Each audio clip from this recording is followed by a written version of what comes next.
founders and also pioneers of D2C domain. In today's event, industry pioneers, founders, and disruptors like all of you will converge to explore the dynamic world of direct to consumer commerce.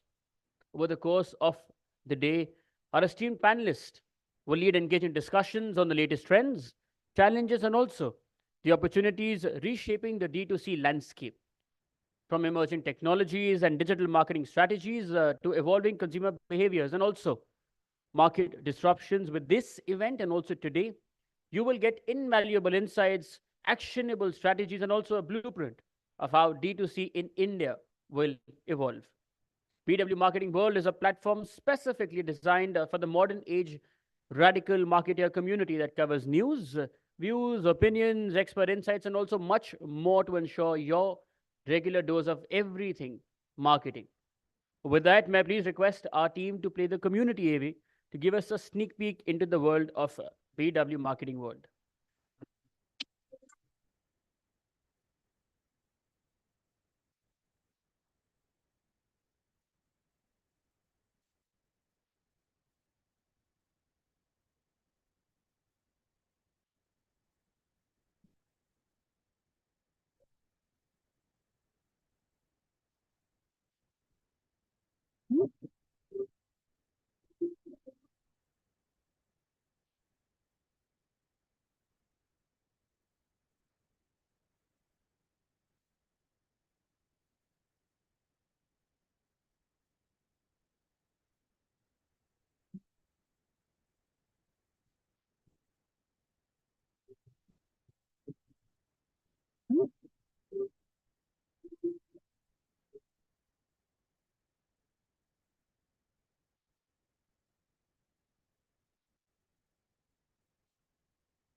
BW Business World, led by Dr. Anurag Batra, Chairman and also Editor in Chief of BW Business World and founder of the Exchange Media Group, is the fastest growing business media house in the country.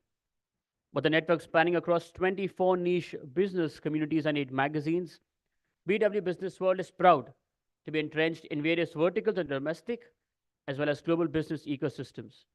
And now, with changing times, BW has a massive readership in the digital space as well.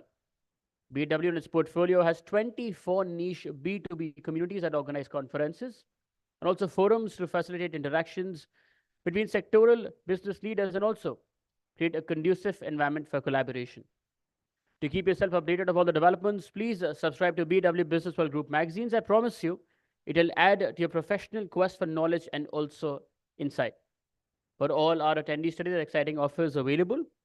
The latest issue of BW Business World talks about decoding of the 1.11 lakh crore rupees Indian marketing and ad sector, featuring exclusive interviews with WPP CEO Mark Reed and also India Country Manager CVL Srinivas and also much more. For more information and the offers, you can meet the team at the registration desk. They're right there outside, and they will be available all throughout the day as well. Today's digital broadcast is being streamed live across all BW Business World platforms, including the social media channels and also on www.bwmarketingworld.com. If you have any views you wish to share online, please use the hashtag BWD2C Summit, where 2 is numeric. With that, may I now request our team to play today's event TV?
I also take this moment to thank our partners for today, our associate partners, Smarter Logistics, and our event partners, Joy Travels Private Limited, Fandrum, Beanley Coffee, The Thick Shake Factory, Reality Plus, The Exchange for Media, IWM Buzz, Impact Weekly Magazine, and also Pitch. And now, without further ado, ladies and gentlemen, can you please request Mr. Ved Shukla, the founder and CEO of Milomart, and also advisor to BW Retail World, to please deliver the opening address. Let's welcome him.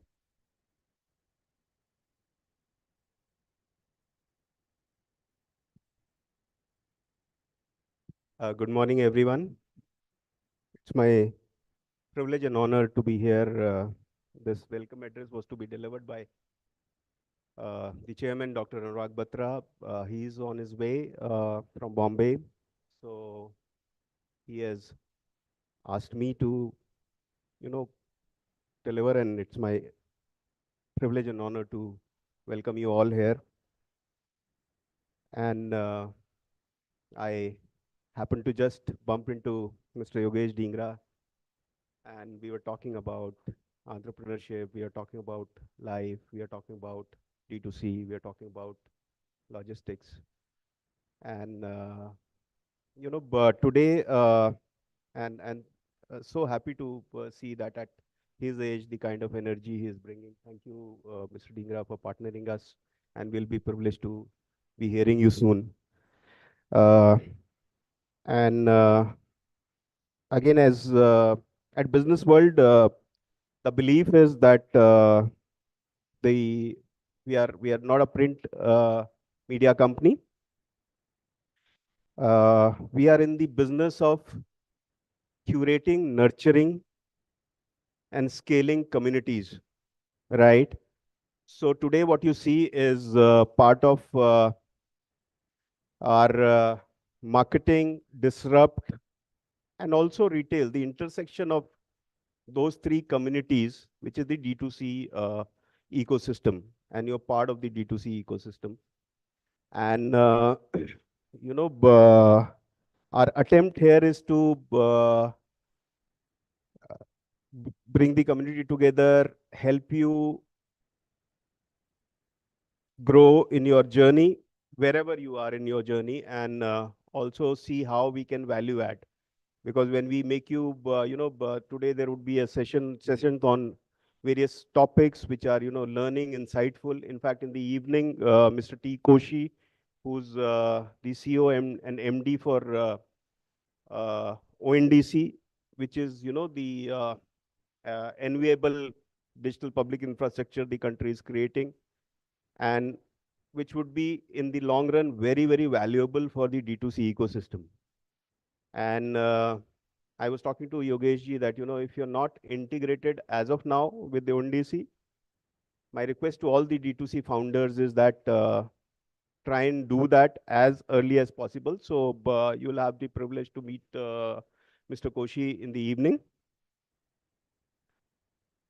And today also in the evening, we have recognized and we would be rewarding 50 top D2C companies of the country. So the effort is to, and the attempt is to, again, help you grow in your journey, recognize you, talk about you, which may, end up in you having partnerships, associations, maybe funding, stuff like that. So the whole idea of creating a community at Business World is to, handhold each other, help each other, and, partner in the growth journey, which we all have undertaken. Because entrepreneurship is not an easy journey. And I mean, you should pat your back for, being able to undertake that journey at whatever age. And Mr. Dhingra is an example. So he retired and then started. So, and I have many friends that gave him references. So without taking much time, I'm happy to convey that on behalf of entire Business World family, our sincere gratitude and thanks to you for having taken our time to be present here in person and to grace this D2C event. We look forward to a day full of energy, ideas, exchange, insights, and ultimately enriching each other. Thank you so much. Thank you.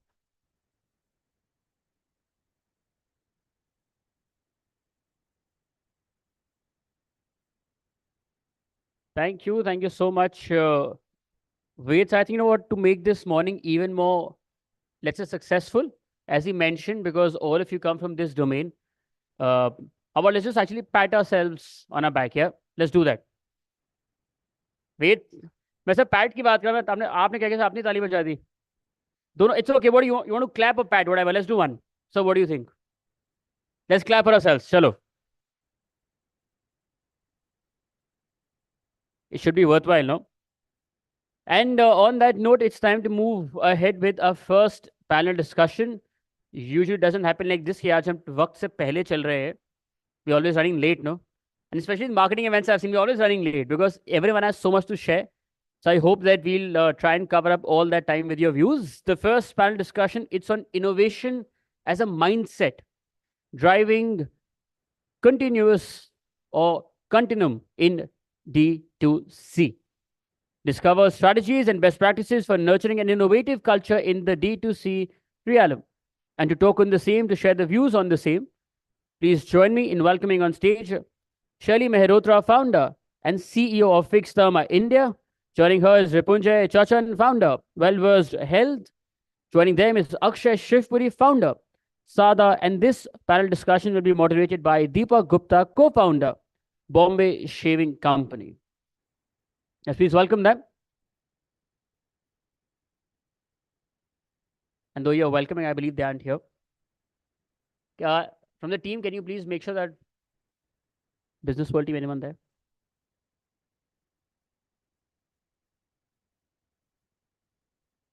They'll probably be outside.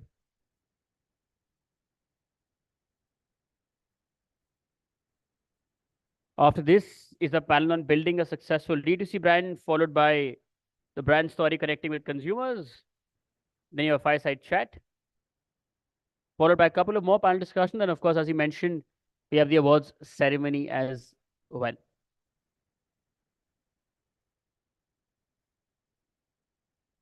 Just to ask, because I think we have a few seconds before they come, anyone who's very recently started their journey in this domain or started a brand altogether? Who's very recently started? Anybody of you? No one? Anybody who started their business in under 5 years from today? Anybody here? No one. Ma'am. Sir. There's one there. 3, 4, 5, 6. Sir, you recently started, is it? Your hand only came till here. 10 years? 10 years? Who started the business, let's say, after 2013? Anyone sitting here? There's one there. Okay, anybody who started the business? Okay, 2. Anyone who started before 2010 in this very domain? Anyone of you? No. Okay, just getting a hang of the audience. That's it. Okay, I think now our panelists are here. The first one, let's welcome them again. Shirley Mehrotra, founder and CEO of Fixed Therma India. Joining her is Ripunjay Chachan, founder, Well-Versed Health. Joining them is Akshay Shivpuri, founder of Sada. And this session will be chaired by Deepak Gupta, co-founder, Bombay Shaving Company. Let's welcome them with a warmer round of applause, please. Thank you.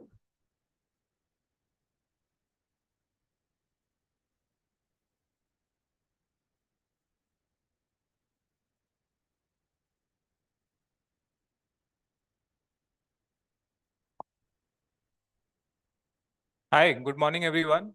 I am Deepak. I will do a quick intro of myself and then we'll introduce the panel. I am co-founder and CEO at Visage Lines. Visage Lines is the parent company of Bombay Shaving Company. We have 3 brands. Bombay Shaving Company is men's hair removal and personal care brand. We have second brand called Bombay, which is a women hair removal and personal care brand. And a third business, 100 Days, where we take large offline brands online. So we run D2C business for Durex, Enfa, NMR, and a lot of other brands. That's the capability we extend to other brands. I think very interesting topic in terms of innovation. I think all of us kind of are there because we have innovated in different ways. So the topic we'll be spending time on today is innovation as a mindset, driving continuum at D2C. And I have very esteemed panel from kind of different spaces. So I have Akshay, who runs Sada. Sada is a, I think, women apparel brand. He will talk specifically about what he do. I have Shelly. She is from Fixed Dharma. Again, I think they have a very different journey. They started offline first and then moved into D2C. And we have Ripunjay, who is running a health supplement and nutraceutical brand called Wellverse Health. So I will start with kind of, I will let you guys introduce your brands and maybe also tell us what does innovation mean to you as a founder and as a brand to start with, and then we'll kind of get into deeper discussion into innovation for D2C.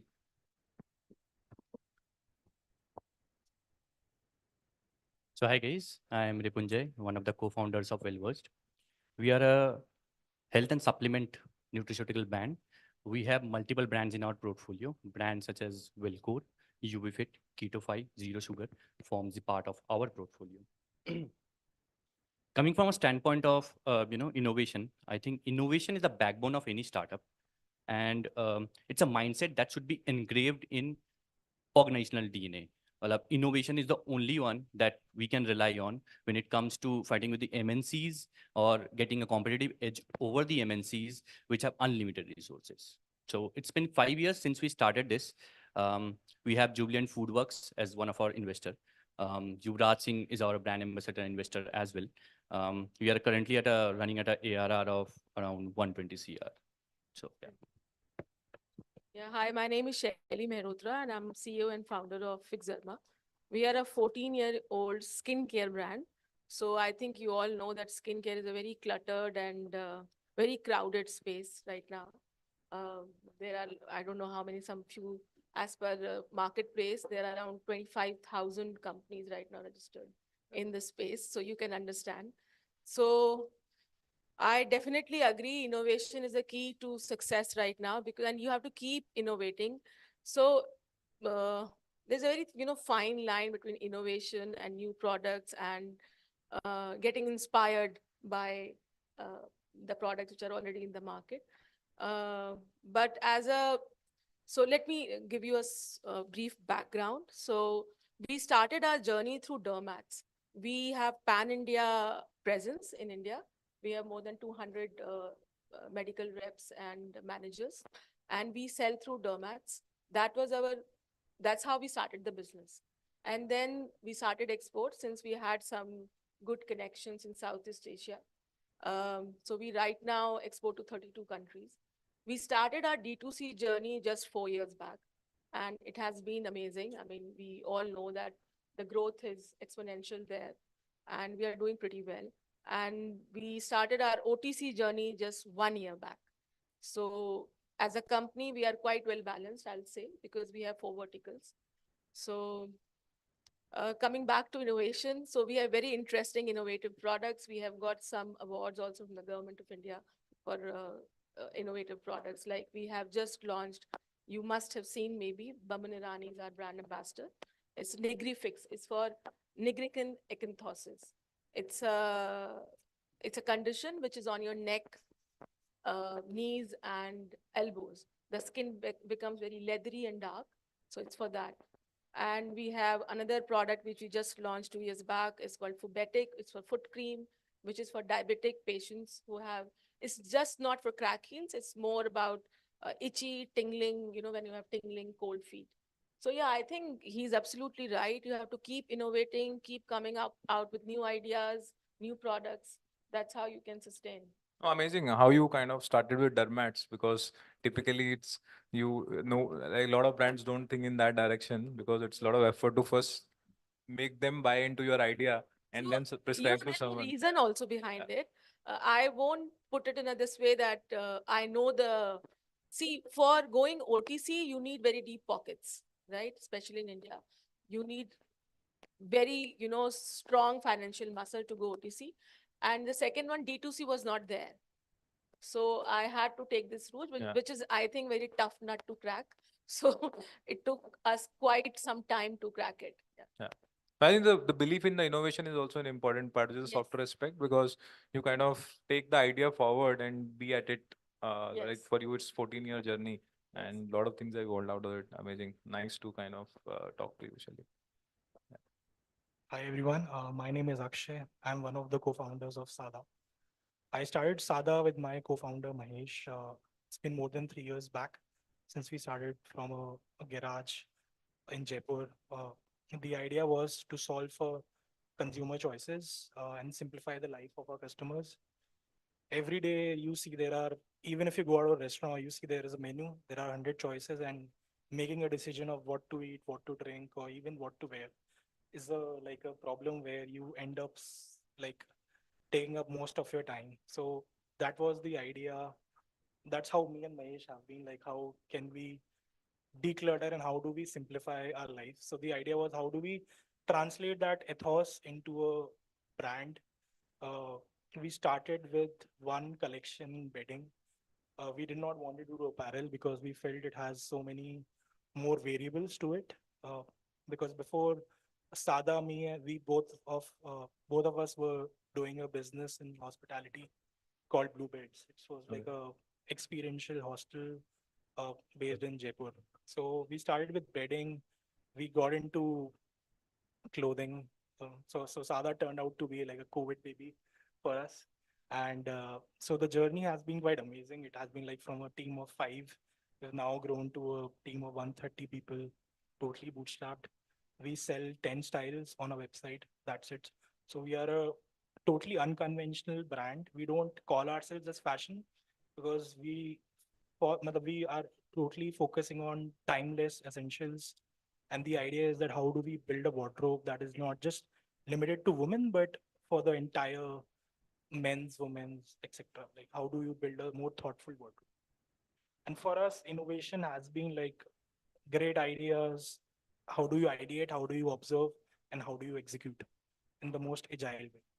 Amazing. No, so when I saw, I'm meeting Akshay and Mahesh for the first time, and I saw like they came in this white linen shirt and would reflect. I think the brand was completely oozing out of what they were wearing. So, and I like what you said. I think you choose what you want to be and you don't want to be, which is a great, and especially when fashion is a cluttered category. While you don't call yourself fashion, but you compete with them, but you choose what you want to be is an important part of building a successful business over a long time. So great. So we'll start with and maybe we'll start with Ripunjay and Shelly. I think the question for you, and a lot of this actually will come from our own experiences. Feel free to kind of add your own nuance to the question. So the consumer preferences and trends, not only globally but in India, are changing at a fast pace. I think the way things are getting disrupted in every space, right from the legacy brands getting disrupted by brands like us through innovative business models or innovation in products, to certain industries completely getting disrupted because consumers are getting more aware. They are kind of focusing more on sustainable, health-led, wellness, and like the preferences are completely evolving, right? So how do you keep your organization relevant to these evolving consumer preferences through innovation at every stage? So I think that's something we'll love to know from you. We'll start with Driven. Yeah. So as I said, innovation is core to D2C business. It only helps us gain a competitive edge over the MNCs where they would innovate. Yeah, they can innovate, but they need a lot of resources. We can innovate in a very limited resources. We have a direct connect with the consumers. That is one edge that we have being a D2C business. So, coming back to innovation in particularly my sector, health and wellness particularly, what we see is there are a lot of compounds that keep coming up on a daily basis saying that, this helps you in, let's say, muscle gain journey. But after research, after some time, we figure out that ये actually काम नहीं करता, बस ये एक wave है, ये trend है. So, it might not be a trend, it could be a wave.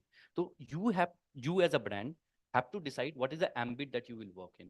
Well, you have to decide which consumer, which TZ you are serving in. what are your long term vision, what are your short term vision. आपका short term vision में शायद wave पे आप ride करके win कर जाओ, but long term में you would lose out. Obviously, as a small business, you have limited resources. You don't want to squander your resources here and there, where a big company definitely can have multiple, team members working on parallel innovation. You have to choose which fight to take and which fight not to. So, to sum it up, innovation for us is defining the ambit of the brand that we operate in. For Wellversed, it is always producing science-backed products or getting into science-backed innovations. We don't drive into waves. We see, we judge, we step back, we analyze whether we want to do this or not, and then go forward and chase the revenue that might be coming up with that short-term innovation. Actually, I'm quite surprised because generally your generation doesn't believe in it. They always believe in that wave, ride on the wave and sell it and make money and exit. That's the plan. And even with the products, they do that. The products come for a few months, they sell it at, they move sell it. something else. Yeah, big numbers, and then they move to something else. So that's that's actually quite much there everywhere in D2C space. But since we are maybe you can call us a old school, this thing or whatever, but so you have to go as per the trend also, but you can divide your portfolio into two sections. One, products which are always required, always needed. He just lightly said about the menu. So, we all try different foods, but eventually we go back to butter chicken, chicken curry and dal aloo gobi. We all do that, right? So we try different things, but then we go back. So few essential things which are definitely required should be there, and you should focus on the quality of it. And then you can also, keep adding and removing trendy products because you have to go with the flow. Yeah. Otherwise, you are not in the race. Yeah. So that's how we divide it. But since we are a very derma strong and clinically efficacious products we make, since we had been a derma brand since from the beginning, so we have to bring out certain trendy products because it's required.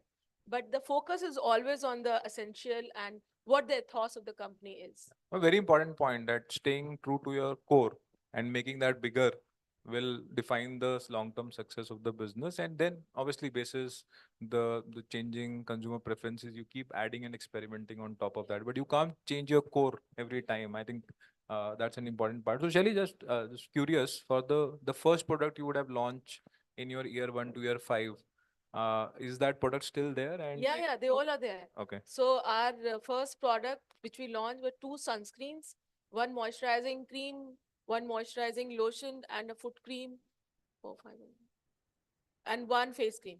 So all are there. And they will be like contributing to what percentage of? So the sunscreen right now, because see, very interestingly, I mean, when we started our journey, sunscreen awareness was not there at all. So if a dermat writes you a prescription, you will use it for some time and then you stop using it. It will lie somewhere or you'll throw it. So sunscreen was like, pushed or, forced upon you by the dermat. But in last 4, 5 years, thanks to social media, sunscreen awareness is crazy right now. So that's actually contributing almost 40% to our portfolio. Amazing. To our sales right now. But other products are also doing well. No, but amazing. Like how from where you started, it still contribute to be a bigger chunk of your business and gives you legs to build other things. So I think that's a learning for all of us in terms of stay true to your core. Akshay, like for you, what does it mean? So for us, as a brand, we don't introduce products based out of trends. So we are very opinionated when it comes to that. So we see one is product and the other is experience. So how do we innovate in selling the same product in various different ways? So because essentially it's just 10 styles and you have to hammer out the same message in multiple ways. So our team and most of it in the last 3 years, while people have increased in the organization, a lot of it initially was that driven by say me or Mahesh or very few people. So for us, innovation now in the org is how do we foster and collaborate amongst the team, because so that the team is able to take that call of how would they want to experiment and how do they learn and fail and again reiterate from that. So for example, like our team makes more than 100 videos every month on just while focusing on say 10 styles. So they are essentially selling a shirt in like 10 different ways. So we do a lot of exercises at the office trying to see how do they come up with new ideas and how what resources can we give them to kind of do their stuff. Got it. I think you touched upon a very important point on how do you enable your team? Because as a founder, you may be passionate about certain things, but how does it kind of percolate across the organization? And like you mentioned, your team doing 100 experiments on videos and different same product, but 10 different videos and keep testing it out is important. And I don't think that any organization can succeed if they're not able to kind of build the culture of innovation at all the levels. So maybe Shali, I want to ask you how you do this with your larger team. I don't know how many people are there in your organization, but uh, keep doing it again and again and making sure that it percolates at all the level. How do you drive it? Yeah. So we have close to 500 people right now. Yeah. So it actually, it all happens step by step. So I remember when we started, there was some person, she asked me, what is the vision of your company? तो शुरू में तो there is no vision when you start a company. वो vision होता ही नहीं है. You want to pay salary in time. You want to pay electricity bill in time. I mean, things should happen in time. That's your first priority. Vision तो लगता ही नहीं कोई है. You just want to go with the flow and you want to sustain and run it for some time and then break even and then profitable. That's, the fundamental of business, right? So team, yeah, it's very challenging. We all know how much attrition rate is right now, especially in D2C space. So our rest of the verticals, the attrition is quite low. But D2C space, the poaching is there always. So you bring a person, train it, and the person leaves. Yeah, but we keep trying to, make a good team, keep it together, keep talking to them, having, almost weekly meeting, a group meeting. So where we can talk and we can, I mean, yeah, it's a continuous process actually. A very important point in terms of just huddling with the team and Yeah, keep yeah. re-emphasizing this again and again Yeah. will play a significant role. Otherwise, it will stay in the vision only, like you said. Yes, and it's a continuous process. Yeah. There is no black book to success Yeah. and how to build a Yeah. team and how to keep it together. It is a process and which you keep, trying and doing it, Yeah. correcting it where you are wrong, Yeah. where, things are wrong, and it's just the process. Yeah. Got it. And Dibanjay, how do you drive this? So, I think innovation cannot be added into a KRA of a team member, right? So let's suppose they come up with an innovative idea saying that यार ये करते हैं, right? Every team member keep coming up with ideas. तो आपको ये देखना पड़ेगा, analyze करना पड़ेगा how exactly you take that idea.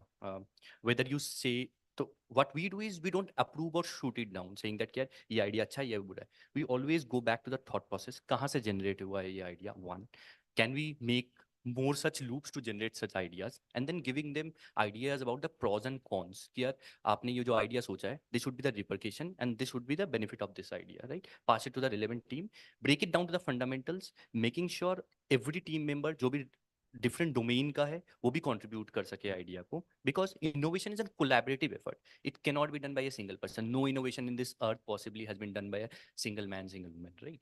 So team effort बहुत necessary है. बट आपको रेगुलर ब्रेनस्टॉर्मिंग सेशन रैशनल से ये ड्राइव करना पड़ेगा, because you can not put an additional KRA saying that आप इनोवेटिव आइडिया लेके आए. Once they see they are able to add value through that innovative idea in the organization, in the process, they would be more encouraged, right? You can have regular brainstorming session, hackathons to help you drive that particular innovative let's say ideas generation loop. So you have, it's a continuous process. As Sally said, it's a continuous process. It's not just one day, 1 week. You have to continuously set a benchmark ki aap ideas leke aao, we'll analyze, we'll definitely implement it if we think that this could be the way to go, because those people are in ground, they come up with the relevant ideas. We at the top can only gauge ki yaar aise kar lete hain. That's not necessarily true, right? So yeah, his Yeah, no, I think all of you mentioned about problem solving with the team, empowering them, because ultimately you problem solve, but if the team is not empowered, you will not see a lot of experiments happening and kind of see outcomes on that, which you can scale. And third is the role of over communication as a founder in driving that. Only then it can become a continuous process. Otherwise, there are like 100 things to do. One thing I keep hearing that like bandwidth is a challenge, right? Yeah. So how do you make sure that your role as a founder in kind of over communicating becomes an important part? Very interesting. I think and there are certain strategies we all as a founder need to also adopt. You can't keep it kind of also need based in terms of how you make sure that innovation keep happening. Like for us, our competition is Gillette, Philips, Wheat, Venus, etc. These are large MNCs with deep pockets. And how do you challenge them? Like, a lot of people have tried this in the past. For example, when we launch our razors, we kind of realize that launching a razor against Gillette you need to kind of do a deep traditional media spends to just get a decent share of voice on the traditional media. So we actually took the conversation to the streets. Right. So we launched a program called Razorpreneur, where we actually ask young on people who want to become entrepreneurs that selling is the first step to become entrepreneur. So why don't kind of you take razors from us and sell it wherever you want, in your college canteen, in metro, in Bombay local, in Connaught Place, etc. And we were shocked. Like 5,000 people actually came and signed up for that, bought stock from us, and sold it on like in different ways. And like we did our GTM of 50,000 razors in 1 month, all on cash, and created a content that reached to 10 million consumers free of cost. So I think so. I want to understand: are there some strategies which you also kind of adopt? Because I'm sure, like you mentioned, there are 25,000 brands you mentioned are into. So how do you kind of, what are the kind of strategies you adopt to drive and penetrate against some of the competition you have? Yeah, that's actually since I mentioned we are not a D2C brand. Yeah. So that's not only a D2C brand. So that's actually quite good for us because we very quite well balanced. So we sell through dermats. So there we can push by penetrating deeper into the market. Uh, there are around 16,000 dermats right now. So adding more to our system, our team should reach out to more. So, which is also, a lot of meetings go on. We have daily virtual meetings, trainings. I mean, a lot goes into it. It's just like pharmaceutical business. And OTC, we have just started. So, placing it there, and the movement should be there. Yeah. So, we generally we have two kind of sales, we say, not like the regular business. So, you can call us maybe old school or whatever, but that's the way it is. So there are two sales: primary sale and secondary sales. We don't use all these, fancy lingos. So secondary sale is the business. So which actually where you get your cash flow from. So primary sales, we call it dumping. So doing primary sales is easy. Primary sale is, just for Yeah. audience interest, is a movement from your factory or warehouse to Yeah, distributor. so generally when these D2C companies move from D2C to omni-channel to OTC offline, they start dumping and they call it sales. So we call this not sales, that's primary sales. So our incentives, our targets, everything is on secondary sales. Very interesting. So that's how, so our language is very different than this ARR and GMV. So I have spent a lot of time with, I was with Colgate Palmolive. So amazing to see like brand in your journey, speaking the Yeah. language which large brands will speak when they're building offline GTMs, and also innovating on that. Like, Yeah. frankly speaking, all of us want to kind of quickly go to the market and start seeing the sale, but you took a dermat route, because I believe dermat rule will not generate sales on day one, right? No, It's a, no. It's a continuous See, process of building it's relationships. it's the toughest one, to be Yeah, honest. yeah.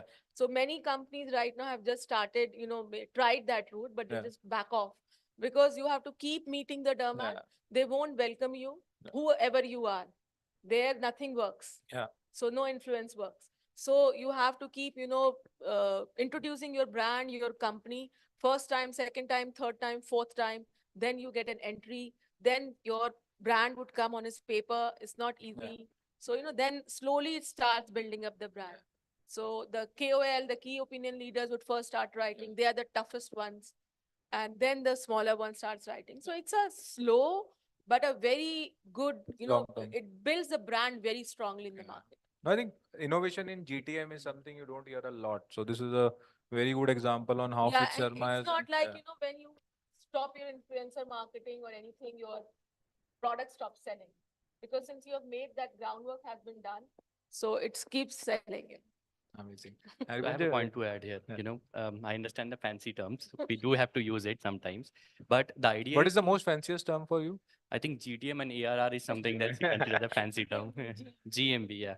So I think D2C brand अब GMB तो use नहीं करते. That's those were Investors have become smart. हाँ investor अब वो net पे ही बात करते हैं हम भी नेट पे ही बात करते हैं अब ठीक है so the idea is कि you should know when to become omni channel right you can start any of the platforms be it online offline right दूसरा चैनल तभी आप स्टार्ट करो जब आपको लगता है कि ये सैचुरेशन आ जाएगा इस चैनल में द आइडिया इज कि इवन इफ ऑनलाइन भी है तो भी आप Amazon में स्केल करो try to scale up Amazon to a decent amount and then go to Flipkart और मे बी और D2C वेबसाइट आप अगर सब जगह कोशिश करोगे कि यार इस पे भी बढ़ा लेता हूँ इस पे भी नहीं होगा and then obviously going to offline is a very different ball game altogether right but if you create an decent organic pool where people are coming by themselves asking a chemist or a supplement store saying that यार ये brand well code for example चाहिए या UV fit चाहिए those are our brands right then you get inbound queries we do get lot and lot of queries from our customer service channel saying that यार हमें ये product चाहिए then you understand this is the right time to go to the offline channel right and there are strategies to counter that as well जो traditional problems है by when I say that credit cycle हो गया या of take हो गया right primary जो sales होती है just dump the PO and count it as a sales they will come back as an RTV for you right and D2C founders have now become smart as well right they are not chasing the GMBs or the revenue they know sooner or later those products would come back to you and it would be difficult to manage that for us it's a perishable product right for them also it's a perishable product you can't rely on कि 6 महीने बाद वो product आ जाएगा it would be of no use and the books of that particular month would definitely go bad right so you have to be very smart about when to do what to do and this will help you win in the longer term don't go for a short term strategy that's how my take on it Very interesting. Have a long term view on how you're kind of taking your product to the market. Short term will give you short term success, but long term pain. So, yeah. So for us, it is quite simple that we started with one channel 3 years back that was just website, and we consciously did not choose say a marketplace because we felt ki to know the customer pulse you need to talk to them. You need to have an access to your customers and knowing what is working and what is not working. So since day one, like we have invested a lot in scaling our customer support so that जो data touch points हमें मिलते हैं customer से कि इसमें ये problem आ रही है इसमें ये चाहिए इसको ऐसा बनाओ so we keep recording that on a every day-to-day basis and for us innovation comes from a lot of those customer data points and how do we translate that need into validating whether it will be it's a noise or whether it would be timeless. So for that fact, we've innovated like right from the first product that we made was a cotton pant. So fabric में क्या होता है कि बहुत first principle thinking से what you want to buy, it should not either shrink and there shouldn't be a color bleeding as well because that's the pain if you want to invest in something which is more durable. So the fabric that we chose was cotton 20s जो मतलब by nature लोग bed sheets में बनाने में काम में आते थे because that fabric by its nature is more durable. So our team went back to the whiteboard. We saw कि यार इस चीज को अपन ऐसे यूज करते हैं कि how we can make a product that is more durable and जहाँ पे क्या color fadeness, color fastness and shrinkage. So for us, those are the 3 metrics that might sound most fundamental to you, but those are the most important ones. We feel कि यार इंसान खरीदे तो उसको दुख नहीं लगे कि यार ये मेरे से मतलब गलत हुआ. No, a very important point. कि insight simple होती है, but how do you kind of absorb it and kind of then change, act on it? Very important because sometimes, and this is something we grapple every day, is people always want to kind of build a rocket ship even when we are selling personal care or apparels, right? So you keep searching for that aha never comes, but simple insight like this can actually help you get consumer love and trust, which you can then kind of build at scale. And this is actually, I will also want, if you can share some example, will be interesting for everyone. How you have, where you got a very interesting consumer insight, which you kind of then adapted and innovated and kind of made some changes in your product or marketing campaign or strategy, anything that helped you in your journey? Should So I go think, first? Yeah, you sure. should go first. Yeah. So during our first product, like a lot of, we adopted like WhatsApp in the third month of our business. That's like almost 3 years back. So a lot of people used to ask us like, are these pants stretchable? So we realized यार 1000 में से मतलब 500-600 लोगों ने पूछा. So it means that there's a need for a product that is more stretchable. So वहाँ से we really implemented a launch of first 4-way stretchable pants, and then that's how we like like 2 months back we launched a product which was sleeveless, and like there we got like so many messages like make this in full sleeves please. So we just hearing what people want kind of gets from all the consumer touch points. Very cool. What about you, Ripunjay? Any specific example you want to share with all of us? Yeah, I think, one of the problems or one of the challenges that we faced early on when we are scaling up our brand, counterfeits. मतलब health and wellness में we never assumed there would be counterfeits, right? कौन ही बनाएगा, अभी तो आप अपने brand grow कर रहे हो, मतलब who would want to copy your brand. But surprisingly, we were receiving a lot of queries through our customer service channel to authenticate our products, right? And we saw there are a couple of products that does not match the batch number that we have produced, right? This gives us an insight कि यार कुछ करना पड़ेगा counterfeit counter करने के लिए, right? There are short term and long term. I talked about ki short term strategy kya, long term strategy kya. Short term strategy, when we analyze the market, we saw there are a lot of SMS based options ki aap product pe kuch laga do and they SMS you back and you send them a reply saying that it is authenticate and or not, right? Now you have to think from a modern solution ki yaar hum better kya kar sakte hain. So what we came up with is a folk to farm strategy. What it does is कि आपको entire supply chain journey consumer को दिखा सकते हो आप, right, through the technology such as blockchain. We have implemented a barcode or QR code that could be now authenticated in our website. There are two-way benefit to that. One is you would be able to gain the customer insight कि कितने लोग authenticate कर रहे हैं and whether they are able to authenticate that particular product or not. So let's suppose a customer comes to you and they are not able to authenticate. Study the data deeply, understand, reach out to the customer, understanding इसका supply chain आया कहाँ से है. Those kind of nuances will help you counter that counterfeiters who are trying to produce a copy of your product, right? As a brand, you never want to, be 100% sure about how your customer is taking your product because they might not be aware this is a counterfeit. But as a brand owner, you should be aware you are placing the right product in the mind of consumer. Otherwise, those consumer will never give you repeat business.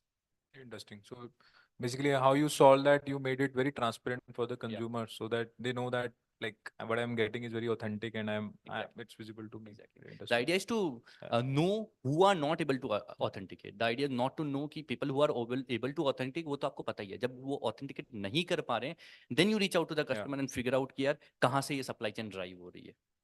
And Sherry, anything you can remember of which? Yeah, actually, we are also facing this counterfeit problem, like on a quite large scale, and we have lost substantial business also because of that. But it's not possible for us. So there are set of customers which we have realized who don't care. So we have QR code, barcode, we have a hologram, everything is in place. People are ready to buy even without the outer covering.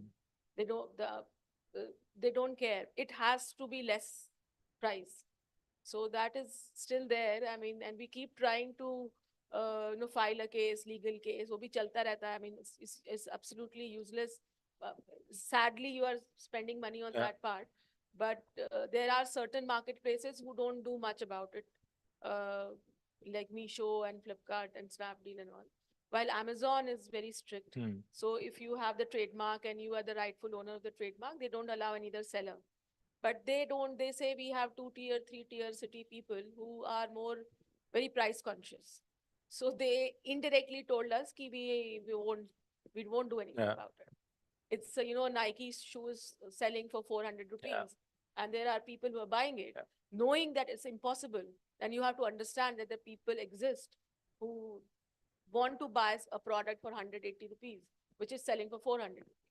So yeah, that's This is a real, like, both of you actually touched upon Conclave. It seems like as the brand start getting bigger, there are other problems to tackle beyond growing your sales. And how do you kind of start thinking it and start building in your basic processes, product development? I think it's an insight for all of us to kind of take from it. I think I think this has been a 4 people talking in front of 40 people for a long time. I have one question for audience. And I think there's a lot of chatter about entrepreneurship, D2C in India for last 8 to 10 years. Which are the most innovative D2C brands in India which you kind of look up to? Anyone can raise hands and talk about it. Why?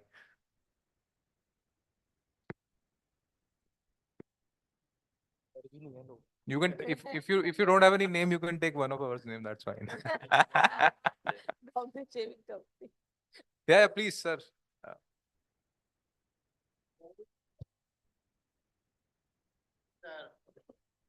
Bolt and Boat. Board. I Okay. think both are innovative in the sense they claim they're manufacturing in India. I don't know if they actually are, but it is pretty much all Chinese product being sold in India, right? And I mean, they have become huge brands. Yeah, Right, you are so right. Like, So you have, used somebody else's manufacturing, somebody else's R&D, imported so much material and become huge brands in India. So I think that's yeah, I think awesome. wireless audio space, smartwatches, building a I mean, they're- $500 million It's businesses. a revolution in India. Yeah, you're right. So even in a category which is commoditized to large extent, or there were only very specific Japanese players kind of ruling that, how Indian brands have kind of innovated on marketing first and then kind of manufacturing is something very interesting. Anyone else? Yeah, sir.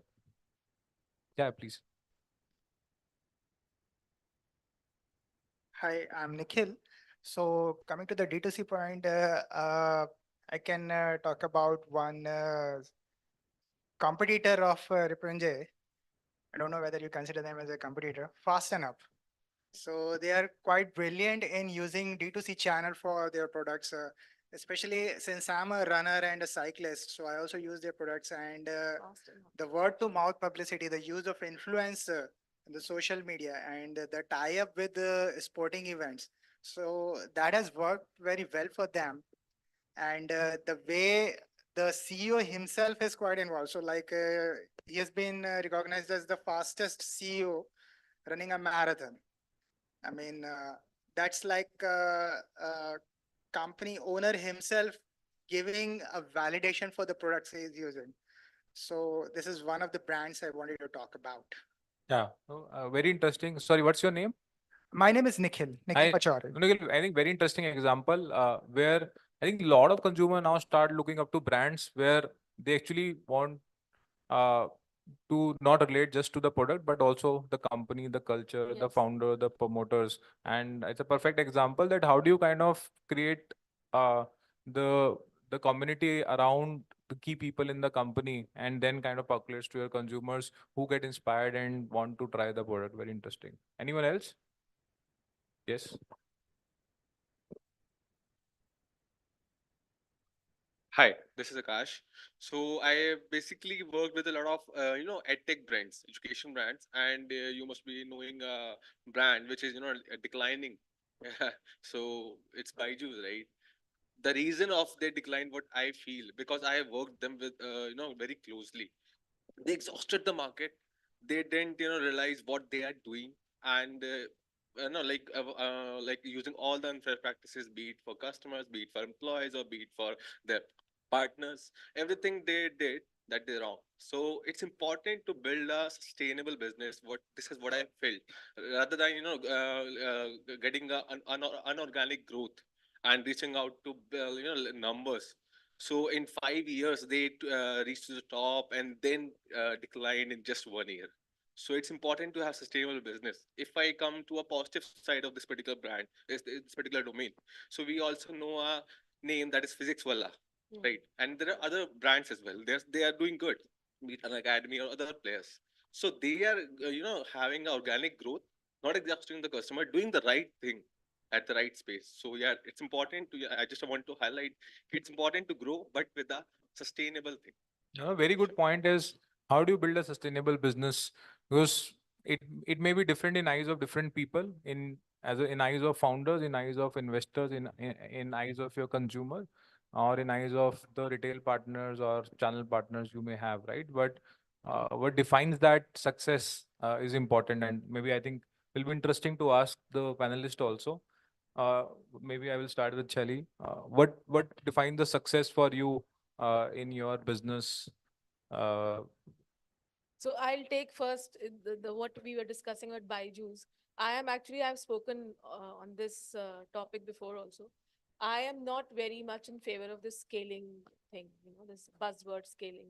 So I feel why to open 120 stores in one go. That's very dangerous. You are actually treading on a very thin, a sharp this thing. So you have to start with few shops or few stores. Once they start, once they meet break even or just do well, if you just go back 10 years, 15 years, uh, it takes time to build a business, 15, 20, 25 years to build a business. But now it's like nobody's interested in giving time to the business. Everyone wants to make the business 5 years. That's the timeline they have, 5 years. That's it. So, which is, I think, not correct. And I have this very strong gut feeling it's going to change in coming years. People will start realizing that 5 years. Did you raise money in your early years, or you No, yeah, no. I think that's the difference, because when you get venture funded. But there, so I say there are two types of companies. There are fund funded and then founder funded. So, so fund funded No, are I different. completely agree with you. Even in Fund other, funded are very different style of Yeah. talking and the way they present the company. They are, always in the seventh sky. जो बेचारे founder funded होते हैं वो शांति से बैठे रहते हैं because सब कुछ स्लो Yeah. उनके अपने पैसे हैं it's their you hard want earned money to come back, right? you so hard earned money, so you go slow. You think you're very frugal with your spends. You think 10 times before spending any money. It has to come. ROI हर वक्त आप देखते रहते हो. तो ROI तो D2C का कोई I think वो lingo exist ही नहीं करता है. That's why innovation become important. So, yeah. Yeah, no, you're right. So, and I think that's a fundamental difference. Like the entrepreneurship in India has been for centuries. It's not new. Like now there are new buzzwords like D2C, omni-channel. Kind of we are finding new trends which are enabled by technology, etc. But ultimately, the fundamental of business that the money has to come back, right? The money has Yes. to rotate. You need to make money on the business. So, very true. So, how do you build it from day zero is So important. success, there's no mantra for success, it's getting the right team, right time, keep going, keep moving, stick to what you believe in. And you should not listen to noise, but at least keep your eyes and ears open. If you think you are not on the right path or your business is giving you so much of losses, it's so long, you should shut it down. So there should be a plan B of exit also. Yeah, very important. It's like you will have if you invest in stock market, you will have certain stocks where you would have invested with high hopes, but you realize that the fundamentals were not right. You can't keep sitting on that stock with the hope that it will turn around. You have to kind of exit it and kind of deploy that money somewhere else. And I think that's a very important call that a founder need to take. And I can't be just emotional about certain because business is like your baby. If you have kind of started it from day zero, but you can't be emotional about it. You need to take hard calls on people, on certain business verticals, on certain channels. If you realize that it's not going to work or doesn't fit into my long-term plans. Yeah. And during my journey, I mean, I think I must have thought of shutting it down 100 times.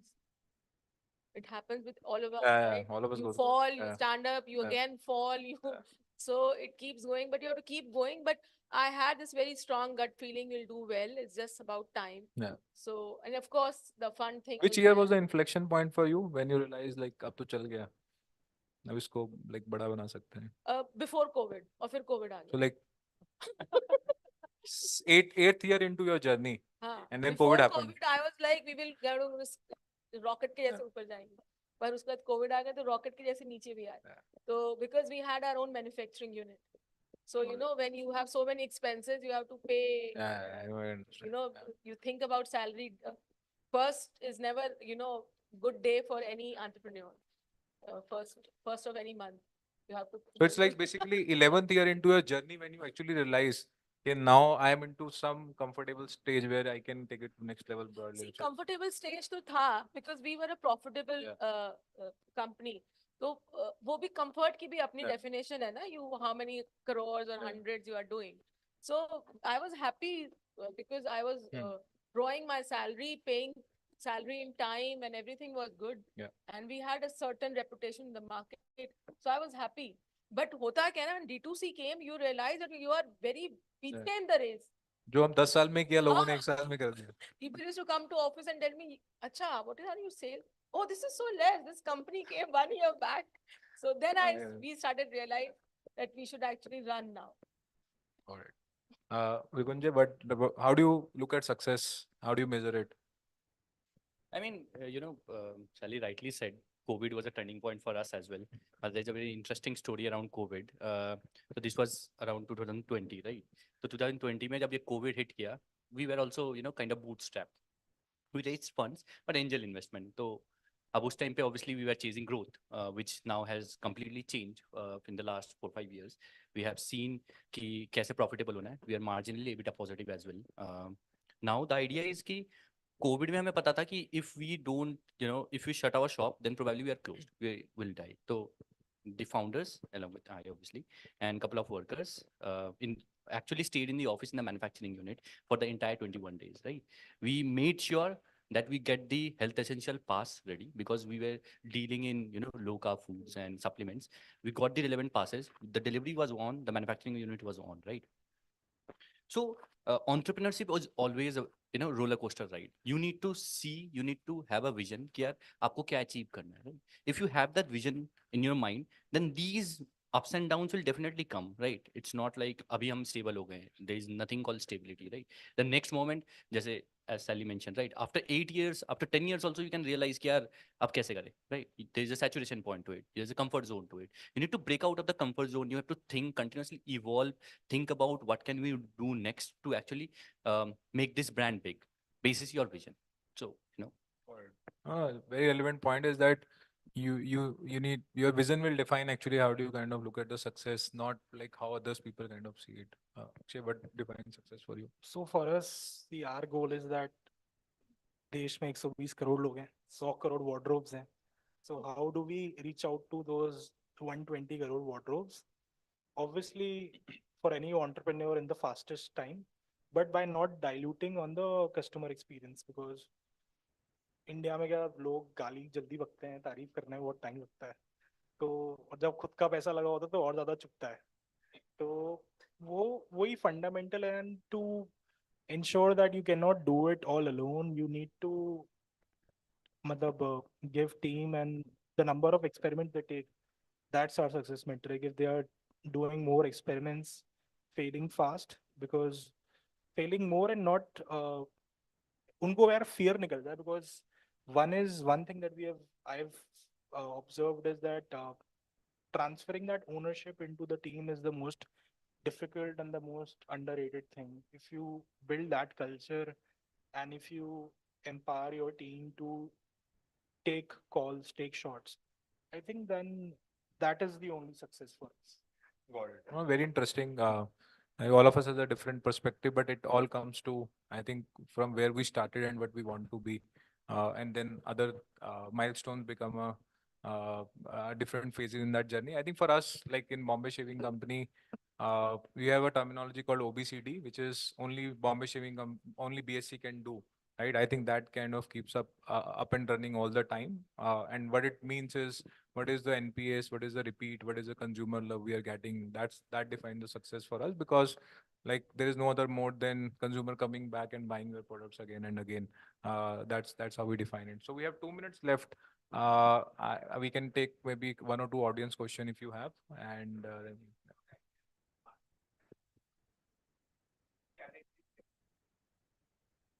okay, quick one-liner. What is? So I think different scale, but different challenges. Early on there are different challenges, such as how do you set the operations, right? And the scale operations are ready. Then you face the challenge of how to scale up from here. So I mean, there is no one challenge, I would say, or no key challenges that we face overall in the journey. It is ups and downs. Sometimes some channels, challenges comes up, and the other time the other challenges. So basically, using 1 to 10 is become a different challenge. Exactly. Yeah, Zero see, to 0 to 1 Yeah. is different. 1 to 10 is different. there's no one challenge. They keep changing their face all the time with me. So the every day there is a different kind of a challenge. One day you come to office and you feel actually very good and you are in a good mood. Things are absolutely fine, and the problems you had, you have already solved them, and then a new problem pops up from nowhere. You know, somebody comes with a resignation also, a very important person, and you have It hurts no the most. clue actually. Yeah, then you have no clue how to react. So I think there is no end to challenges. So we are a manufacturing unit also, and uh, to be very frank, not many. So we deal with the drug department, and when we started our manufacturing, excise was in place. So you can understand, we are not in that. They are making herbal product. We are a chemical based company, and we take all drug approvals before we make anything. Our COAs, MSDS, everything is in place since we export also. And we export to some very difficult countries like Vietnam, Philippines. They are more stringent rules than US. So we have also US FDA clearance. So I think if you put your system and people in place, regulatory and problems are not there. So even I have, this question comes to me so many times, that being a woman, you must have faced many challenges dealing with the government department. But strangely enough, if they know there is a woman waiting outside, they ask, "पहले आपका काम कर देते हैं." तो मुझे इतनी problem हुई नहीं कभी. And मैंने हमेशा देखा है कि anyone you meet as a young entrepreneur or whatever age, or अगर आपको आपका काम पता है and you are very sincere about your passion and vision, they also take you very seriously. So I had dealt with custom clearance and everything, from income tax to excise to meeting RFC, Rajasthan Financial Corporation, to RICO, industrial, sab jagah people are saying they are humans. Yeah. And if they think you are very sincere about your work, they take you seriously. और बाकी तो थोड़ा बहुत जो है हमारा trend वो तो चलता ही है. Yeah, actually, I think we are above time, but if organizers permit, we can take one last question. There's one last question. Okay. Thank you. Sorry. Sorry, I will just, so we will be outside, and if you have any further questions, we can catch informally also. How do you reach tier 2 and tier 3 audience?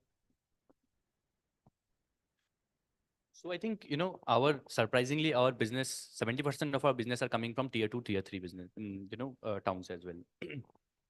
So you need to understand वहाँ पहुँचने का channels क्या है, right? As Sally talked about कि Amazon particularly is very dominant on tier 1 and the metros, right? Our relevant channel is Flipkart in this case. We do a great business on Flipkart, right? We have a decent connect on Flipkart. Now, once you understand the audience that is coming from, you want to scale up that particular channel, right? We do offline business, a great offline business from tier 2, tier 3 towns, right? So to answer your question, channel product fit is something that you need to understand. You continuously need to analyze where are you receiving your orders from, purchase orders from, and keep scaling that up would help you get to the relevant customer. So, from a marketing point of view, you need to have personalized, tailored communication. That could be, there are a lot of, if you're in a digital first brand, there are a lot of ways where you can target pin code level, right? And you understand कि उस pin code में कौन सा consumer बैठा है, right? The communication has to be narrated. The communication has to be designed from that perspective जो उनको समझ आए. And if you are able to target that, this could be a very difficult standpoint जब हम traditional era या हम print marketing में deal करते हैं. अगर digital में आप deal करते हो, जो targeting options अब available है, it's not very difficult to target even tier 2, tier 3, whatever pin code you think the consumers are. I would want to add, like, what we felt is that going vernacular in the messaging plays a big part. That देखो, at the end of the day, पैसा तो Facebook, Google को ही जाएगा. but how you put the content out in different languages, can really break through. वहां तक हम तो नहीं पहुंचे अभी तक, सच बताऊं तो। No, necessarily But not. कर सकते हैं। Yeah, but I think a lot It's a of good idea, good regional influence. Actually, the cost of marketing in the tier 2, tier 3 is much lower than metro because everyone is kind of targeting the same consumer. A lot of brands don't do it, but the brands which do it are actually are able to kind of get to profitability faster. So influencer marketing, vernacular, a lot of these things kind of works really well for D2C brand. I think with this, we'll wrap up. I really enjoyed the panels. Thanks, Ripunjay, Shelly, Akshay. I think you were very honest in kind of sharing your experiences, and I think we had a very engaging audience as well. Thanks, everyone. Thank you. Thank you so much. A picture, please.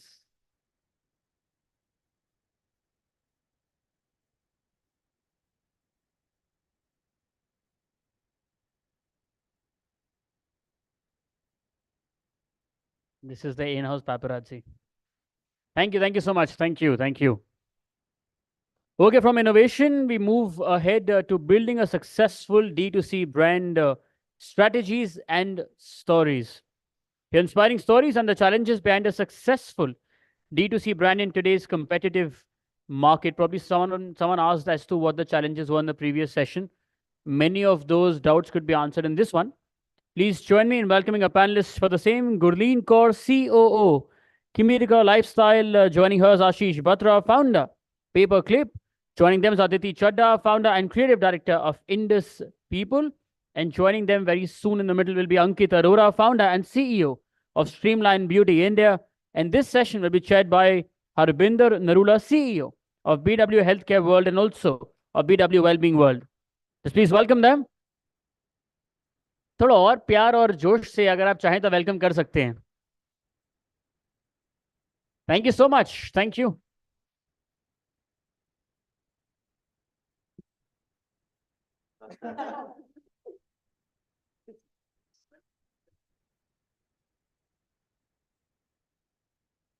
You know, there was a reason I wanted them to sit separately because I just discovered before I entering this room that they both are married to each other.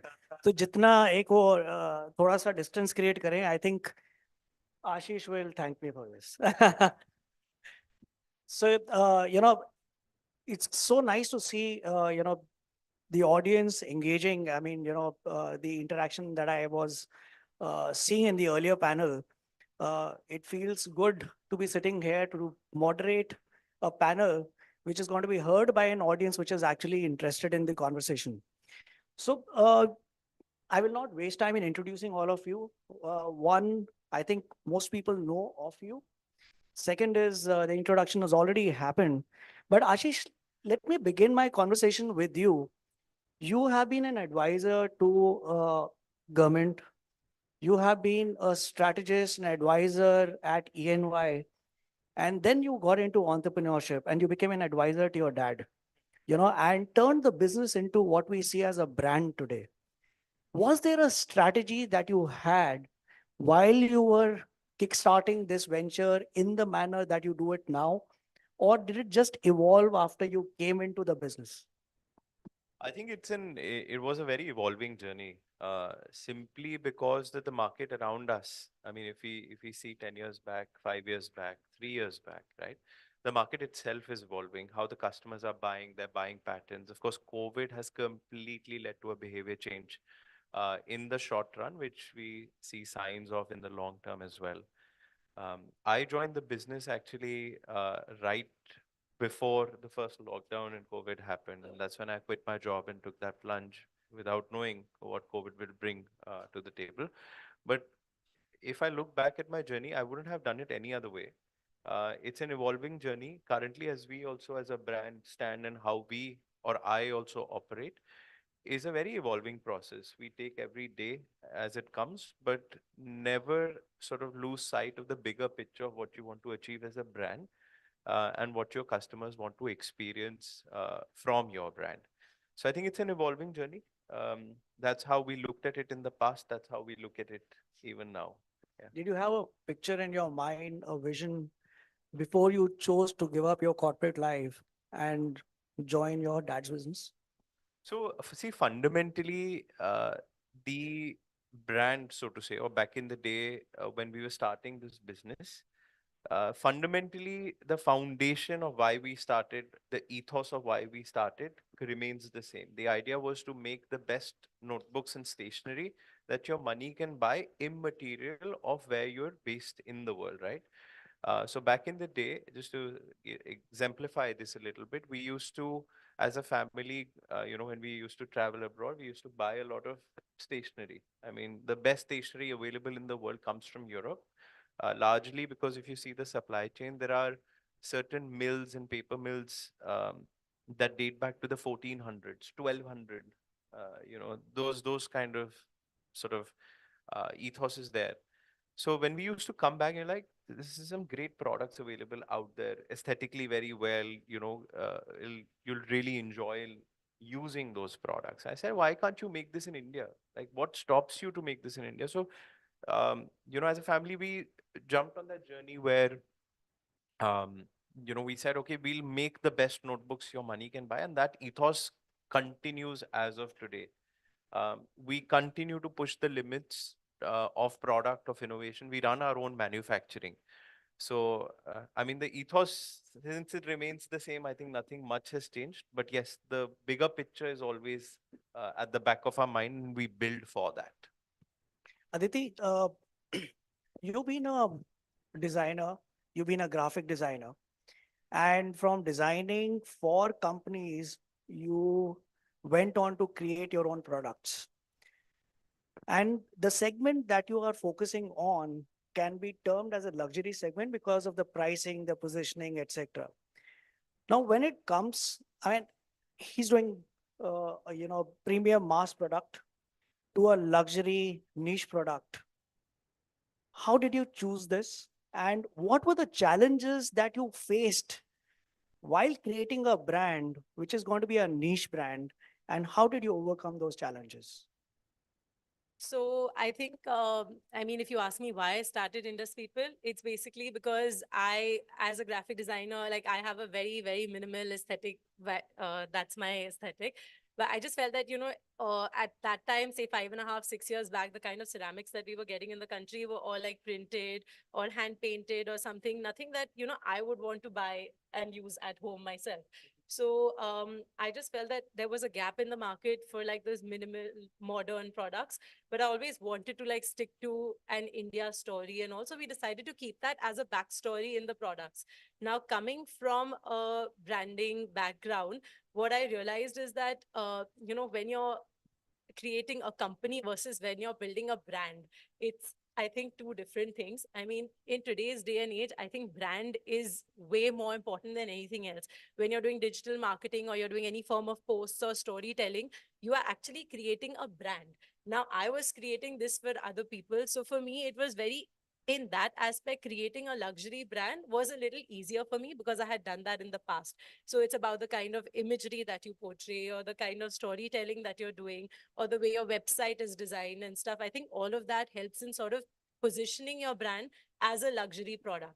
Even the way you photograph it, stuff like that, very, very small things, but it's about how the customer perceives it at the end of the day.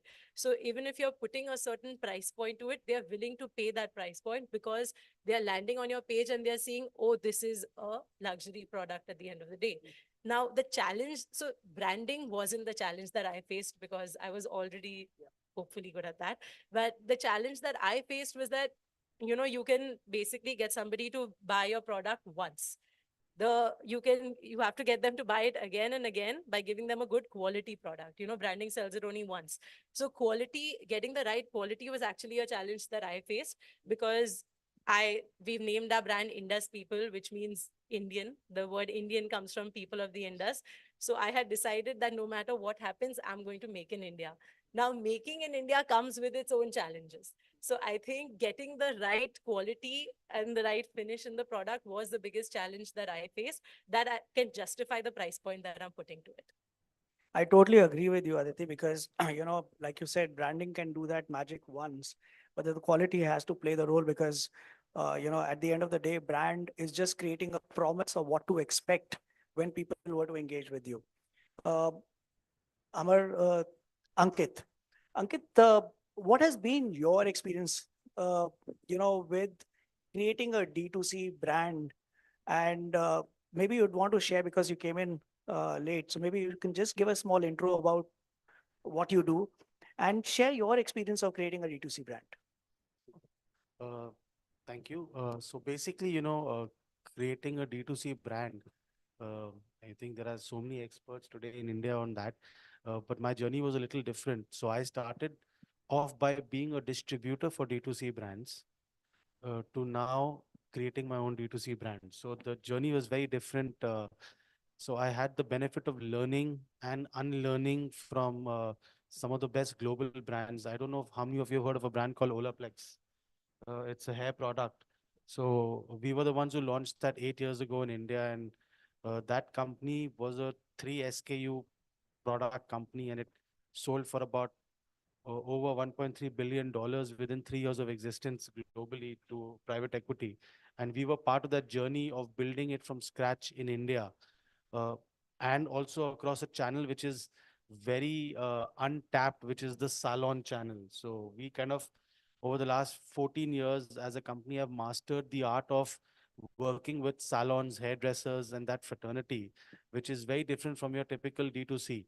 And then taking all those learnings and all those experiences, we're now launching our own hair care brand called 310X. And that journey has been incredible. It's taken us about 4 years to kind of curate the right product, to test it from an Indian hair standpoint. Because today, when we import international brands like Olaplex or Kevin Murphy, which is another brand that we do from Australia, it's a hair, men's styling and care brand. You get what they've created for the global market, and then you actually pay not just for the cost of the product, but for their global positioning.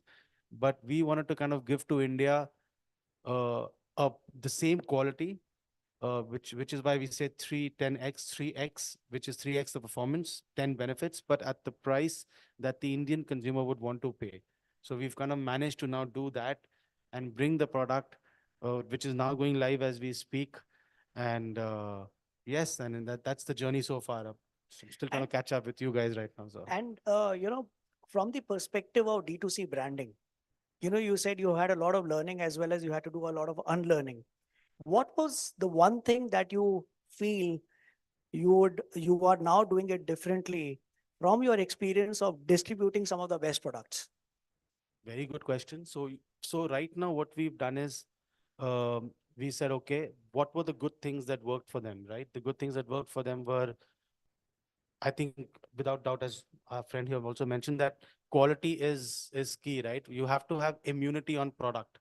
So you cannot be a great packaging, but average quality, or a great price, but average quality. You need to have product immunity, which means if any of you use that product, you need to come back craving for it. So that is what I took from them. I think Olaplex is tried and tested. Everybody knows product performs.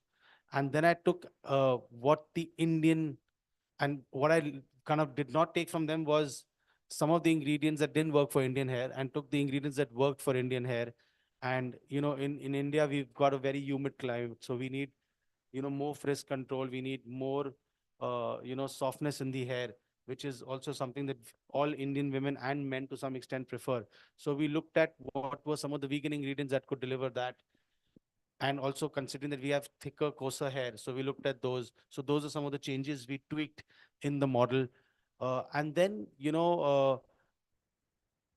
social media is big everywhere, I guess. But we are going to be doing a mix of not just social media, but a lot of real people, real results kind of campaigns to really drive that word of mouth. It's going to be a slightly longer journey, but I'm safely assuming we'll be able to achieve it with the network we've built across the last 14 years. So what I hear you say is that listen to your customer and take it seriously and innovate your delivery, product development, etc., based on what your customers want and not on the whims and fancies of what you think the customer wants. Right? Correct. Correct. Gurleen, let me come to you. Gurleen, you've been selling a product which was a B2B product. You were servicing the hotels, resorts, etc.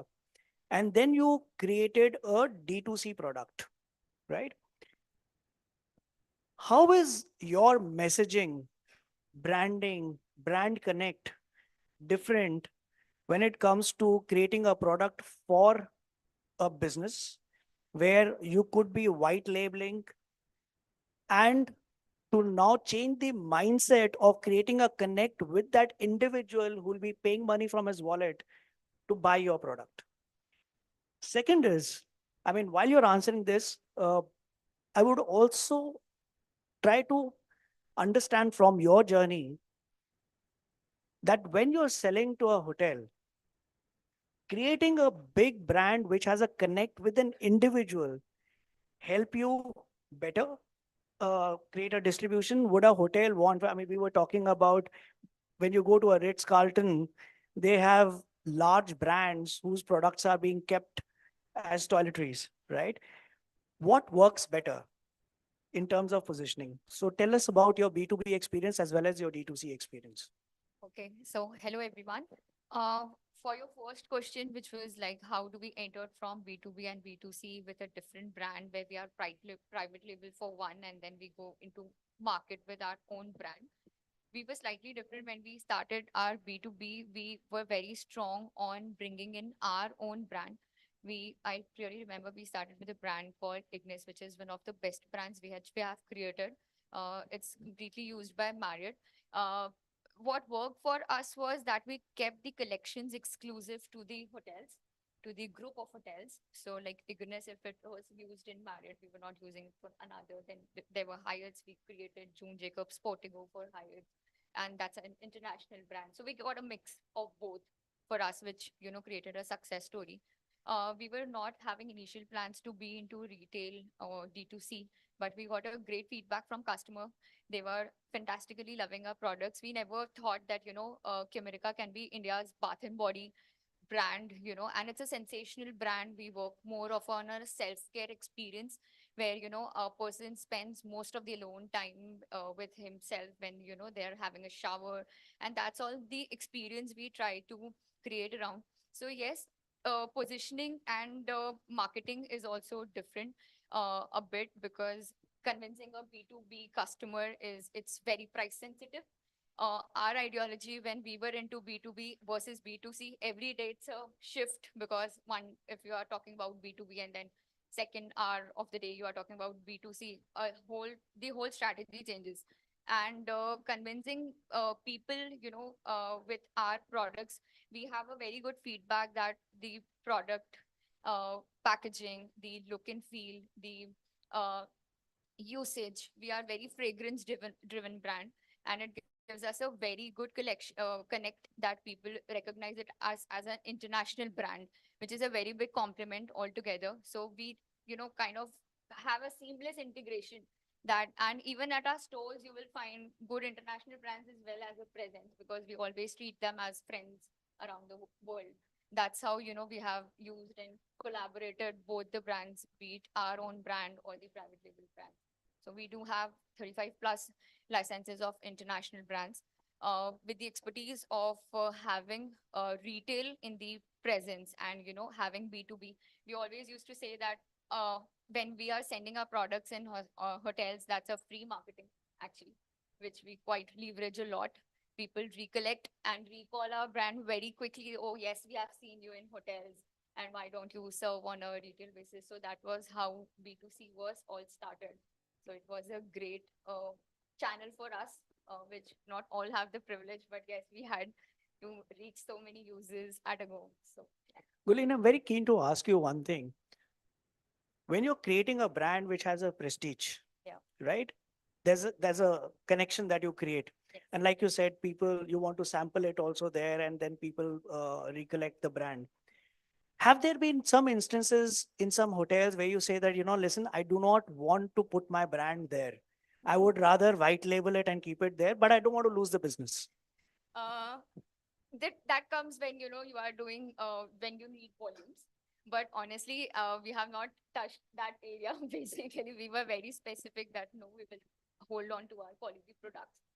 We will not, lose on that part and not do private because ultimately it's a brand manufacturer which is going into the market. So we have never compromised on that part. That we were very sure. And we were more known for our products. Our products has been our USP, and for retail, it is products plus experience, which makes us different from others. So that was one thing that, okay, let the business go. But fortunately, we have a great business in the hospitality as well. We're India's first. So yes, that's Awesome. So would it be correct to believe that for a D2C, brand is one of the most important things that an entrepreneur must keep in mind? Is it safe to believe that? it's a mixed thing because D2C comes with a lot of challenges, which is typically not there in B2B. But yes, the kind of recognition which you get from D2C, it helps a lot when, so for example, if now we go to a hotel and we want to pitch, for example, to any luxury hotel or Kimerica versus, any other XYZ private label brand, their generally top question is, do you have a store? And now we can proudly say that, yes, we have 7 stores already. And you can see our stores. And when they personally, so how the process works for B2B is they do go to the store.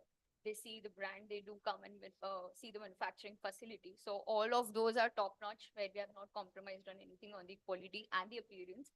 It's all luxury, contemporary built stores. So definitely it gives a big advantage that, you are already into D2C. It's beautiful because, if you come and see, there's like Aditi also mentioned that the quality is absolutely paramount when you're building a luxurious brand. But quality helps you create that connect with the customer, but then also brings a lot of responsibility on the brand owner to ensure consistency over time. There's a huge responsibility that comes in. Ashish, I want to come to you because I remember talking to you about what you do in the B2B space.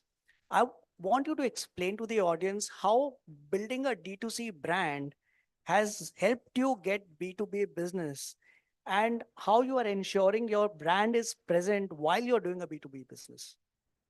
So how we look at this is, one, we're not plainly a D2C brand, right? We call ourselves an omni-channel brand. I mean, just for the audience, I think people who don't know about us or how we operate, we of course have an online presence of our own. We are in multiple marketplaces. We are in about 600-700 retail stores and now expanded into multiple countries as well, right?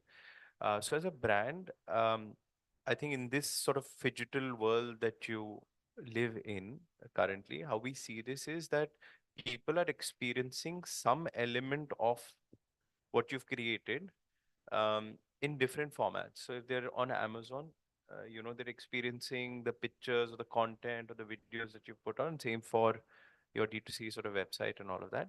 So that plays a big sort of role.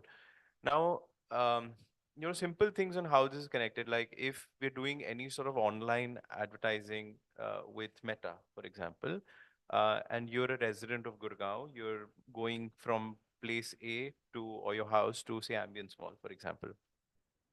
While scrolling on social media, and if you are an interest group that we're targeting, you'll probably see our advertising, right? You may not buy it, but you'll experience some sort of the brand that we try to portray on that particular platform. You get off an Ambience Mall, you go up to a Crossword store, you'll see the brand there. You're far easier to convert, right? Of course, you'll see, look, feel the product. And what rightly Aditi also said, branding will only let you buy the product once. If the experience is not good, one, you'll never be able to create a brand. Second, you'll never be able to get the customer back, both interconnected. In our and to your question, how we built our customization business, I mean, you'll be surprised to know that we have 0 people on our sales team, but we work with 2,000 companies. And all of this is a pull marketing. We don't reach out to anyone. They have reached out to us. Why? Because at the end of the day, they have used our products. They found it to be 10x better. And they have reached out back to us saying that, okay, why don't you customize the product for us? In this segment also, 99.95%, barring some white labels that we do, if you've heard of brands like Napa Dori, any notebook that you pick up is done by us. Nicobar, any notebook that you pick is done by us. So there are 2-3 brands like this that we white label for. But any other customized product that we do for these 2000 companies that we work with will have our branding on it. And largely got converted because the CXO level or the senior management or the HR or the admin or the procurement is a user of the product or gotten gift of another branded product that we did for another brand and they got gifted. So I think it's all connected. I mean, so if you're doing some content online, you're marketing online, it's all kind of some returns in some of the channels that you're working in. And unfortunately enough, currently we don't have the matrices or the data is not kind of flowing in. If I did X number of or X spend on Meta, hence it converted into my corporate sales. So I don't have that number, but year on year we've seen that time and again kind of increase. Ankit, you said you began your business being a distributor for products that are being sold to the salon. Every brand typically has a story that is told to a customer, you know. But as a distributor for a foreign product where you represent that brand in the country, your customer is a business through which you're selling. Does the story get diluted with a sales objective when you're dealing with a business? The story that the brand has for the customer versus the story that you have to achieve your numbers going to the business. No, I think the story is always the same because when you're representing a brand, and if you're a good distributor with the right ownership and accountability, you will represent them like it is your brand. Today we've been distributors, but we've always represented like them. We were like it's our brand in India, and we are, let's say, for Olaplex, we are Olaplex India, right? We don't see it differently. So, and then sales numbers will only come if the story is communicated to the end customer, consumer, because it's a story that counts, right? So let's say if the story of Olaplex was it repairs the bonds of the hair. Now, repairs the bonds of the hair means nothing to the consumer because they don't know what bonds are. We all have hair, but we don't know that hair is made of bonds and how many bonds. But the story was insurance for your hair. That was a very strong story. It was insurance for your hair, and we kept repeating that to the consumer. I remember in the first few years when we launched Olaplex, people were saying, "Oh, is it Ola Cabs? Is it related to Ola Cabs?" And we had struggle, and it wasn't a product that gives you outer benefits; it gives you inner benefits. But over a period of time, I think every woman who colors her hair or styles her hair or blow dries or heat treats her hair knows that you cannot survive without that ingredient or that technology. So that insurance for your hair was the story. And that, so I'm sure all of us here have that own story, or we need to have that story if you want to really, crack the code with the Indian consumer and make it as simple as possible. Aditi, you are a brand, you're not selling online per se, right? But in today's digital age, it is very difficult to believe that any brand will not have an online presence to create a connect with the user, right? How important is storytelling for you when you are wanting to create a connect with your user to acquire him as a customer and also retain? Because you just mentioned you can only sell it once based on the brand, but then the quality, the delivery, everything matters. How are you creating this connect? How are you using storytelling in the online world to acquire a customer and then be able to retain them and build a pride of owning a product, which has been from your store? So we do actually sell online through our website and through other channels as well, through some aggregators and stuff. So we have that retail presence also. So the thing is that in terms of storytelling, I think not so much in the form of a story, but I think just highlighting as you know, as he mentioned rightly, that highlighting the key aspects or the USPs of your products. Like we started off as, our storytelling in the beginning when we started off as just a D2C brand was that it's all made in India, inspired by India stories and everything. But moving forward, we realized that's not enough. There are many other brands coming up doing the same thing, doing similar products and everything. So we had to so far evolve. Now, what we realized in the Indian market is that coffee as a market was booming in the country, and it is still growing, like very largely in terms of even the number of cafes coming up, or in terms of like, your like your D2C brands in coffee and stuff, the consumers are really going up for coffee. So we realized that we need to tap into that market of sorts. Now you had cappuccino cups available, you had espresso cups available or mugs available online, but everyone was just taking a regular mug, putting a design on, slapping their design on it and selling it. No one really got into the science behind a good coffee cup and stuff like that. So that's when we realized that that is the gap in this expanding market. So we sort of tapped into that. Now, in terms of storytelling, what we did was we actually we studied the science behind a good coffee cup and stuff like that, and that's what we actually educated the customer about. So people who already knew about that, they were like, oh, this is a brand that's actually understanding my need, and therefore they came to us, whether it's a cafe or it is your end consumer. And for the others who were just getting into coffee, they're like, oh, so this is how a coffee cup is supposed to be. So then they were coming to us and purchasing the products from us. So I think in terms of that, whether we're getting our B2B market or we're getting like selling directly to D2C, I think this sort of communication of what we're doing in terms of the quality, in terms of creating the right product and stuff, it's, I think because that was very clear, it sort of helped people create that trust in our brand, and knowing that what we're doing is not just slapping a design on a cup or something, we're actually creating a credible product for them to use. That's beautiful, because a graphic designer turning into a product designer and understanding what the product needs to do as in terms of utility is amazing. Gurleen, from a B2B to B2C and setting up a store, so creating a front end, a company which is used to selling in mass is selling, I mean, did the numbers excite you when it came to the number of sales coming from a store, and a store that was being set up during the pandemic? So what did it feel like? One. Second is, I want to touch upon digital again with you. Having a physical store, a D2C brand, what are some of the strategies that you used in the online marketing to drive these sales and brand connect at the store level? Any success story or any strategy that you would want to share, which could be useful to anyone who's starting up now?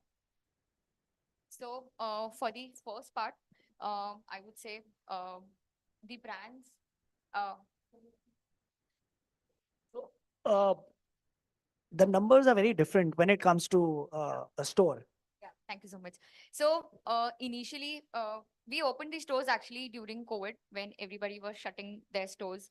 It was a very difficult and controversial discussion we used to have in office that should this is the right time when everybody is closing down the store? Why you want to open up the store? And that too we took locations at airport, which was again a very difficult decision. But we were when we launched Kimerica for retail, we were very sure about our strategy that we will be doing it omni-channel, because our focus was to create a premium luxury brand. And because of the likes of Rituals and Byredo, whom we get inspired by, we have seen them, making a lot of stores, because that's how, with time you connect with the brand and, retail in the brand. We were very sure that, every time you open Instagram or every time you go through any digital platform, you will find another brand, which would be after you to buy the product. But we were sure that our all the marketing strategy will have to be on a full basis and not on a very push basis. And that's how the products evolved around what people are looking for. Let's work around on that. So offline, yes, had been scary, but and numbers as well, yes. That it is always, difficult to even achieve BP. But again, we were sure that luxury will need at least 5 to 7 years of time to seep into the market. Fortunately, out of our 7 stores, only 3 are there which are not doing VP, but rest of them are quite profitable. And we are happy because we planned smart stores. We even closed one store which we felt that yes, we made a mistake. And yes, we were happy accepting that instead of carrying away the losses. It was a good decision that that's okay. Let's close down the store. Whatever branding we had to do it, we had done with it. But moving more on a kind of store which gives a success to us is definitely our focus. And even for the next 2 years, we are there with our stores. In our plan that this year we will have some 5 to 10 stores of our own.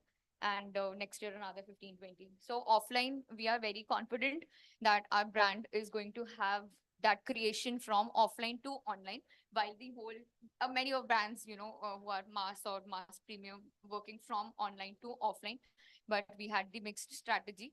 And moving to the second question of digital marketing, where, we have the success in digital marketing, not just Amazon and those, we are quite taken away with the quick commerce numbers. This has been fantastic growth for us.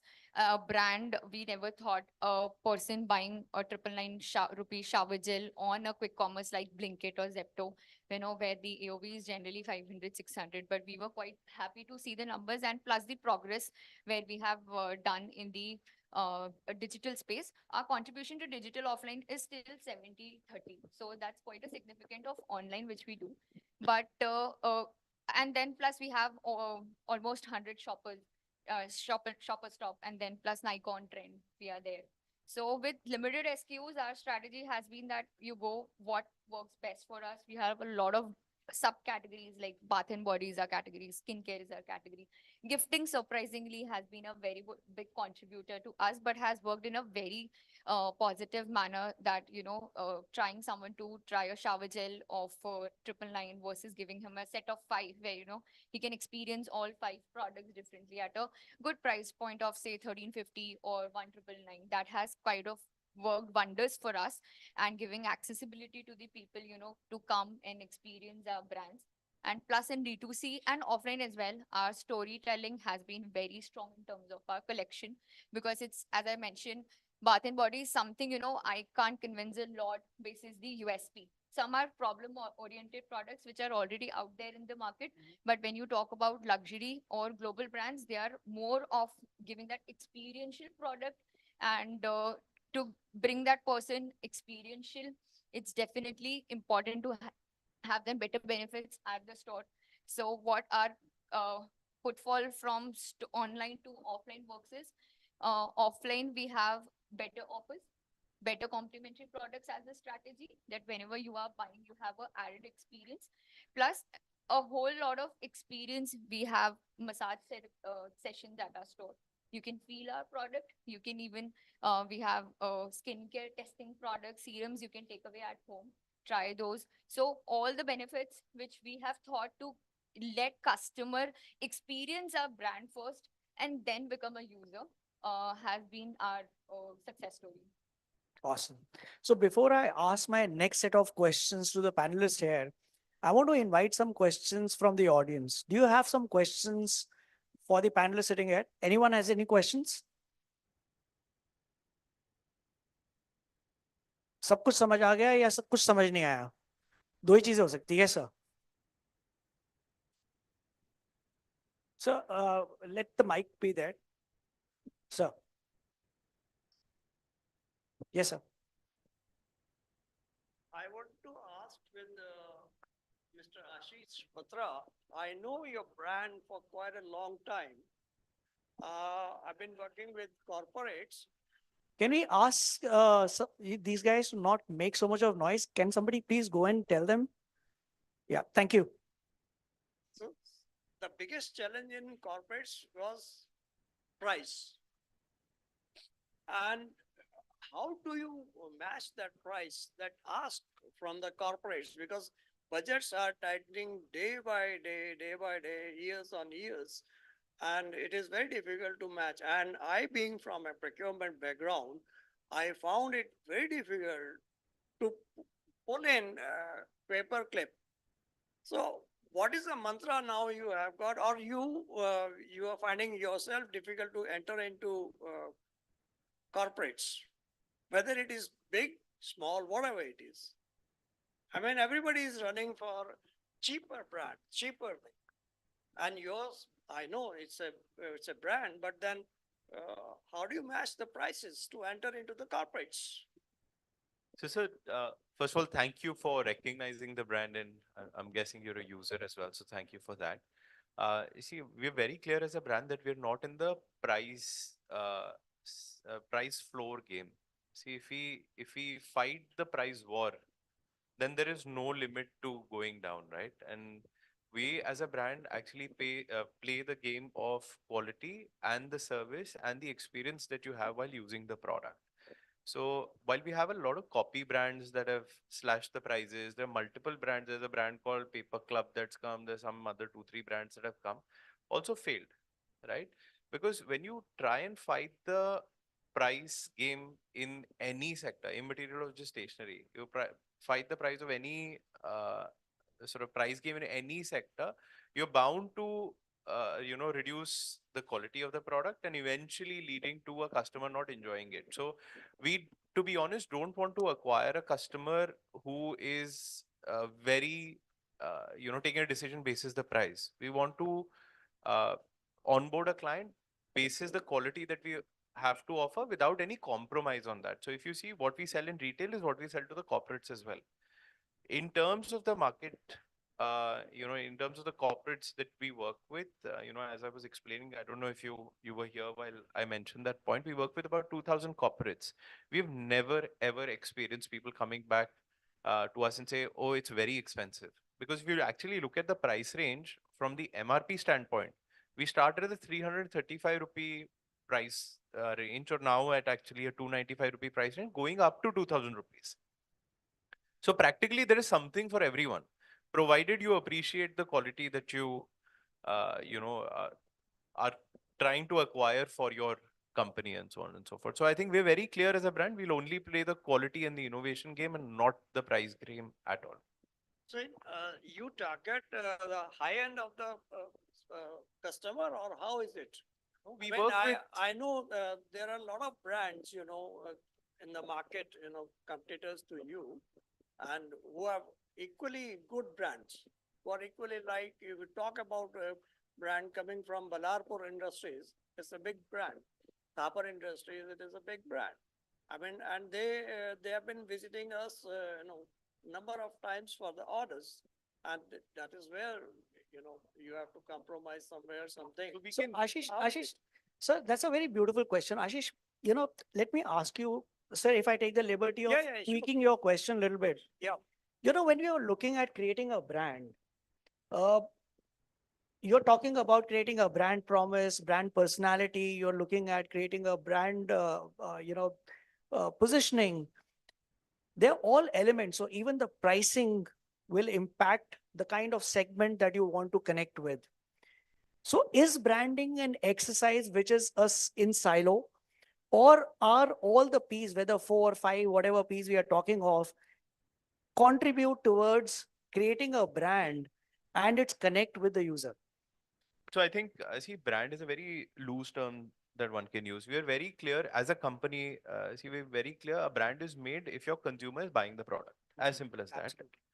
As sir also mentioned, Bilarpur, there are multiple other brands. Right? They're legacy brands. I mean, what they've created is something that we aspire to create one day, of course. We as a product company, first of all, stand for if the product mix that I'm giving to you. So all my raw material, including the thread that I use to bind my notebooks, is imported from Germany. You open the notebook, you hang on one side, your body weight will take. So the overall experience of that from the raw materials that we create, we're a highly sustainable brand. There are no plastics used. No, but then it's in all that case- FSC certified. So that comes at a price. In that case, your executives who are coming visiting us, do they ever mention that this is what the quality of our product is, or what we use? The others are not So using. others are not using. maybe, I mean, this can be a conversation that we can take it post the session, Yep. If you permit, because, we'll have to move forward. Yep. Right, sir? But this is a very, what I like about these kind of questions is because it becomes very relatable to the audience sitting here. These are real questions, real challenges that everybody is facing. I'm taking a cue from there. Baithiye, sir, please. Taking a cue from this question, why don't each one of you share some story which is relatable to the audience that has helped you build the brand or the connect and create your D2C business? Let's begin with you, Ankit. So, we are very clear, our salons is our physical interface, right? So let's say when Gulin was talking about how you're able to provide an experience and you do your hand massage and you do your skin testing. So our beauty salons or beauty parlors, as we used to call them, which are now called salons, are our physical stores where we are able to provide that experience, touch, feel of the product to the end consumer. And then taking that experience and being able to use that advocacy of that salon to promote something online is where our D2C strategy comes in play. So I think the beauty of playing in omni-channel, like even Ashish mentioned that, I think all brands today need to be omni-channel because there is always some pros and cons of every channel, and you need to be able to play with those pros and cons. So for anyone building a brand, and I'm assuming the audience is here to learn how to build their own brand or relatable things, I think it's important to be omni-channel so you can take the good from each channel, to offset the bad from each channel and basically create a complementing omni-channel strategy. So, I would want to add to further to this only. Two, three things which as a strategy or as a learning, which overall as a company we have experienced and I've always thought of sharing with entire team and everyone who met us. First in D2C, we realized being agile is very important. You have to be very quick in terms of your decision making and in terms of listening to the inputs and thoughts of of your users, and plus the people who are bringing it onto the table, because D2C works in a very agile manner. What product you launch today basis your research of 6 months, maybe 3 months later your competitor already is out there. How did you learn this? Could some anecdote story about how did you learn this, that you need to be agile? Yeah, क्या so हुआ था I ऐसा? think to the latest development of agility is 6 months back we never thought a product like ours would be on Blinkit. We never thought. Now Blinkit is our equal runner of Amazon. So that's how Blinkit worked for us. Had we been very slow decision maker or very adamant, no, that I want to Blinkit is Blinkit, then Zepto, and then Instamart. We are there all now. In like Did 6 this months. suggestion to put your product on Blinkit come from you as a leader, or did it come from any employee, or how did you think about this? Actually, I was not even knowing that we are on Blinkit. Uh-huh. Even I was not knowing that team is already there. We already have a commercial agreed to them. 6 months our products were going, but at Rakhi it was a boom. We all were shocked to see a growth rate of 200% on just Blinkit. So our best seller product is Love Story collection, which is more around Love story. story on Raksha Bandhan. Imagine. No, so so as you rightly said, you would never expect that Love Story. How can it sell on Rakhi? But we did wonderful numbers on Rakhi itself, because we understood that Love Story is not the intimate relationship love story. It's always a brother sister bond. It's your Mother's Day, Father's Day, everywhere. Love Story worked as a very fantastic collection for us. Valentine Day on Blinkit we did 16 lakhs plus. On Instamart, we did 16 lakhs plus just one day. So we were like surprised that, we never thought of having these numbers on these quick commerce. And again, as I said, you have to be open, because sometimes you are so busy with your strategies that, you forget about seeing around what the world is doing. And then, you are skeptical that, you want to do it or not. There were double thoughts that, our brand, who will buy our brand, luxury brand, as I mentioned, ki 999 ka shower gel, Amazon पे तो हमें बेचने में इतने पैसे लगते हैं, तो who will buy it on quick commerce? So but again, these are all learnings, and as a second important takeaway is learn and unlearn, which our team has been very strong and very supportive, that they understand that yes, unlearning and then learning again is of a very crucial aspect in D2C to make it successful. So quick takeaway is that आपको सब कुछ पता नहीं है. Yes. You have to experiment. You Yes. don't know what's going to work. So as an entrepreneur, you need to be open-minded to go try stuff. Some things will work, some things may not work. Yes. But at least go with an open mind, try things out. Aditi, what has been your experience? Something that you would want to share about something that happened, a story about So rightly, I think what you said, just going into things with an open mind, I think that's been my approach to life all along. I think like I've literally just gone with the flow and life has taken me. So even with the brand, I feel, we launched as a D2C brand, as I said. And when we got the first restaurant coming to us, we were like, okay, like we are making good ceramics. We can do it for a restaurant as well. Then came another one, then came another one. And now we are in more than 200, 250 restaurants across the country. And we've even now made ceramics for Vikas Khanna's restaurant in New York, which has been our first international restaurant that we've serviced. So I just feel like, it's just been like we've listened to the customer, we've listened to people who've come to us. And now that itself has become a major part of our business. And that, like, as you have moved from B2B to D2C, we've sort of moved from D2C to B2B plus D2C, because now the B2B business is also helping us selling our products. Because if you see our communication on Instagram and our website, it highlights the kind of restaurants that we work with, the brands that we work with. So we work with all Bombay Canteens tableware in Bombay is created by us, all their brands. Then Third Wave, we manufacture for Subco and other like leading, brands in the coffee industry. So now when a D2C customer is seeing that, oh, these people are working with such reputed brands, they sort of build a trust in our brand. And then that's how they'll end up purchasing the product from us. So I feel like, it's worked both ways for us. So I think. So I think that's very beautiful because, you build a brand in such a manner that even the B2B players want to put your brand as a mark of saying that, we are serving the best to our customers. That's the point to that. Recently, we've actually had like cafe owners saying that, okay, if we buy from you, are you going to put up our post on your Instagram page? And for me, that is like a very big success story that people want us to post about their cafe on our page. So Awesome. I think that has been like a big success. You have to learn from her one more thing, that when you're on the stage, do your plugins, market yourself, share your stories. Ashish, what has been your story? Something that you'd want to share with the audience here? Some anecdote of something that happened while you were transacting business or building this D2C business or a brand?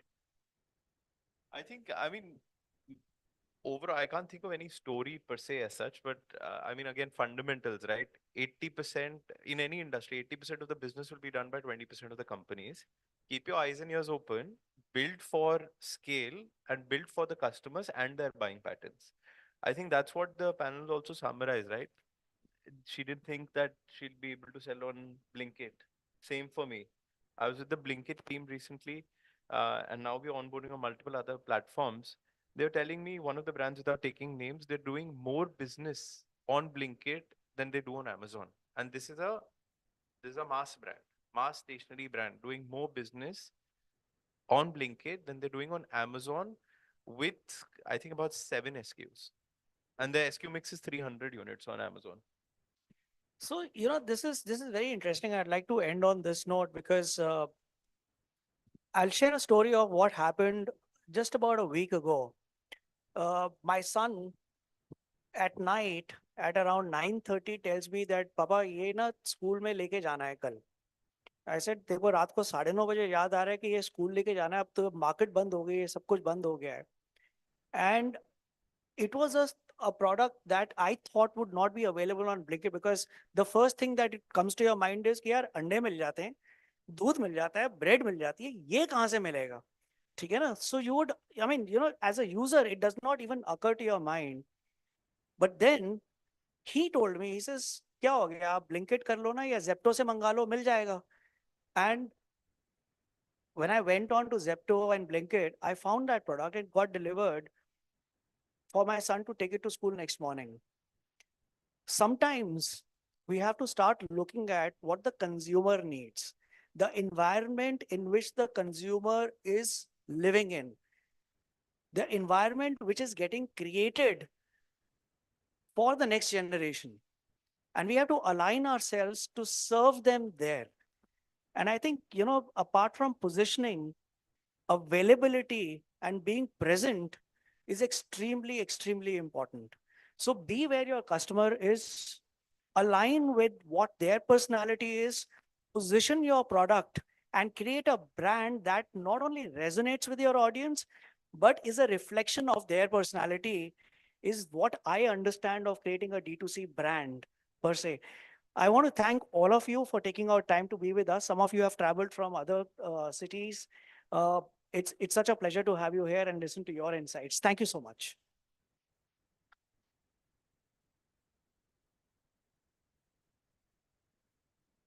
Thank you. Thank you so much. A picture, please. Thank you so much, Harbinder, for doing that. Thank you.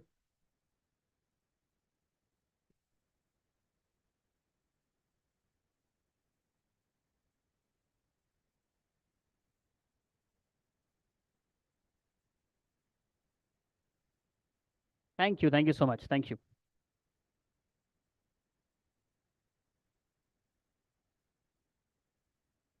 And now for the next one, from building a successful D2C brand, it's now time for the brand story.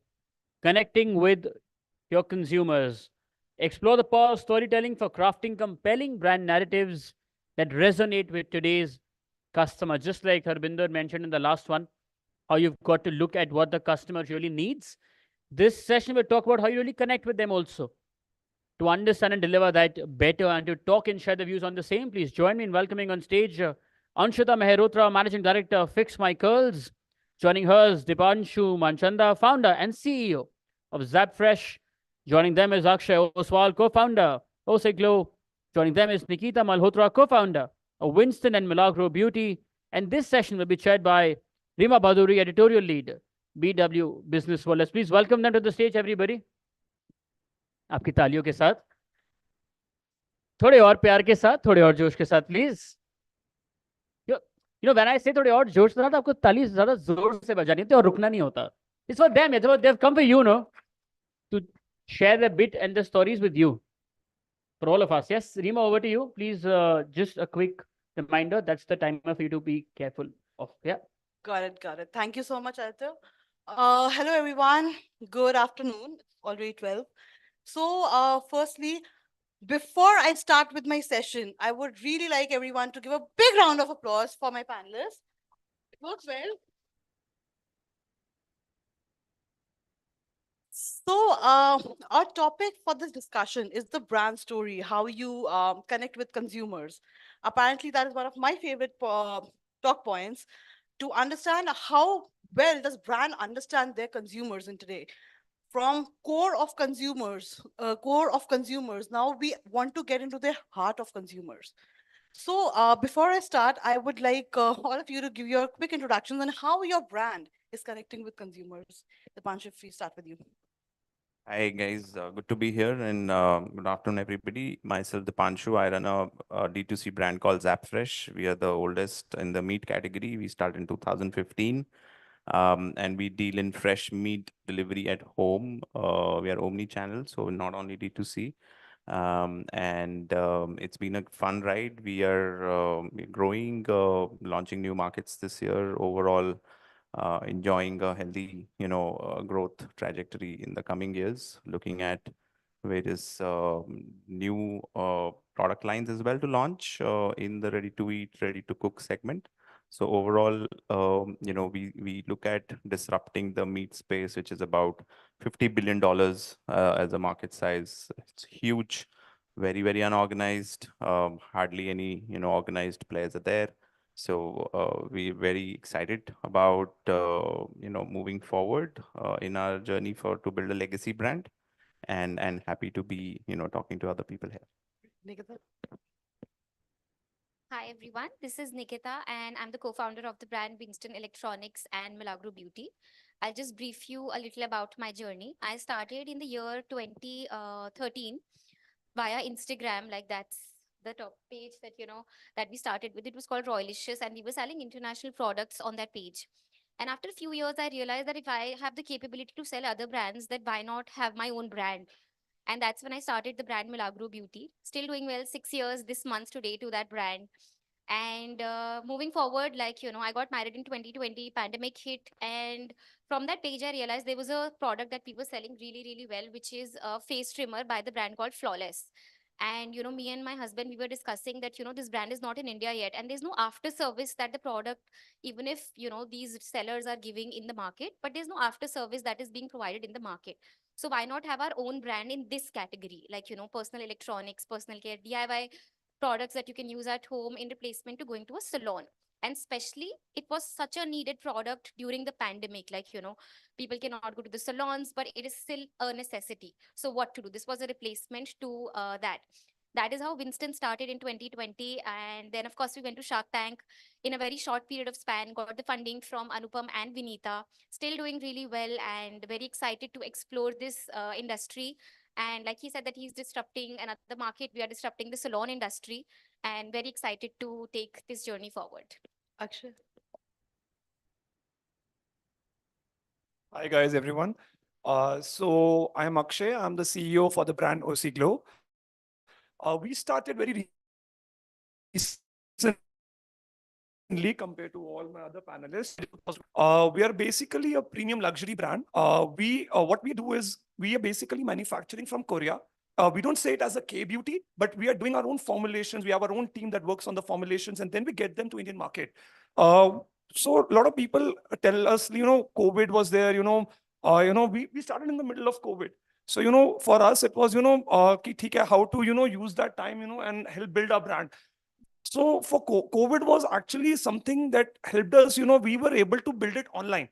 So we scaled this brand online. We are a purely D2C brand. We are able to, we started with 2 products. We are very indie brand. We have 8 to 9 products in our range. What we focus on giving, that high performance skincare line.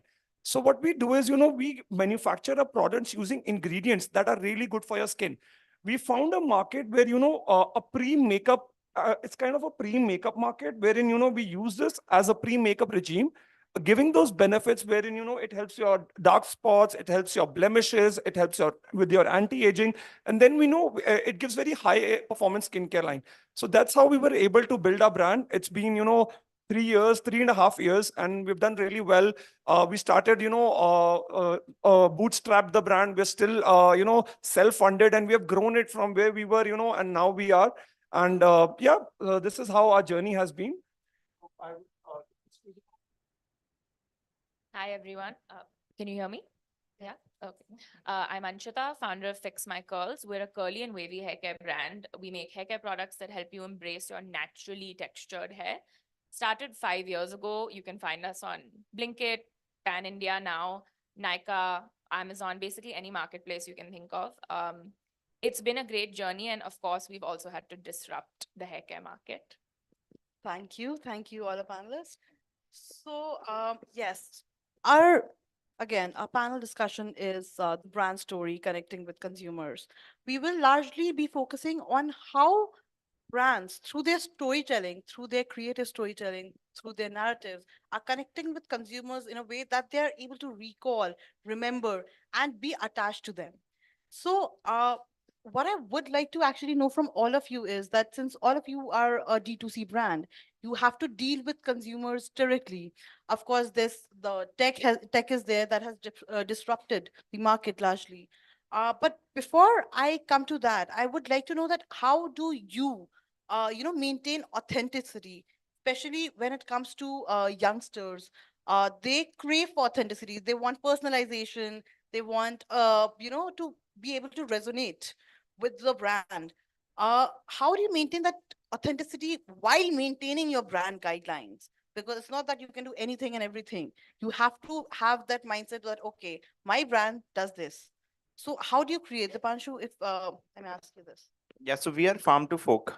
For us, making authenticity is, our bread and butter. That's the only thing, which sets, us apart, because what we saw in the local markets when you consume meat in a very unhygienic environment, it was extremely dangerous to consume, products which are out of shelf life, expired, in meat as a category. People don't know, how old the meat is. That's the problem we are solving here. And how do we, look at that, tackling is all our meats are processed within 24 hours of consumption and then sold to the customer. So that journey itself, is a parameter for us to, consistently maintain quality and transparency and traceability, which is most important to us. And we've actually done some, campaigns where we have shown customers, how, the entire farm to fork, how do we do it? How do we procure? What are the standards we follow? So basically helping customers understand, what all you are doing, on the backside, from a quality point of view or any other, unique proposition which you offer to the customers helps a lot. And that way they're able to build trust. I remember initially when we started, I personally was speaking to customers and, they were extremely concerned about antibiotics and what's really going in the products. And we could only do, so much, and we were very honest about it. So I think, in a nutshell, I would say that you don't need to oversell as well in terms of genuinity and authenticity. Just tell them what you're doing, be honest about it, and do the entire traceability of the product as much as possible, and stay away from harmful chemicals. People don't want to, either use it on the face as per, other beauty care brands which are sitting here, and even consume inside, your body. So I think that itself is a huge differentiator. If we all can take a responsible position there and showcase that journey to the customers, it becomes extremely transparent with them. Understood, understood. Anshita, on those lines, when we talk about authenticity, your brand works on hair care, on fixing the curls, wavy hair. I have wavy hair. I straighten my hair almost every day. So, how do you connect with your audiences, especially when it comes to today's people? There are so many glamorous roles that people have to play. They need their hair fixed, they need their clothes fixed, they need their face fixed. How do you create that authenticity with your brand? So firstly, I wear my hair curly. I don't straighten them. I think that's the first step. So if you meet me anywhere, it doesn't matter what event it is, my hair will always be curly. I don't feel the need to straighten them anymore.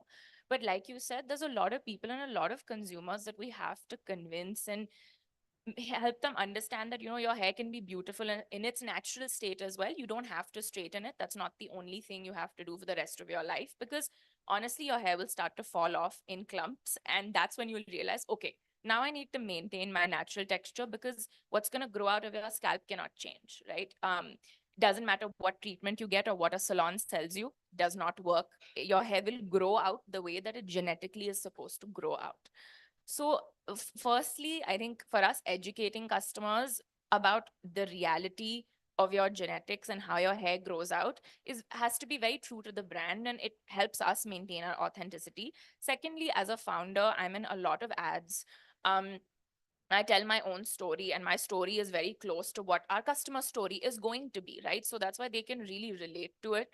Also, I've seen other hair care brands not showing actual results. It'll often be honestly photoshopped, and they change a lot of things. And trust me, consumers today will find out. So if it's not the actual result, in some time they'll be able to tell. And anyway, if your product doesn't work, no matter how authentic you are or how much money you put into ads, people will not buy it again.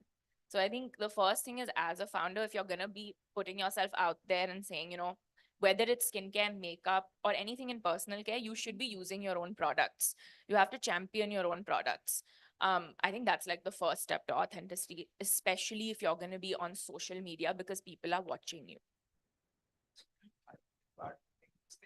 So generally what happens is, even for us, like as a skincare brand, we try to do as much as user generated content.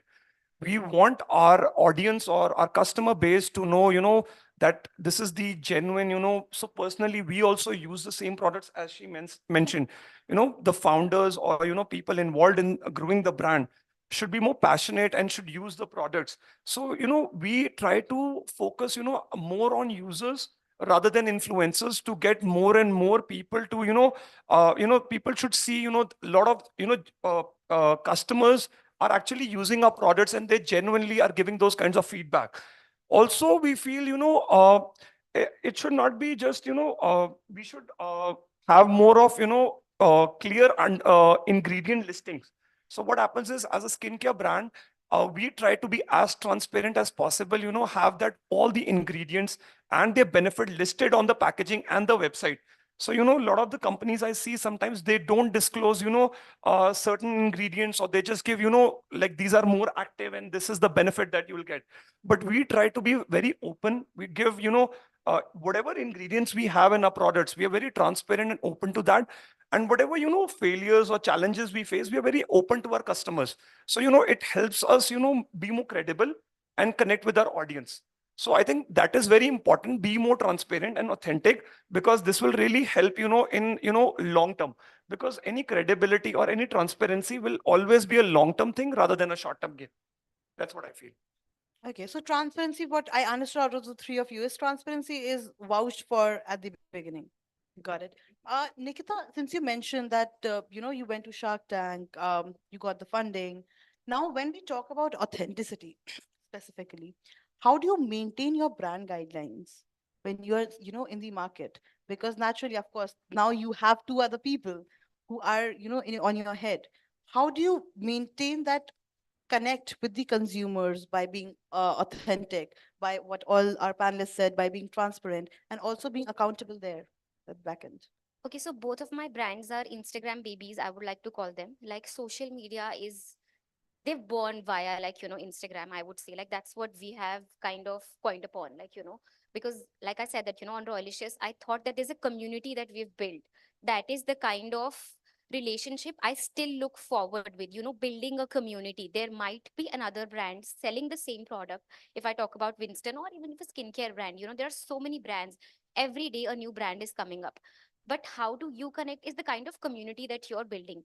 And by that, I mean to say that by the content, of course, and tapping on the micro influencers rather than going for macro influencers, because that creates more connectivity with the consumers. Like if you see like a small influencer, talking about a brand, even if that person has like a 2,000 followers, they are genuine and they know that this person is not communicating 10 other brands on the same day as, she's talking about the brand Winston or Milagro. That is first. And when you talk about Shark Tank, the kind of authenticity that we have got, honestly, today any brand can go to Shark Tank if they have good numbers. The consumers will also buy that brand. But that is for once, right? Then you have to, there's a glue, there's a stick that you have to maintain that. How do you do that? The kind of services that you are giving after sales. And, the product should talk for itself. You don't have to do anything, honestly. If your product is good, the consumer is going to come back. You're going to have a good returning rate. For our Winston product, if I talk about, because there's a 1-year warranty with the product, we don't expect the consumer to return very soon, unless the person wants to try, another product from our range. But the kind of services that we are giving makes us authentic and makes us connect to them. If we are giving them QR codes, we are giving them guidelines, how to, hairstyle, use, make your hairstyles when you're using our product. So these are small things that you connect your consumer with.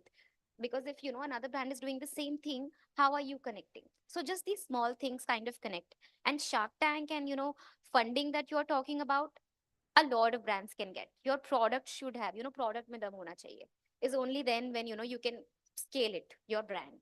Otherwise, what's even the point of having a red bottom line and getting the funding and then just showing numbers in your books? What's the point of that? Matlab, I know that some founders are doing it, but that's not what our ethos say.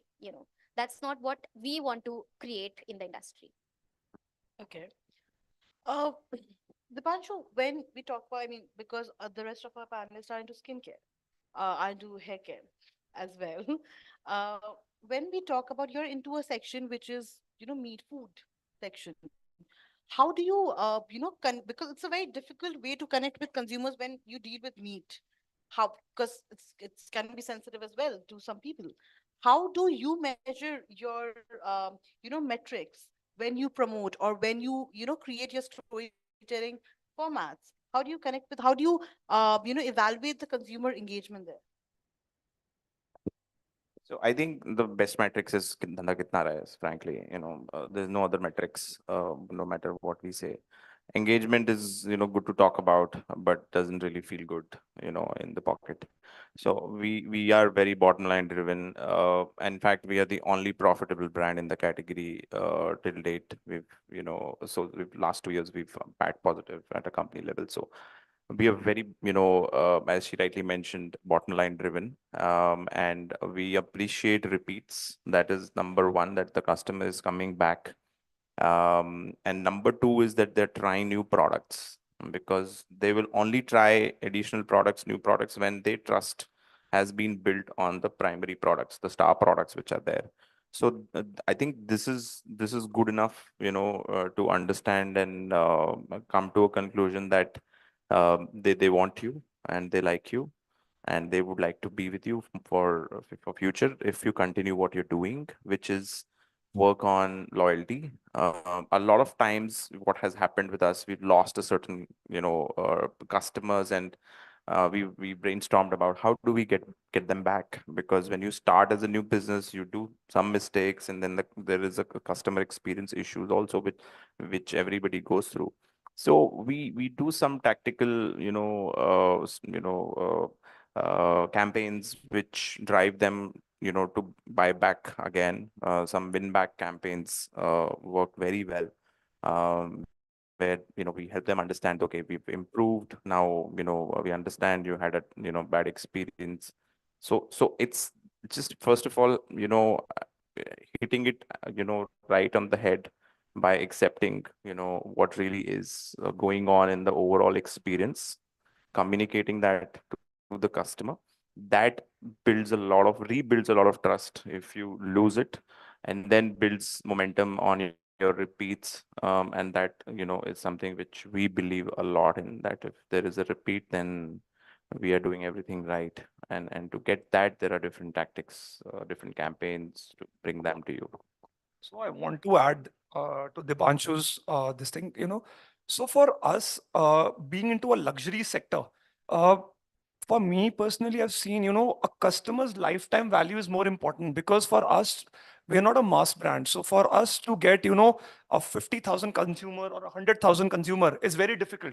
So that 5,000 customers and that single customer spending, buying repeat and giving much more time in terms of, those referrals, those purchases, those loyalty and all, that is more important for a luxury brand like us.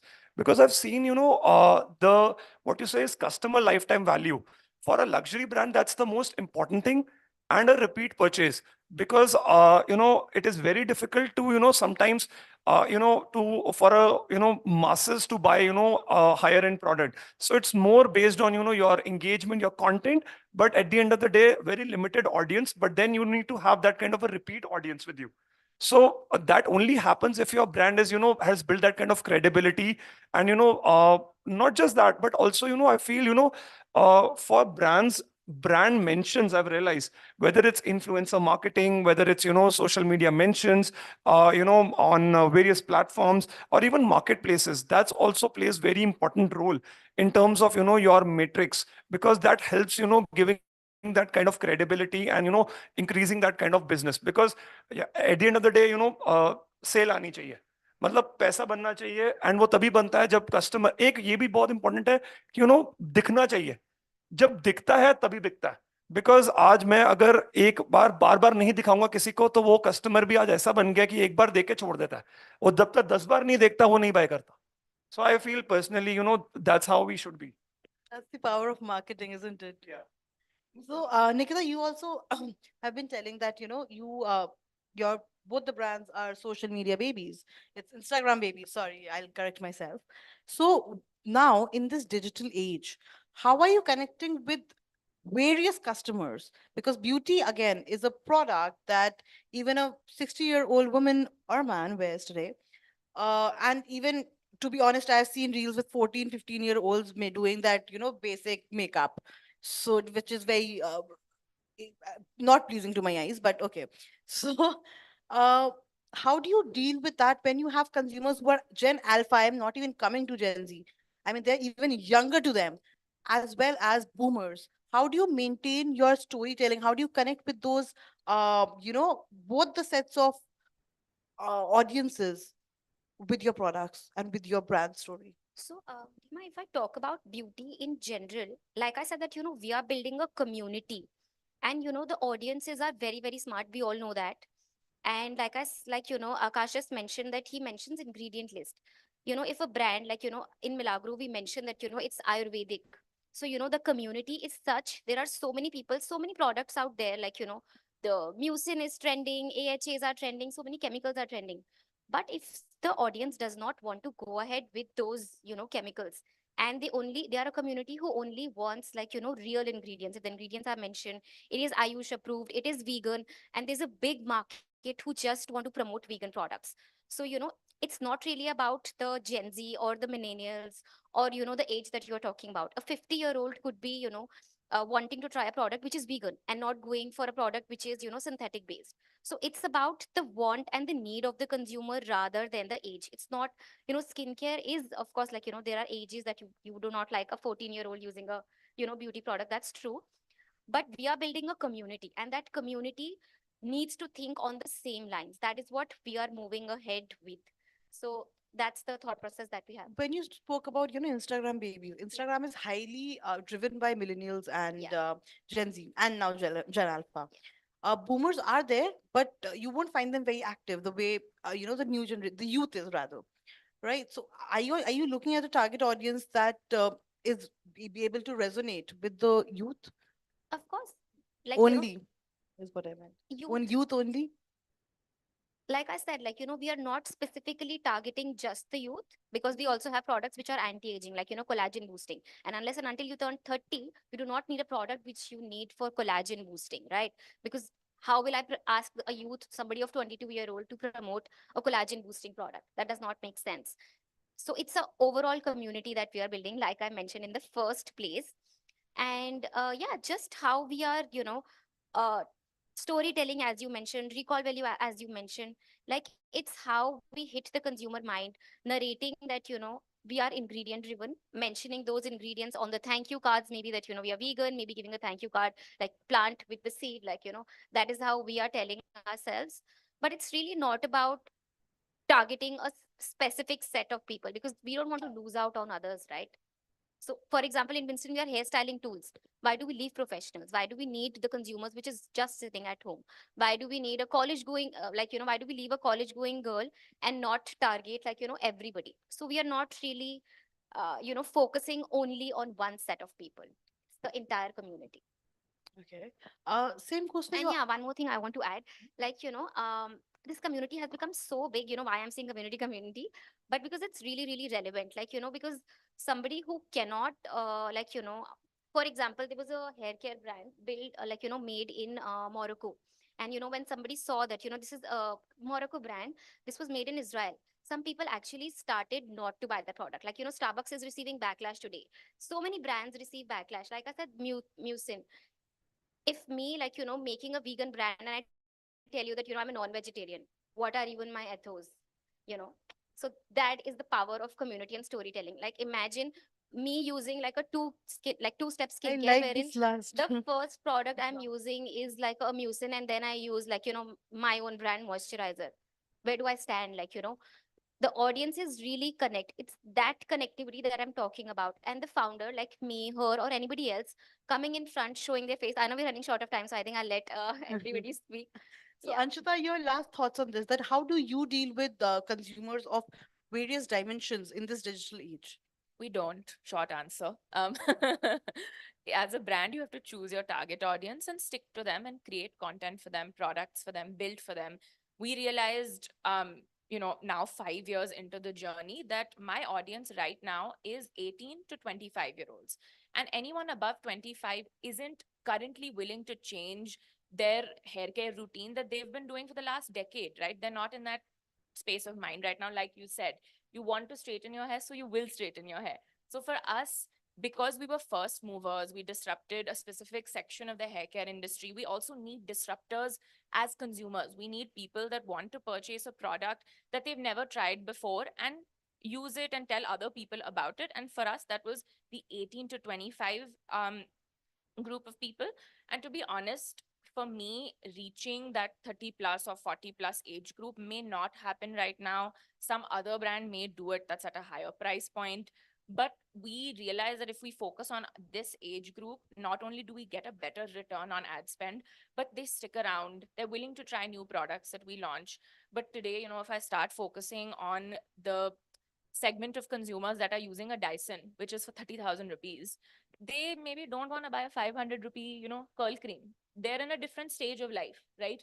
So for us, it's become, if agar ek community hai or ek group of consumers hai and that's working for you, honestly focus on them and make sure their customer love is a 10 on 10 all the time. Because if you spread yourselves too thin as a brand, I don't know, you're not really focused or talking to anybody, are you?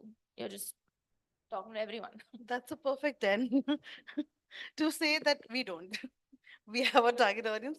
But thank you so much, all of you. Thank you so much for the time. Our time is up. So I would have liked to take some questions, but we do not have time and it will kill me. But okay. Thank you so much, dear panelists.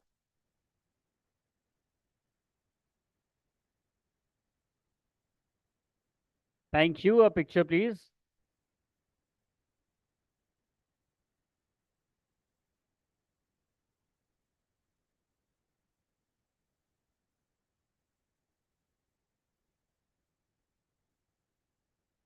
Thank you. Thank you so much.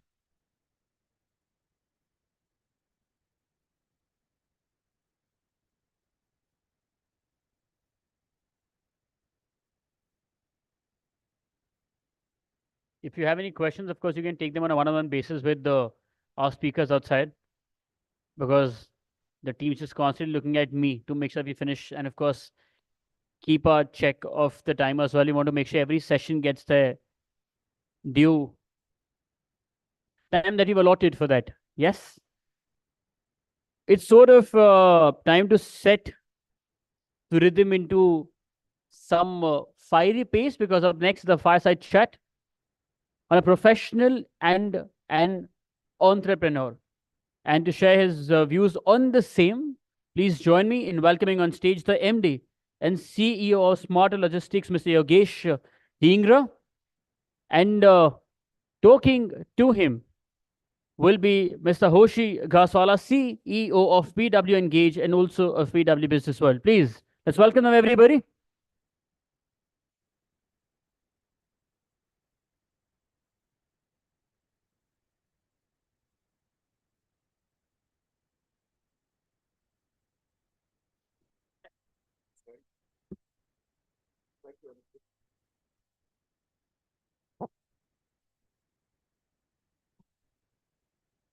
Good afternoon. I know we are standing between lunch and you, but when I met Mr. Dhingra, and I was extremely inspired by his story. So once you start hearing from him, you're not going to miss lunch. I normally don't like to do stage time, but I said, your story has to be put out, and I volunteered to do this little interaction myself. Thank you for joining us, Mr. Dhingra. It's always a delight to be with you and business world and with the community. Let's kind of jump in. So, Mr. Dhingra's story is very different. People perceive that entrepreneurship happens at a younger age. Okay, just when people were, and no aspersion on your age. I'm practically your age. I'll always run a few years younger than you. But, just when people plan to hang their boots, go traveling, some friend recently, I asked him, are you actually going to retire? He said, yeah. I said, what are you going to do? Very hyperactive friend. He said, no, I'll go and see the world. So some people want to see the world. Some people believe they want to spend time with their grandkids. Some people want to pursue their hobbies. So when the same time kind of was arriving for Mr. Dhingra, he decided to become an entrepreneur. And yes, there are cases of people turning entrepreneurs much later in life, but those are far and few. And though I believe, and not because I'm this age, that at this age, you've seen it all, you kind of done it all. So your start is much easier. And that perception that you don't have energy at that age is absolutely incorrect, because if you love what you're doing, you're not working another day. But Mr. Dhingra, I'd like to understand from you, and that's why we are sitting here. What inspired you to take on a journey when, most people, your peers, would be planning some very different things in life? So, you might want to tell the audience what you were doing prior to starting Smarter, and what inspired you to start a journey which is Again, it's not a small business. It's a cumbersome business. It needs hard work. It needs smart work. So, what were you doing prior to this? And, why did you make the jump now? Right. I started my journey as professional. I did chartered accountancy. At that time, Pricewaterhouse used to be one of the top-notch professional firm. Worked there, and when I was in my advisory or assurance practice role, always used to admire people when we used to go for any client visit. Those who are creating it are more, really dirtying their hand and creating something, rather than, coming and just uh, auditing it or advising it, etc.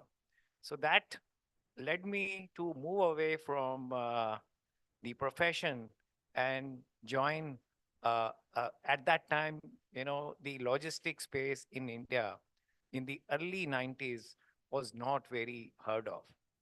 So I got an opportunity to work with Blue Dart, and I met the promoter at that time. When I went into his office, I could see the aircraft, kind of thing hanging there, and what kind of thoughts he had. That really inspired me. That this is what one need to do, and then I joined that. And see today where Blue Dart is, it's the market leader. So worked very closely for almost 30 years. When I joined, it was, the few crores, and today, it's 4,000 crore plus company. So stage came in, it shows that in my DNA, it's more like keep on dirtying your hand, getting deeper into it, everything. But at the same time, balance your personal life as well. So, time comes in life where I said, okay, now let's do something which further give you more satisfaction. So around 2019, I moved away. And then options were either to get into an advisory role or get into take on the directorship of various companies, or do unfulfilled dreams which I could not finish. So there were 2 or 3 things which were on my mind. I said, okay, now God has been kind. I have energy. Let me now get into those fulfillment options. So logistic being the industry where country also required help, corporates also required help. So then I said, okay, now get into, because we created a quality brand, which is like in terms of service quality, I think today, if 10 on 10 kind of service level. But when I used to meet customers, the issue which used to come was that your product is good, but it is cost prohibitive. So that thing was there on my mind, that I think I should come, create a product which is high on quality, but is cost friendly, or it is, cost competitive. Basically, in that process, I designed that, I need to break this myth that high quality is always at high cost. So that was one. And then country also, was struggling. If you look at our country's logistic cost vis-a-vis the developed economies of US, Europe, I think a lot of improvement is required. We are in double digit and we need to come down to close to about 8 or 7. That can only happen if all the players or all of us, in the process, start working towards that. How to create a new kind of cost model structure, etc., where you are asset light, you are on variable cost structure, you're not having burden of so huge fixed cost, and not really dumping on the other corporates. And so those were the processes, and took that risk of fulfilling my desire and countries need and the corporate world to have another good quality player at not cost prohibitive terms.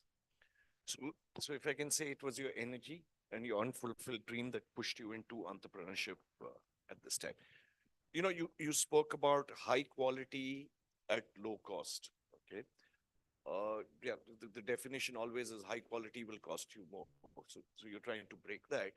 Besides that, you know, what are the learnings that you took from your 30 years in the logistics industry and, you know, replicated them, or, you know, did things differently at your organization smarter, that has given you an edge and a faster start? You know, it's more like you hit the ground running as an entrepreneur. So, you know, what is it that you learned in your earlier life as a professional that you implementing here or not implementing as an entrepreneur? I think the learnings were that you need to have an eye for detail.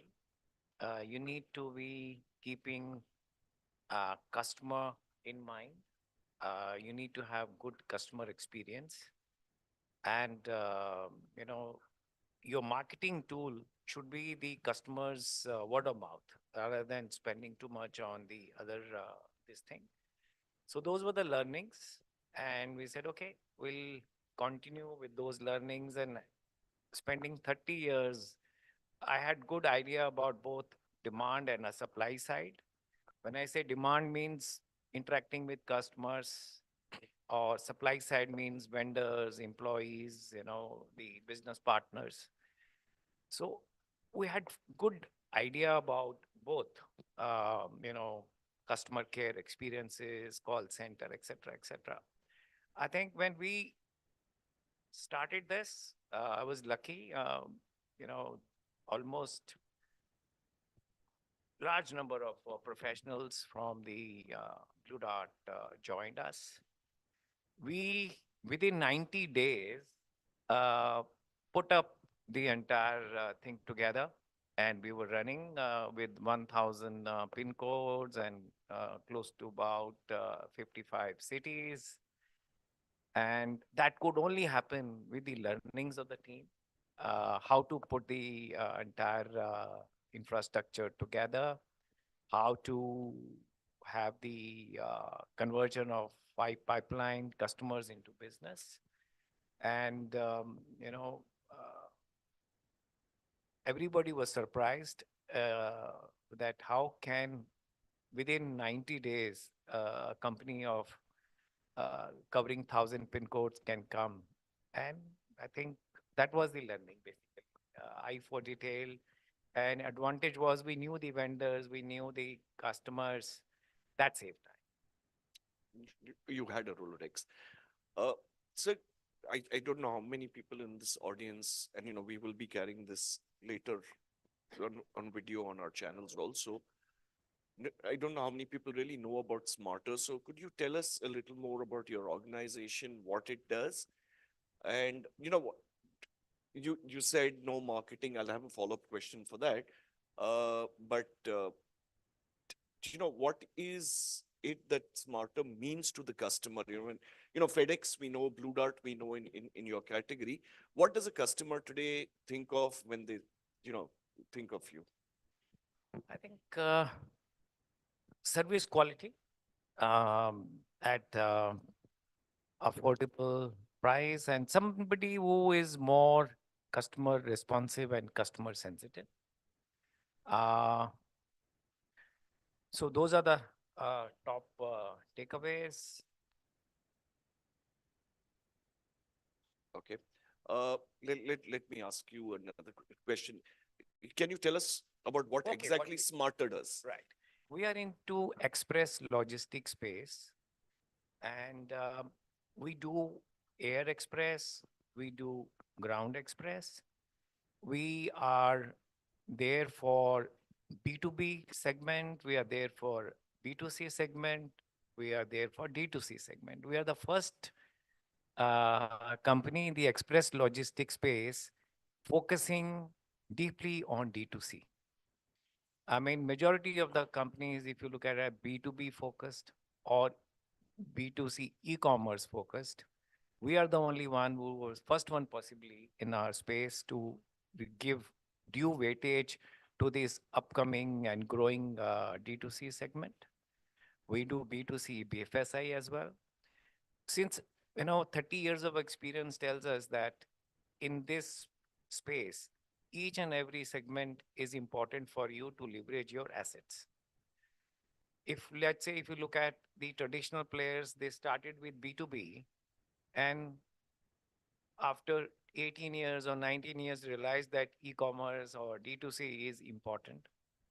Some companies came in 2010, 2012, just focusing on the wave of e-commerce, started that, and then realized in 22 or 21 or 23 that, oh, B2B is also important and they need to move there. Where we are the first company which we knew from day one that each and every segment is equally important. And we are the first express logistic company in the country to start B2B, D2C, e-commerce, B2C, BFSI, all on day one.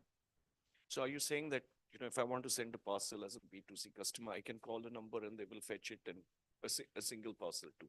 Yes, I think what you mentioned is it's like C2C or C2B. Okay. But yes, that can happen. Okay.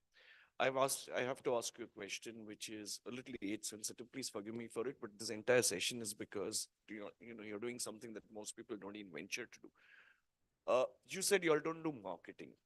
Okay. Is it no marketing? Is it some marketing? And I'm not asking you because, that's my bread and butter, but I'm really keen to know that marketing channels have changed.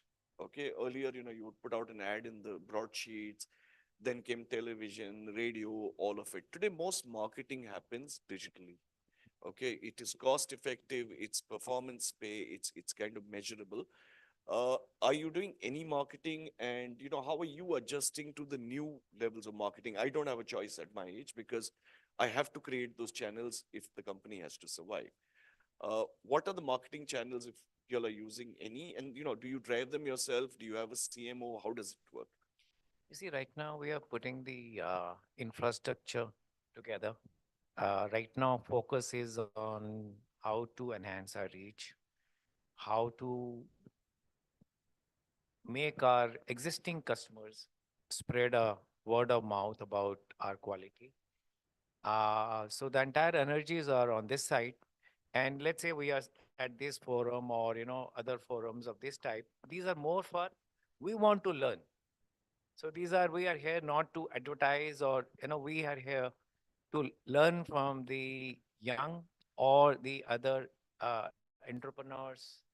So we believe that in the first 5 years is what you need to put the product in from all angles. So right now we're into the stage where the product, high quality product has to happen.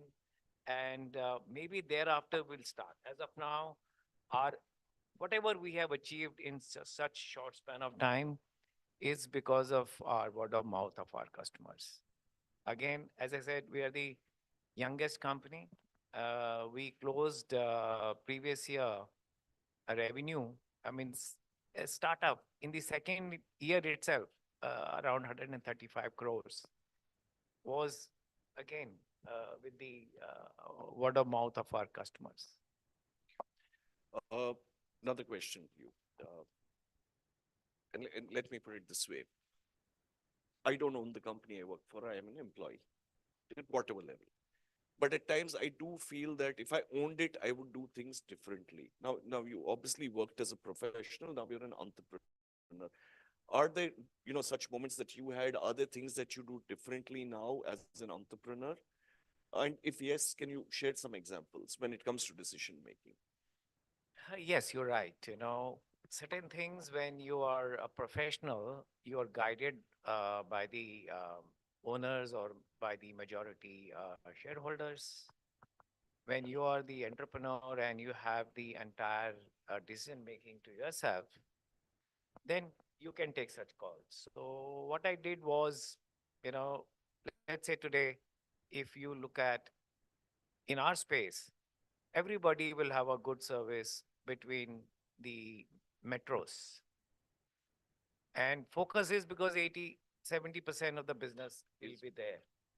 Very few will look at some other options. We took that call that we need to develop and we need to offer to smaller cities, to non-metros, tier 1, tier 2 cities. How can anything get into those cities, or how fast things can move out from those cities into the metros? So I'm very happy, to say that we are the fastest in terms of the transit time.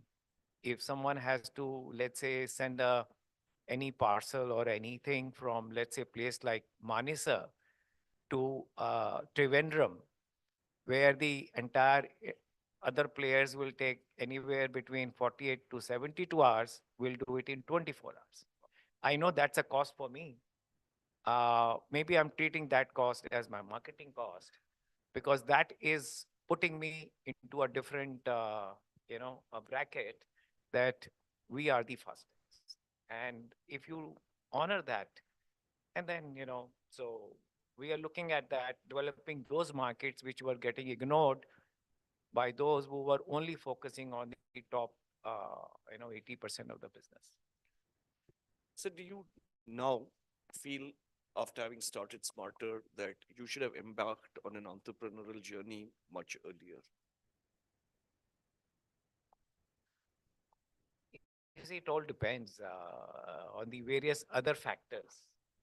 Certainly, if you have a desire and a passion to be an entrepreneur at any age, you can walk in. There should not be any kind of, that it should be in 20s or 30s or 40s or 60s.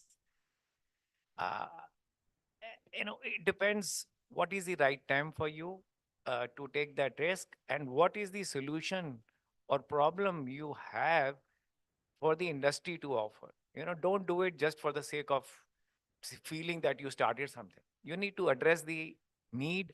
You need to address the problem of the industry or the country.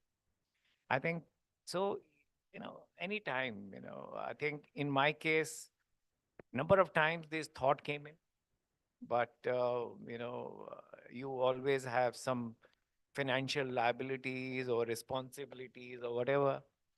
The day somebody finds that, look, I've come to a stage when now I can take that mitigation plan. What if I fail? I think that's the time to start. Wonderful. So what's your advice to, you did say that you have to solve a problem if you're getting into business and not just be an entrepreneur because you want to start something on your own. My question was, what would be your single most important advice to budding entrepreneurs? I think first that you need to come up with the problem statement which you are going to solve. Like in our case, we are saying that, look, earlier people were waiting for 72 hours or 48 hours. We are saying now we'll do it in 24 hours. We are coming to a stage where it will be guaranteed next day delivery or a, same day delivery. You need to think ahead what all you can offer. Any business, if you think you're going to offer something which is unique, differentiated, and is not cost expensive, then yes. I remember a lot of Narayan Murthy, that for a successful business, you need to have three things. One, that your product or service has to be better. Second comes in, you need to be faster in your approach. So let's say speed. Then comes, he used the word cheaper, but I think he is very straightforward person. He did not use the word cost friendly or whatever. Basically, he was saying that if you have three things, quality, and you're quick in terms of action to the market. Third is your cost competitive, then you are done. I mean, then you have the success in your hand. Okay, since you spoke about Murthy, do you agree with the 70 hours work or 90 hours of work week? You would have heard of that. You see, in our space, it's 24/7. So it's like, for us, 70 hour is too mild. Last question. Aditya is sitting and smiling, but I've known him for a while, so getting dagger smiles from him. So we'll have to get off stage. But last question, do you see yourself actually, hanging your boots at some point of time? And when would you kind of do that if you had to? I think it's purely goes on health. If you look at US, there is no retirement age. As long as you are medically fit, medically means physically as well as from here fit, you should continue. And then you can possibly at that stage look at work-life balance. I think that will be the thing. As long as I have the energy, I'll continue. Jab tak hai jaan. Jab tak hai. Wonderful. Thank you. Aditya, do we have time for questions? There might be. Huh? There is one, sir.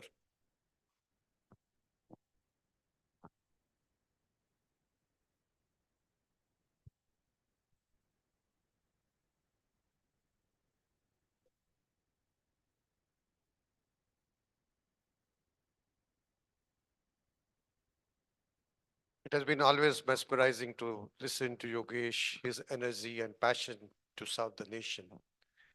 Thanks for your initiative. One of the things which I would like to raise to you is that journey of entrepreneurship, if it is starting at the 50s and 60s, is a pain point from the investor's point of view. You being a chartered accountant, you have been able to raise an investment to the tune of 12.4 million. And you're still looking forward for 30 and 60 and 100 million. What are your suggestions and to the young entrepreneur versus the late boomer who are entering into this domain? Thank you.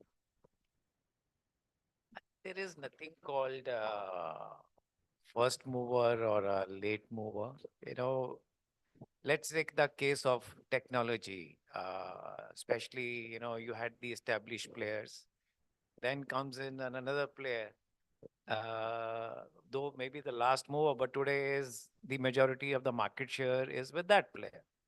So in any business, it's not necessary that if you come with, some people can come with scale and take away the entire thing with price. Some can come with good quality, or some can come with absolutely niche thing which nobody has seen in the market. And then, that's how you need to look at it. A lot of people used to tell me at that time, you're getting into a crowded place. The logistic industry is now, is overcrowded. I said, look, still India is growing. India is growing at a pace of, let's say, even if I take a conservative estimate of say 7.5%, 8%, which is huge, right? And in the next 5 years, it will be requiring almost double the players of were there in the existing setup today. Because even if these existing companies start growing at say 20% to handle their scale, they'll not be able to honor or fulfill the demand of the market.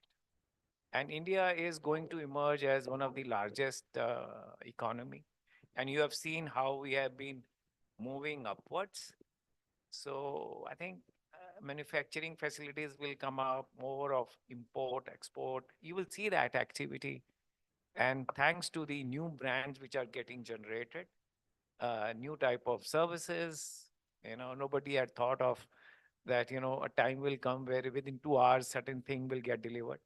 4 hours, certain thing will get delivered. Now you see so many changes are happening. So many needs are getting raised, and you need players to offer that. I don't know whether I addressed your question or not. No, I think his question was that investors prefer to put funds on the younger generation. Is that right? Yeah. You see, what happens is that in India, that has been the practice.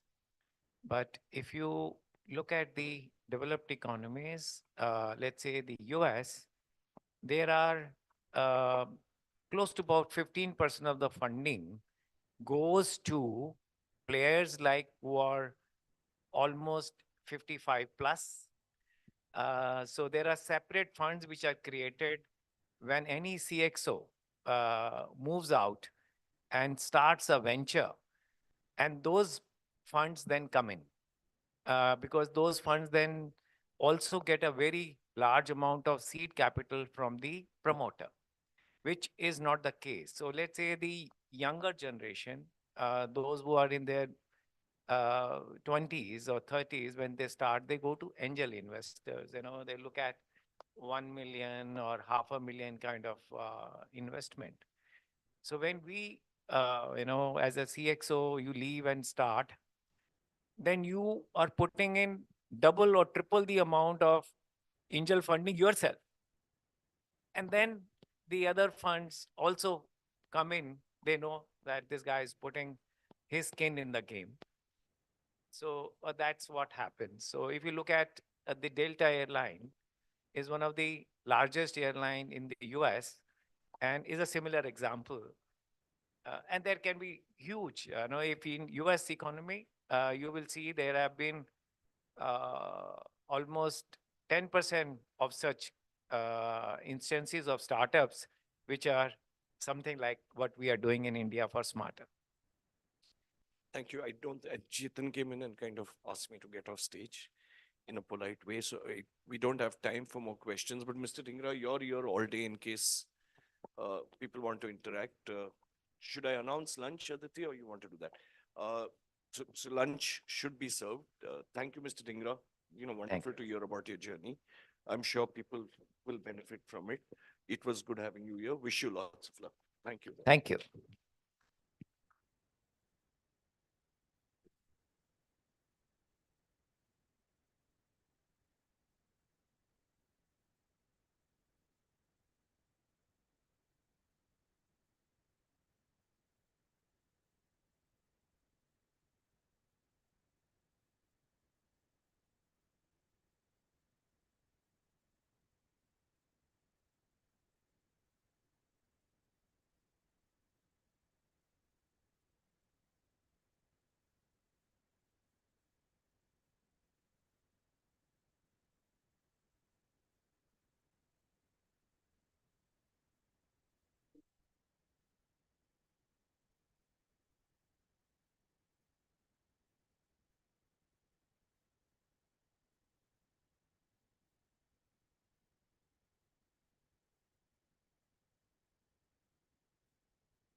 Hello. Welcome back, everybody. I always ask this: had lunch? Yes, no. For all the ones who've had lunch, please just raise your right hand. Sir, आपने नहीं खाया, sir? You're good. That's okay. I won't off. I'm just asking. मुझे भी नहीं मिला. Okay. With that, it's now time to move ahead with our next panel discussion on evolving technologies, friend or foe for D2C entrepreneurs. Just to ask you before we invite our panelists, and then we shall ask you the question again. What do you think on evolving technologies for your domain for D2C entrepreneurs? How many for friends on evolving technologies? If I ask all of you in your businesses, how many for friends? Only one? How many for foe? It's a question I'm asking you. Friends or foe? What do you think? How many for friends? क्या technology आपके लिए जरूरी है आपके business के लिए? Okay, how many for foes? Sir, I absolutely love the second table. Not interested in anything. और जैसा आप मुझे घूर रहे हो. Okay. This is on conversations on evolving technologies, opportunities and challenges surrounding the integration of new tech. And to share the views on the same, please join me in welcoming on stage Roger Jadhav, co-founder, Bold Care. Joining him is Abhishek Daga, founder and chairman of Nasha Miles. Joining them is Simran Khara, founder of Coparo. Joining them is Shresh Sehgal, founder and CEO of Flower Aura. And this one will be chaired by Savi Khanna, correspondent, BW people. Let's please welcome them together on the stage. With some more love, you've just had lunch. Thank you.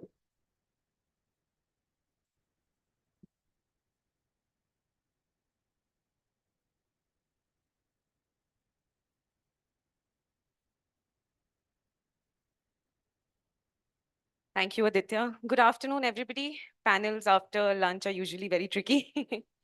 But thank you so much to all of you for taking out your time and being here with us.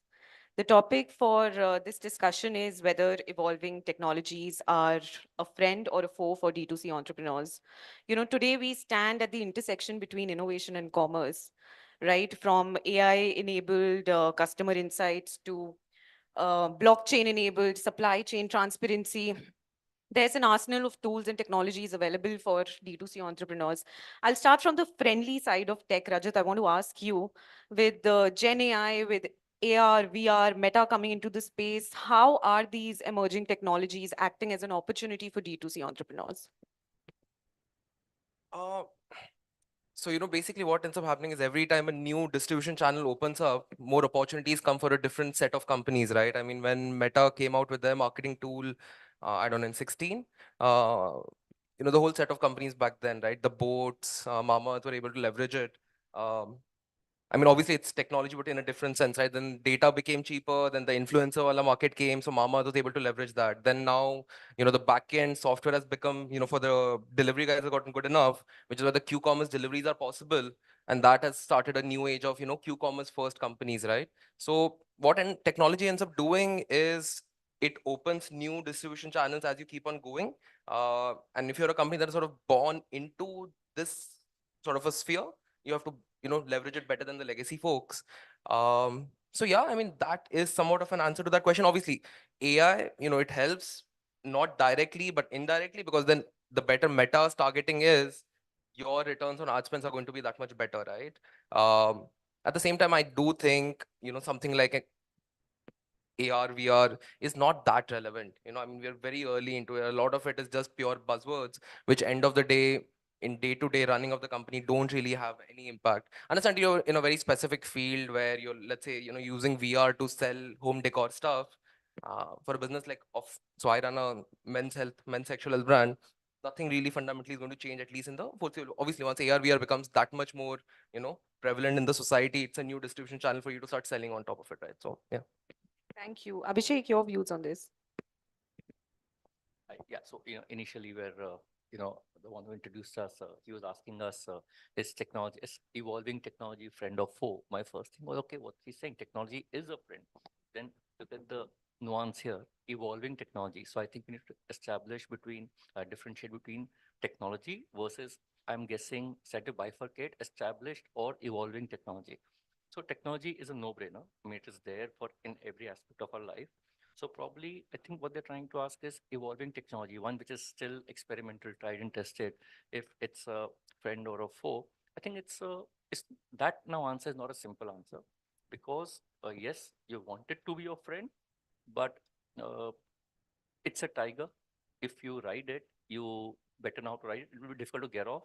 It will consume resources, especially if it's evolving technology for a D2C brand, because D2C brands are probably more like, I think, how are we known by a lack of funds, lack of resources? That's one of the first few things will come to mind, right? New people, new kids on the block. So the question is, what resource would you want to put, on something which is evolving, which essentially means it may work or it may not work, not in the technological sense, but will it give you returns for your business? Yeah, experimentally, yeah, everything will work, right? AR, great. VI, I mean, this is great. Look, AI, just take example of AI and our specific context. Everything we were going gung-ho with, okay, let's do AI for chat customer service.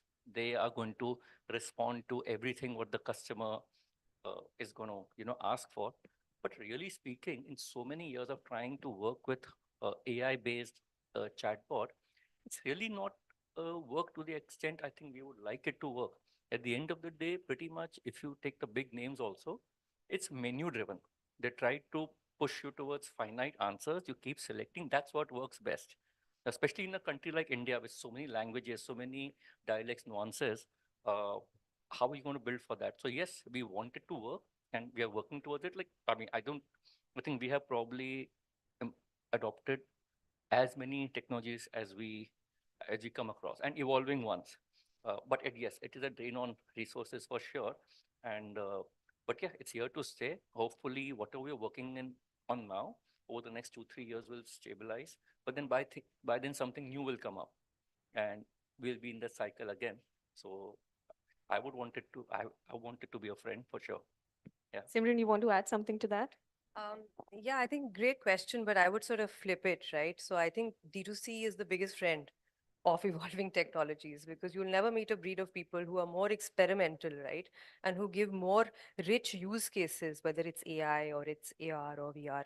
So specifically, I think most D2C brands have experimented with conversational bots. They've experimented with using at least some part of the funnel, some part of the customer service to make it much more AI driven. At my company, and I know several other companies of my scale and size, a lot of our content creation, even our image creation, is driven by ChatGPT, and it is driven by Midjourney and various other tools. So I honestly feel that it's a friend, but we are the bigger friends. Sometimes friendships aren't equal. And I think the D2C founders have a willingness to pay a certain amount of money, and they have very high degrees of experimentation built into the DNA of the company. Eventually, the use case we will show, and then legacy companies will pick it up. But today, it's a very rich field. I think AI, particularly, whether it's cataloging or it's image creation, or it's some basic levels of personalization, which a lot of consumer companies are doing, or customer service, we're seeing it being used now at certain levels. Is it very, very evolved AI? I don't think so. To his point, it seems like it's an intersection of some kind of menu and options and a few data points thrown in, and not much more than that. But it is creating leverage for businesses. It is freeing up costs, it is freeing up resources. So good for us, so we're going ahead with that. In terms of AR and VR, too early to say. I think wherever AR, VR will succeed is when it's almost able to kind of recreate an offline retail experience, so for a sofa set, or seeing what a carpet looks like in your home, and maybe for jewelry to see, the very classical experience where you are at a jeweler's shop and you're looking at the mirror, and that guy keeps passing you hour after hour, and you're kind of seeing what it sits like on your neck. So I think there's some businesses, but very limited use cases so far at scale. I think the only thing that D2C founders need to watch out for is there's so much out there. So what do you really experiment with? Because time is very, very precious, right? Thank you, Simran. Shrey, what about you? How do you see these evolving technologies as a friend or a foe? So I think we started back in 2010 when D2C was not a word. We talk about D2C right now. We are a flower and a gifting company directly to the customer. You place an order, the gifts are delivered to your receiver. I think the base of D2C is a technology. Otherwise, all of us had to go to traditional distribution. So technology is there. I'll just give you a funny example. When we started off back, how we started off was we tied up with all the local florists in different locations, and we would pass on an order to the florist who would deliver on our behalf. So I remember a case, my friend ordered something and he messaged me, which I messaged to the florist at that point. And his message was the flower was going to his girlfriend. And I asked him, what is the message with it? He said, Kuch bhi likh de yaar, I love you types. And I was a student at that point. I just messaged the same message to the florist. And the message to his girlfriend, now wife, went, Kuch bhi likh de, I love you types. So I think we live in a country where you have to bring in technology and you can't rely just on human interventions to give that kind of experience. So when we started off back in 2010, getting a payment gateway used to take 2 months. Building a website was another 2 to 3 months. Right now, any D2C company could get a website with a payment gateway ready in, I think, 24 hours, maybe even less. So technology has been evolving around, and as a evolving company, you also has to be the first one sometimes to go and try the technology. Some of the technologies would do really well and some would eventually fail. But if you have to be leader in the space, you'll have to keep trying what is coming. Some things would work, some things would not work. But as D2C, we are here because of technology. So it is our friend for sure. But there also comes challenges. Simran, I want to come back to you. What are some of the common challenges in adopting these new technologies? Have you faced any challenges personally at your organization?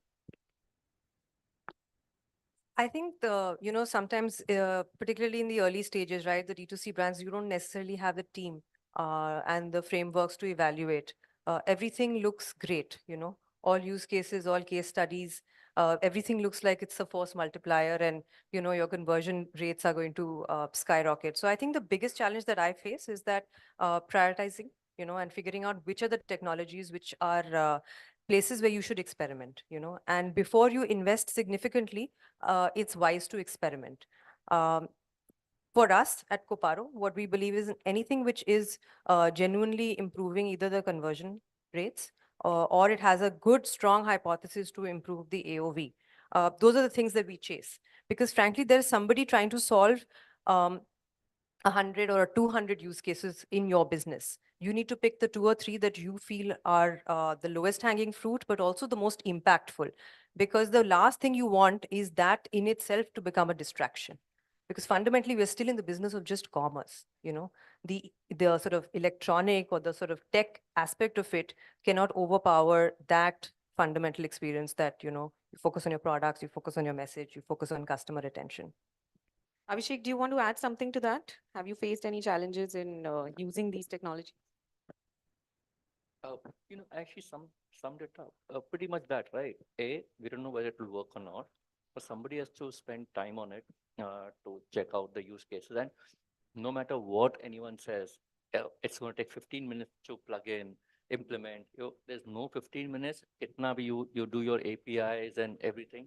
There's no such thing as 15 minutes. There will be so many, or even 24 hours or 2 weeks. There's nothing like plug and play yet in the real sense, well, I'll take that back. Probably the closest we have come to in that is Shopify, which has really built a great ecosystem. But otherwise, the challenges are when somebody says, okay, we have done this before, we have done this with your competitors, with other people in the similar field. It's just going to be a seamless integration. It never is.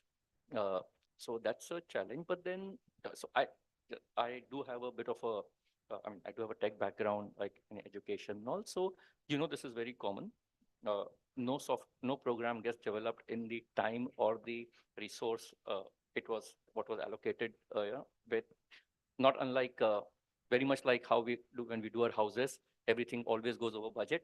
So that happens for software also, and I'm cognizant of that. So if a website developer says it's going to take 2 months, you need to assume it's going to take 3 months, with all the checking, and testing will be a continuous process. So while it is a challenge, yes, it does hurt you monetarily, but I think you have to build for this and you have to expect this, because in the long run, it is going to pay off. And that's what our goal is. So, yeah. Thank you. Rajat, coming back to you, are you passionate about any specific technology that you think will transform the D2C landscape? Are you doing something innovative at Bold Care that you would like to share with us? See, end of the day, if you're a D2C brand, you're selling a product. I think she rightly summarized it, right? You are, end of the day, selling a product, right? Technology helps you do it better. It can't become the central thing that, everything is now revolving around this one certain thing that we are doing. Technology largely, see, the way I see it, there are like 4 buckets. Number one is the basics, the Shopify's, payment gateways, the delivery guys. Second is a little bit of the efficiency-led tool. These are the inventory management folks. Anyone who's trying to bring any amount of efficiency into the whole process. Third is, let's say, the slightly out there experimental technologies. Now, this is where you have, you have scaled up enough, there is enough going on where you can take a little bit more into the sort of your fold of the company to see, can I go and try this out and can it give me some good results? Parallel to, so this is what is happening in your own sort of experience of running a company. Parallelly, it is just generally how things are evolving in the larger ecosystem, right? Now I'm pretty sure. So I was, speaking with, I'm going back to, something I said earlier, but I was speaking to something that the Blinkit guys were explaining to me, that their whole model now couldn't have been possible just like 4 years back. And, they could really do it really well now. Now that was a technological efficiency that those guys built, because of which they could create a whole new system where they could get deliveries done in 10 minutes, which is now ending up, becoming a very key benefit to my business, right? Where I'm able to go into their channel and sell it. But yeah, from a D2C brand, very specifically, you can't overthink on technology. What ends up happening is once you're at a certain scale, opportunities and different sort of solutions keep on coming your way. You just have to say yes and no and figure out, okay, this looks interesting, let me go and try it. And then rightly, as you said, right, everything has to be tied to a metric. Making it the central point that, oh, we are a D2C brand and technology to karna hi padega, varna cool kaise ban sakta hai? So, I don't think that it's not that big of a deal in my view. Yeah. Thank you. Shrey, you want to add something to that? I think for our business, we also run a brand called Bakingo. Flour or Bakingo, both are like perishable products. So you have to consume cakes in 24 hours. Flours after 24 hours become a challenge. So where it has helped us really is demand forecasting. Unlike other D2C brands where you have a product with a shelf life of 3 months to 6 months, when you're dealing with a product with a shelf life of 24 hours to 48 hours. That has been the key thing that has helped us.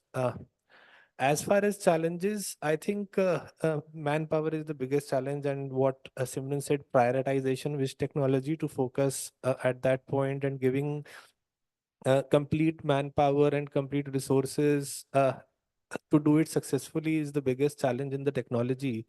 I think that's from my side.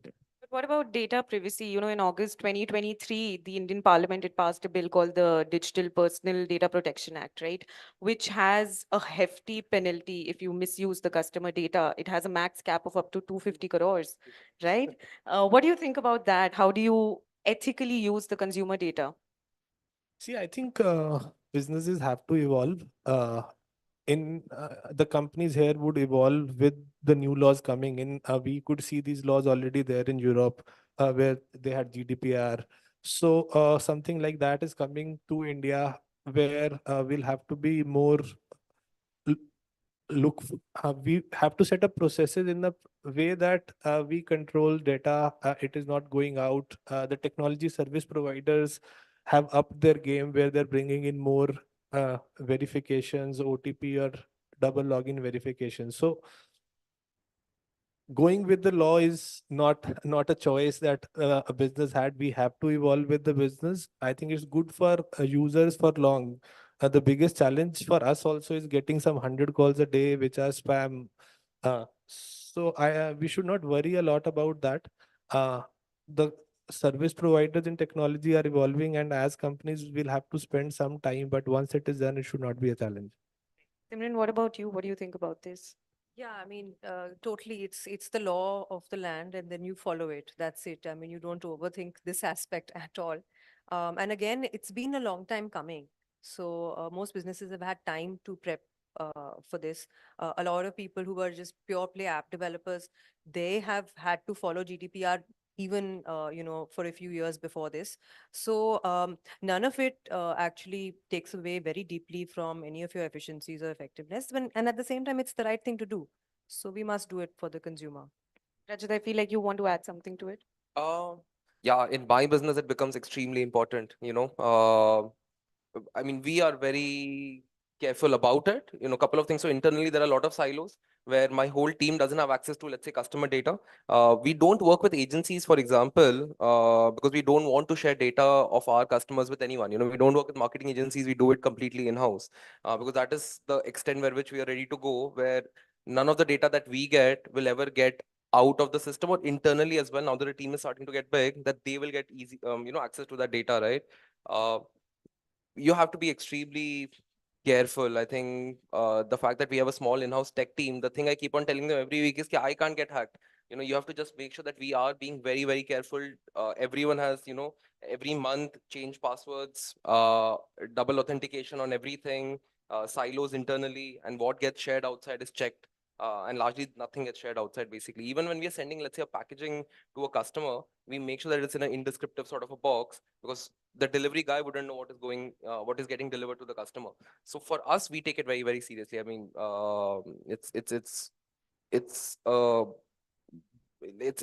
basically bread and butter for the problem I'm solving. It needs to be there. Without that, won't be able to do it to the customer. Yeah.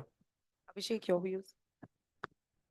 Yeah. So for data privacy, I mean, it's a no-brainer. It has to be there because our data also, I mean, our own info. As far as we are concerned, I think most D2C brands, we have piggybacked on an ecosystem that's already existing, whether it's the payment gateways or it's the Shopify's of the world and even the delivery partners. So essentially, I believe they have the scale and they have the processes in place to prevent the data.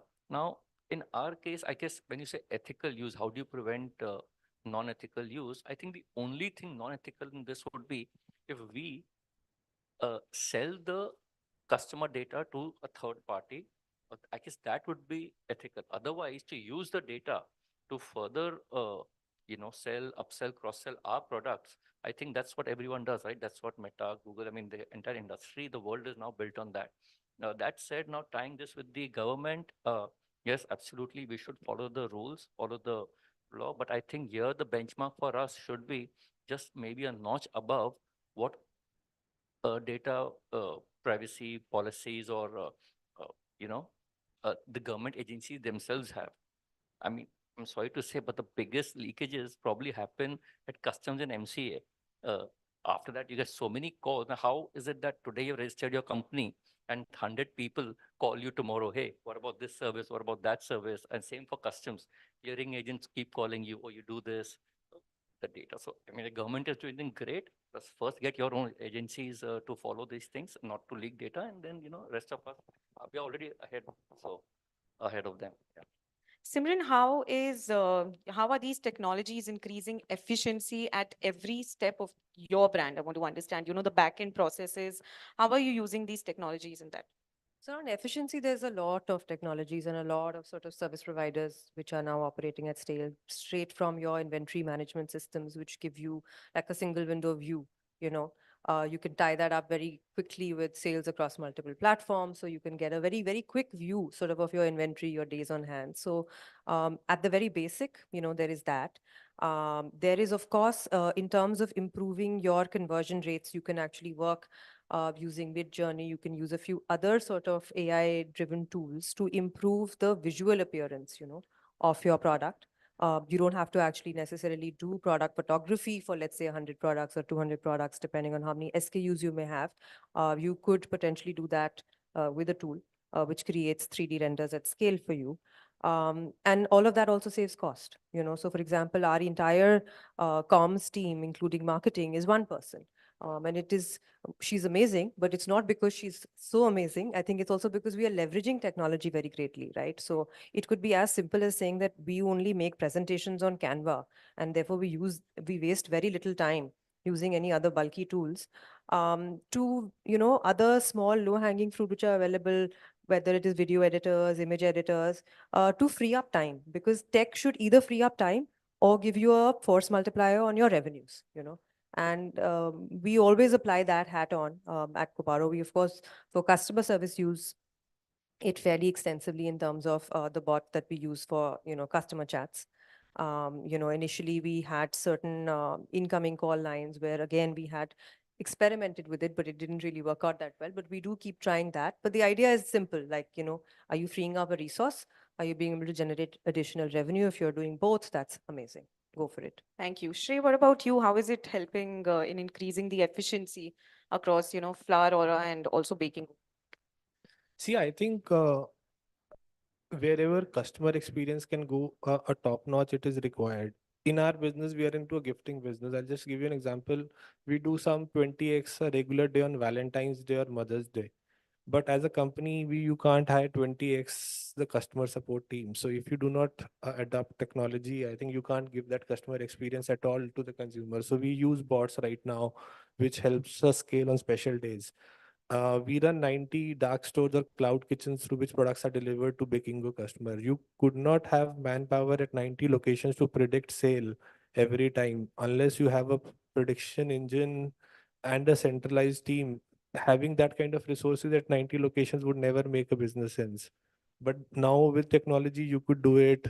These people could verify that once you generate the report. So I think for us, freeing up uh, the time of the resources, plus wherever you could increase the customer experience, there are two nuances that we use. Can you bring in more efficiency? Can you the technology, can it increase the customer experience? You're talking about image creation. So the photography of one product used to cost somewhere between 5,000 to 15,000 a product. With tools like Mid Journey, the cost is less than 10 rupees right now. So that's the kind of efficiency that is coming in, and you could do it really fast. A photo shoot for a launch would take like 15 days, and then you would launch a series of product. Now you just click the photographs and you could launch in 2 days. So that's the speed that is coming up. So I think everywhere it is helping. But the rules are speed, efficiency, better customer experience. Wherever we feel that we could bring it, we try that. Sometimes some tools really go wrong also.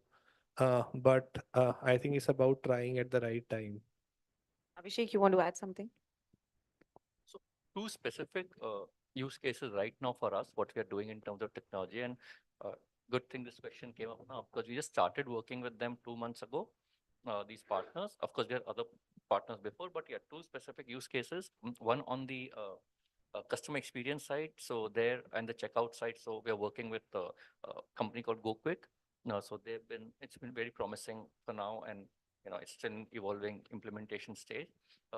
And there's something we are looking forward to that will enhance customer experience and therefore drive sales and therefore profits. That's the ultimate goal. But that's on the making money side. And now on the saving money side, we are working with another company called Vinculum. It's an order management system, and they have tons of features built in. They've learned, so we don't have to reinvent the wheel.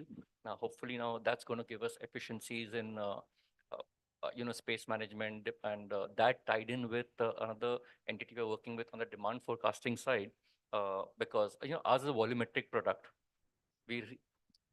It does cost a lot, it does pinch a lot in terms of storage, etc. So even though it's not a perishable, sometimes it can be more of a bane than a boon, where you say, okay, suitcase hai, aaj nahi to kal bik jayega. No, it takes time, it takes space.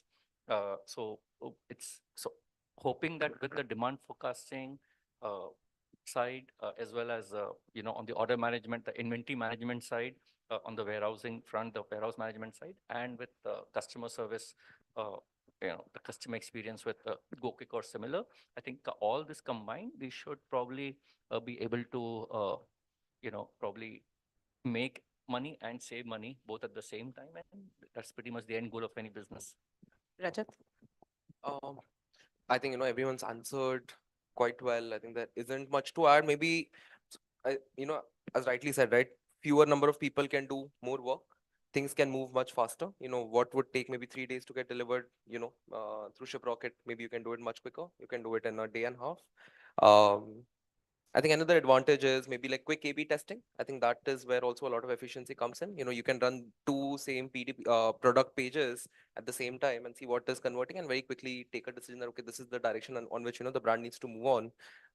But yeah, I think largely everyone's answered that question, right? I think it will help you save money, save time. There is a basic set of tools that I guess everyone should be using. Go Quick, Shopify on a larger, the delivery guys.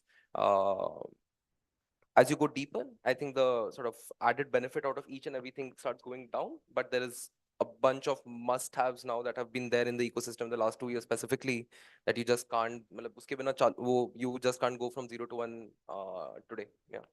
I think just wanted to add one thing. So what has happened is democratization of technology also that has happened. The software as a SaaS has made the best features that were available with enterprises now with D2C brands or a 0 to 1 brand also at a fraction of price. So that is something that we should be leveraging, and that's helping our industry a lot. Thank you so much. Any last piece of advice to the budding D2C entrepreneurs? Shrey, we'll start with you. I think I talked about democratization of technology. So it's good not to learn from your mistakes. Start using these tools from day one. It might seem a bit costly, but then we've learned in a 14-year journey that it's always better to learn from somebody else's mistake. They would have built it with large companies and would have built up a tool where you learn from what all these companies are doing when you're using technology. So rather than creating technology, use SaaS. It will give you speed. Simran? Yeah, just building on what Shrey said is that, you will have your own answer. Every business is different. His business is different. Mine is different. We've seen a variety of businesses here on this panel. A set of sort of business initiatives is what should guide your technology use cases, So it depends on what's more important to you. And then focus on 2 or 3 things, no matter what it is, your resources are constrained, but your time is the biggest resource constraint that you have. So focus on 2 or 3 impactful, technologies that you're adopting to drive your business initiatives. And the answer will be different. Don't get carried away by someone else's conversational bot. It may make imminent sense for their business because that is how their customers like to engage. It may be very different for my business. Thank you. Abhishek, your last thoughts. Thought is covered, but yeah, I mean, your question was any advice for D2C entrepreneurs. I think that's the gray area right there. An entrepreneur is an entrepreneur. D2C just happens to be yet just one channel. And as we see all of us, I think we are pretty much those who were only offline are going brick and click and mortar. People like us now, the new word is, oh, you're going offline, you're therefore omni-channel. So it's all now it's all one. So advice for any entrepreneur is on the technology side is, as they rightly said, select your tool, do what makes more sense for you, and yeah, don't reinvent the wheel. See what a lot of people are doing out there. Take advice. The first thing is just take advice. Go to events, talk to people, keep pinging them. They may not have the time. That's fine. You keep persisting. Somebody will respond, and all responses are, and just derive the best out of it and use what's great for your business. Thank you. Rajat, your last thoughts. I think, he was quite right, right? I'd add one specific thing, maybe the way at least I have done it, So if I'm anytime getting on a new tool, what I'll do is I'll try to speak to 3, 4 other founders who have used that same tool, and I'll ask them what was the exact impact that you ended up seeing. Give me one metric that you were looking at when, you use, let's say, ABCD, whatever it is. And then once we start using it, that is what I tell my team that, this is our North Star metric. We know at least 2 other people have done this and they have seen this in their best case sort of example. There's a lot of nuance. Sometimes some things don't work for you, might work for somebody else. And then let's say you try it for a month or maybe 2 months. If it's not working, you shut off and you move to something else. If it's working for you, you have at least that North Star metric, and then you're like, can I cross this? Can I touch this? So rather than just going and trying to do, let's say, using other tools, I think setting a, a smart estimated assumption of what is the impact this is going to bring into your company, and then moving into that process does end up helping. Yeah. Add something here, for new entrepreneurs, counterintuitive as it may sound, your first friend in your business needs to be your competitor. Trust me, reach out to them, talk to them, especially if they are, budding young ones like you. Both the new entrepreneurs in the same line of business, however ridiculous it sounds, are actually going to help both each other grow. I think, yeah, don't feel, oh, that's my competitor, I cannot speak to them. Trust me, that's probably because they are the ones who are facing the same problems. In some conversation, somehow you will add value to that person's business and the other way around, and both will get this enough space for everyone to grow. That's what we keep saying. There's no it's not a zero sum or 1-0 game. Thank you so much for the great advice. We still have time on the clock. We can take up questions if anybody has any questions.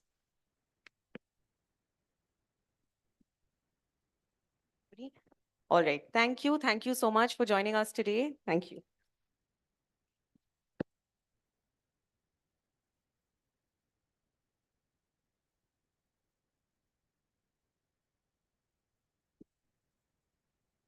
Thank you. Thank you so much. Picture.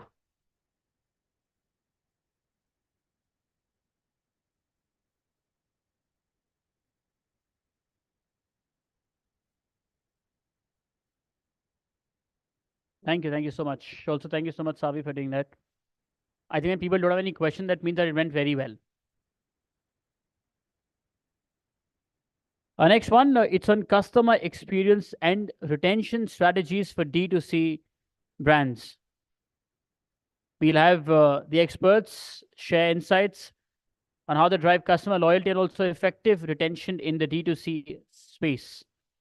And to share the views on the same, please join me in welcoming on stage Akash Agarwal, co-founder of Zoff Foods, and joining him is Deep Bajaj, co-founder of Sirona, and this one will be chaired by Arjun Yadav, senior correspondent, BW Business World.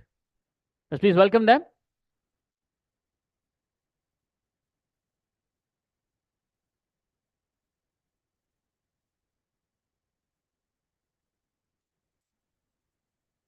Thank you, Aditya. Good afternoon, everybody. So we're talking about customer experience and how it actually, results into retention. So while preparing for this panel, I was recalling any of my instances where I would have had a great customer experience and then it would have resulted in me being retained by that particular brand. So today, of course, we're living in the age of quick commerce. I'm sure today, given the rise that Blinkit has seen in the last 1.5 years, we actually first go and search on these quick commerce platforms. If we don't get anything there, then e-commerce platforms, and then probably, if not there, then these direct websites. So recently, my home had some renovation, and I had to get curtains.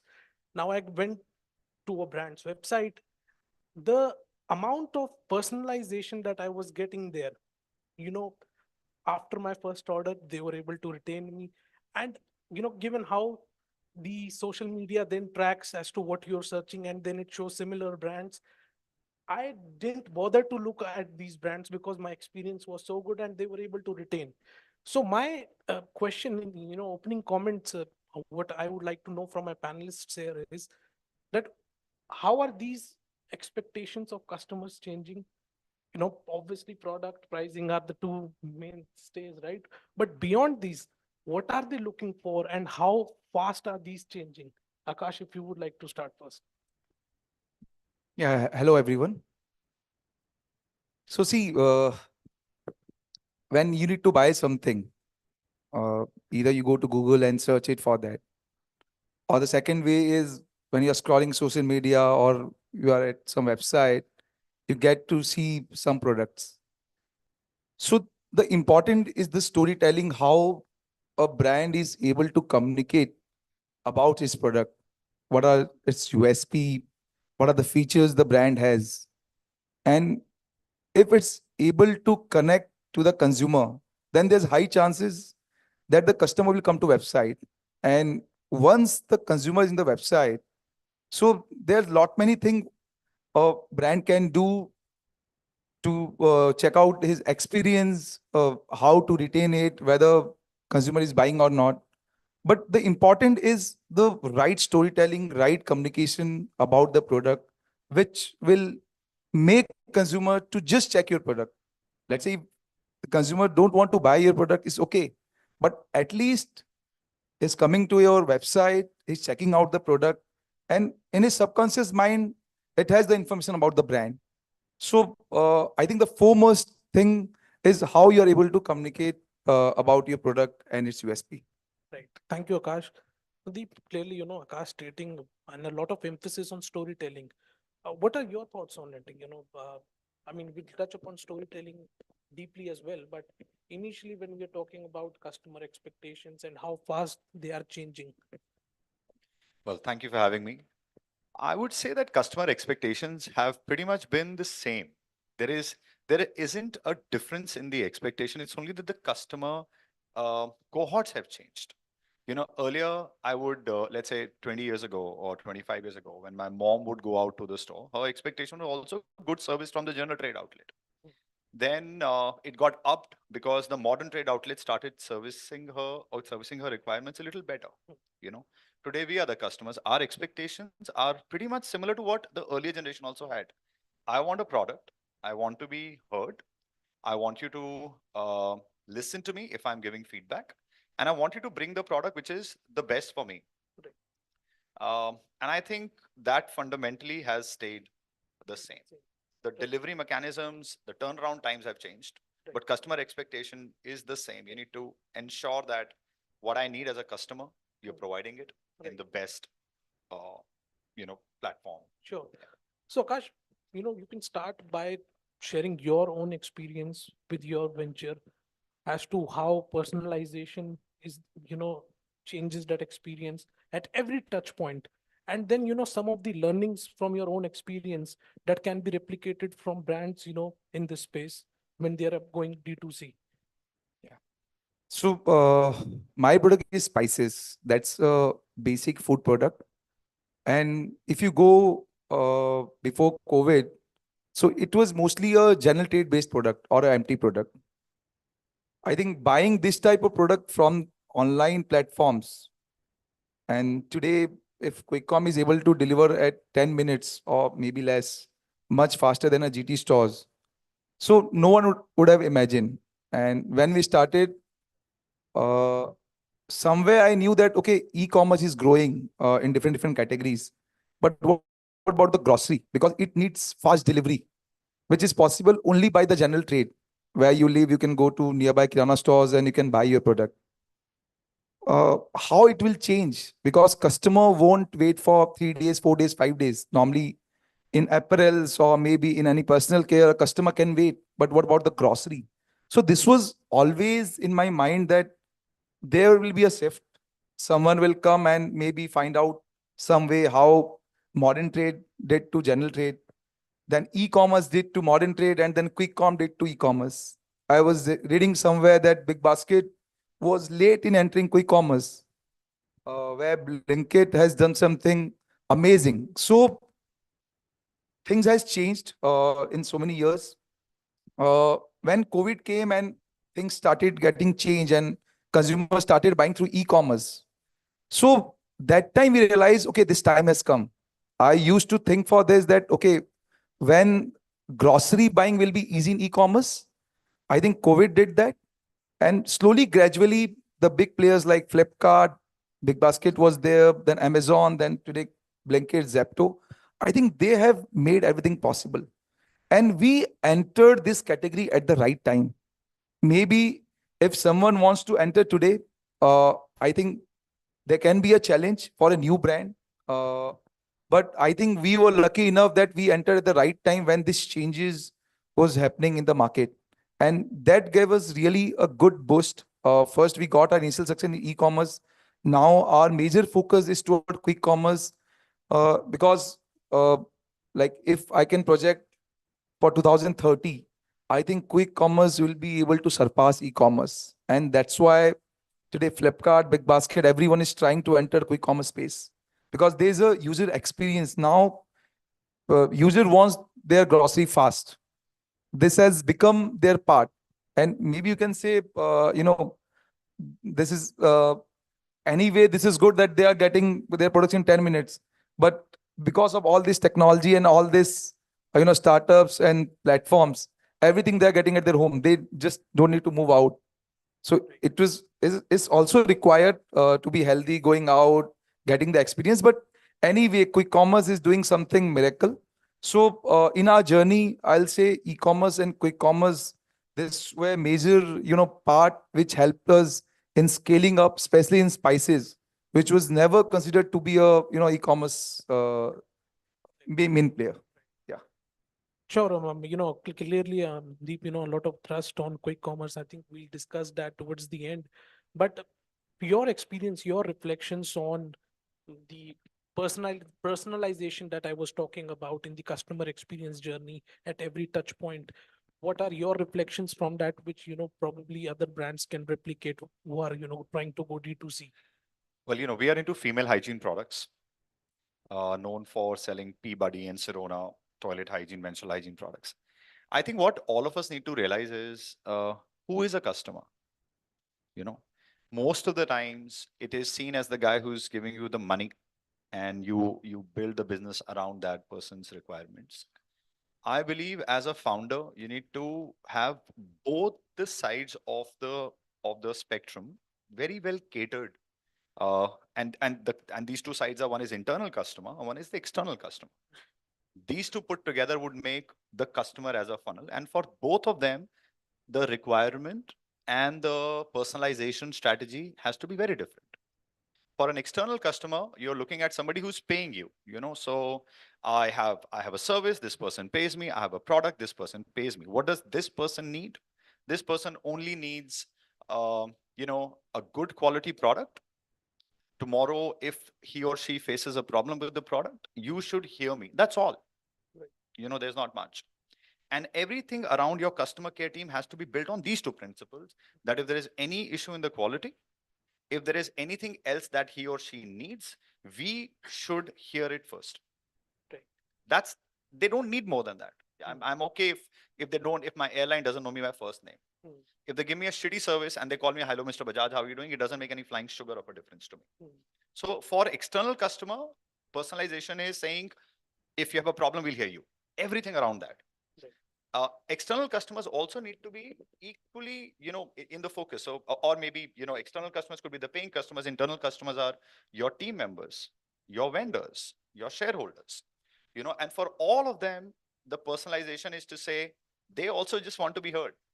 And what we need to do is create everything around keeping in touch at the core. So if my customer has any feedback as an external customer, I keep in touch, I hear, I take changes. If my team member wants to say something, system and processes have to be built in such a fashion that if they want to say something, the platform should be such where they're heard. Right. If my investor wants to say something, I should be able to, give it enough importance. And similarly for any vendors that you might have. So this is first of all the customer bucket. These are all customers. Right. And if at all you're a new business, the more you build your business around saying, I will keep in touch with both internal and external customers, the strategies and personalization for each varies and it'll evolve. Right. Deep, if you could also touch upon the initial discovery aspect, because that's the entry point for, any customer for that D2C brand. How do you go about that? So, it's important to look at, just map the customer's journey. Where is my customer going? And rather than saying, I'm a D2C brand, can I just go and advertise on Facebook or Instagram? If the kind of product that you're selling, if their audience is more on Twitter, your strategy needs to be starting from there. If the product is such that they're not online at all, then you need to focus there first, right? In our case, Peabody was a product that it was India's first stand-in-pee device for women, coming from men. We were two co-founders, both men. And we were looking at a product that helps women stand in pee, So no matter how much did I advertise, online, just reading it, if you don't need the product, you don't need the product. So we said, when she's running a marathon, when she's pregnant, when she has arthritis, then this problem becomes very, very, extreme. So for every day, we partner with marathons, concerts. So if you're running a marathon, those portable toilets बहुत गंदे होते हैं यार. कितनी भी कोशिश कर लो, साफ नहीं रह सकते. So there, we created communication around them. We started sampling there. We started talking to doctors to tell women around pregnancy last trimester. We started speaking to orthopedic doctors to say arthritis mein issue hota hai. And I think that started working. So the strategy has to be where your customer is. In our case, initially it was it was BTL, then it became medical, then it became marketplaces, then it became quick commerce. Tomorrow, if drones are delivering, we'll deliver through drones. So that's what it is. Thank you, Deep. Akash, your thoughts on this initial discovery aspect, your experience with that? Yeah. So, the product in which we were in, that was the product which we have been using from so long. And India is known for its spices. And every brand has its own identity. So, our purpose was to, start with those products which a consumer can easily buy because they are used to a certain brands. And in spices, it's very much difficult, to change the consumer taste and preference. It's not that they won't change, but it will take time. How much branding you do, how much best product you deliver, it's not that they will buy it. They want to try your product because in today's time, let's say who are buying through e-commerce platform or who wants to try new age brands, they'll start with one or two product. So we had that differentiation that we introduced Ziploc packaging in spices, where you don't need to keep your spices in the fridge. We came up with the technology, cool grinding technology, where we were grinding spices at a very low temperature, due to which the aroma, pungency, and oil will get retained as compared to the traditional, machines. So we started with that. And today, I think looking at the scenario and looking at the trust factor, in spices, whole spices was such a category which we found out that this is a requirement of the consumer. Maybe they can trust a brand, but still they want to create their own recipe. They want to grind in front of their eyes in their mixer so that they are getting the more pure product. So this has been the journey where we started with some. Now we have added one category, and thanks to e-commerce also. E-commerce really help you in discovering something which you cannot, discover maybe through offline easily, because you know what customer is searching for. And this has been our case, that we are able to find this category, and maybe our focus is more. We just want customer that whatever they are doing is in front of their eyes. Whatever they are using is alteration free, because our category was supposed to be one of the most altered category. So journey has changed. We started with something, we are trying to add something, and it's as per the requirement of the consumer only. Right. Akash, if you could touch upon that part as well, which we were discussing about the strategies, the different strategies for a brand who may also be going through the retail channel. Of course, then the D2C channel. I was giving you examples of Amul, how the retail strategy is different, the D2C strategy is different. Can you share some insights on that as well? Yeah. So you see, we have many platforms to sell. Our website, general trade stores, modern trade, then e-commerce, quick commerce. For a brand, is must to be present everywhere if they can.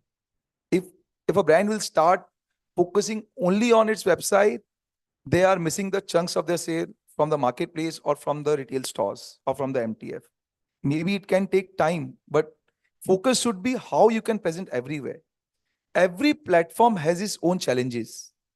Quick commerce will only keep those products who are fast moving. They won't keep your entire range. MTF will also do the same. There's space constraint, and they'll ask you to give few products. But your website has the potential to, show all your range.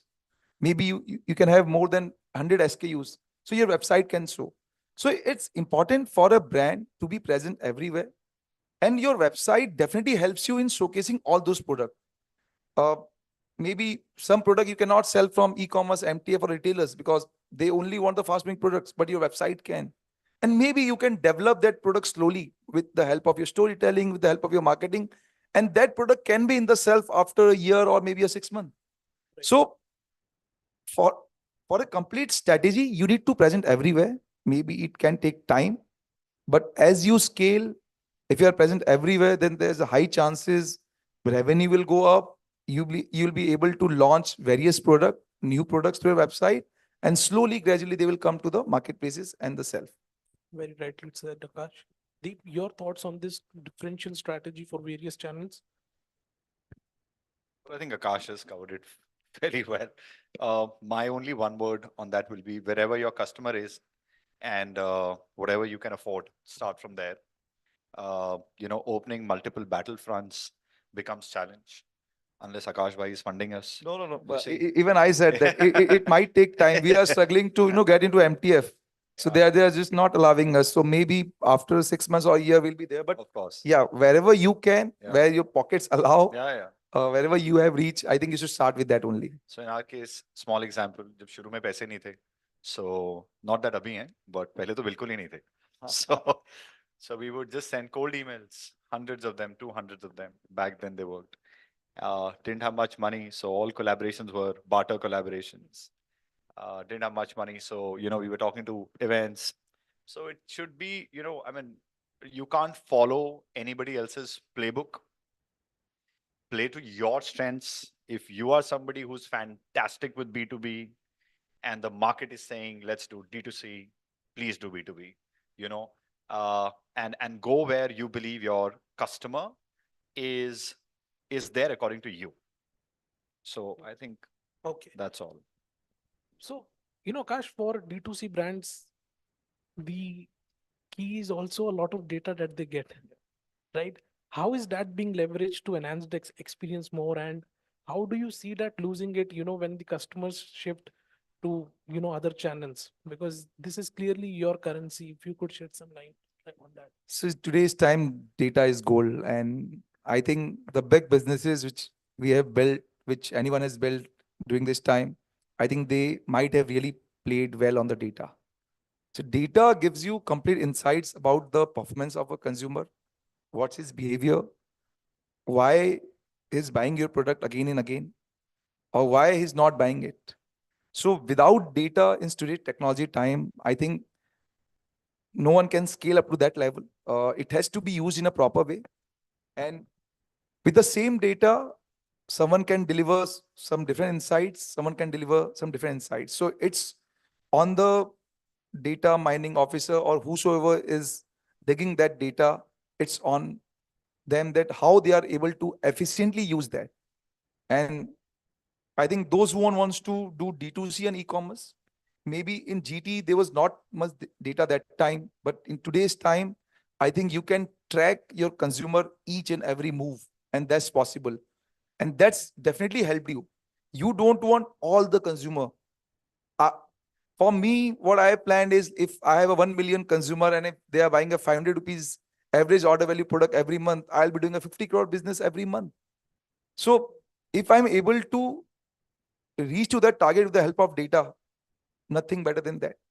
So data definitely helps you how you want to scale up, how you want your consumer to be, what's his behavior to be.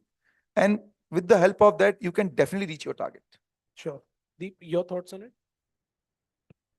Well, I think he's again covered it.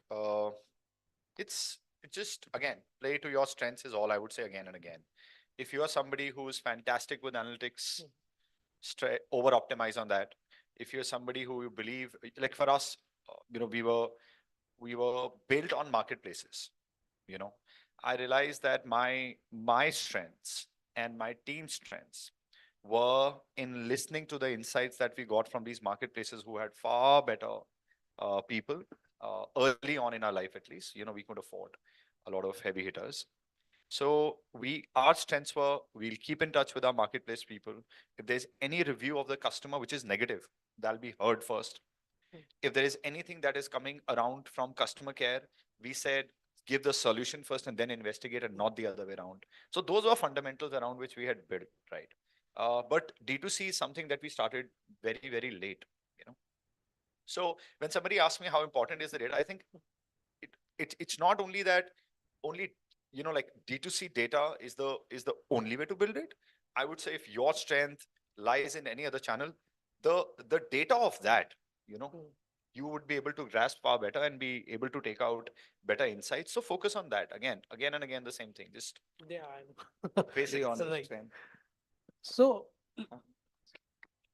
Thank you. let's focus now, since our discussion from the beginning, every answer is revolving around quick commerce, right? And Dipender Goyal talking about Blinkit becoming bigger than Zomato, Goldman Sachs already valuing Blinkit more than Zomato. So clearly, this is the next big thing, right? So how does, in this context, the future of D2C looks like? You were talking about that maybe Blinkit is charging a higher commission fee, but for D2C brands, more or less you spend that amount on acquiring customer acquisition marketing.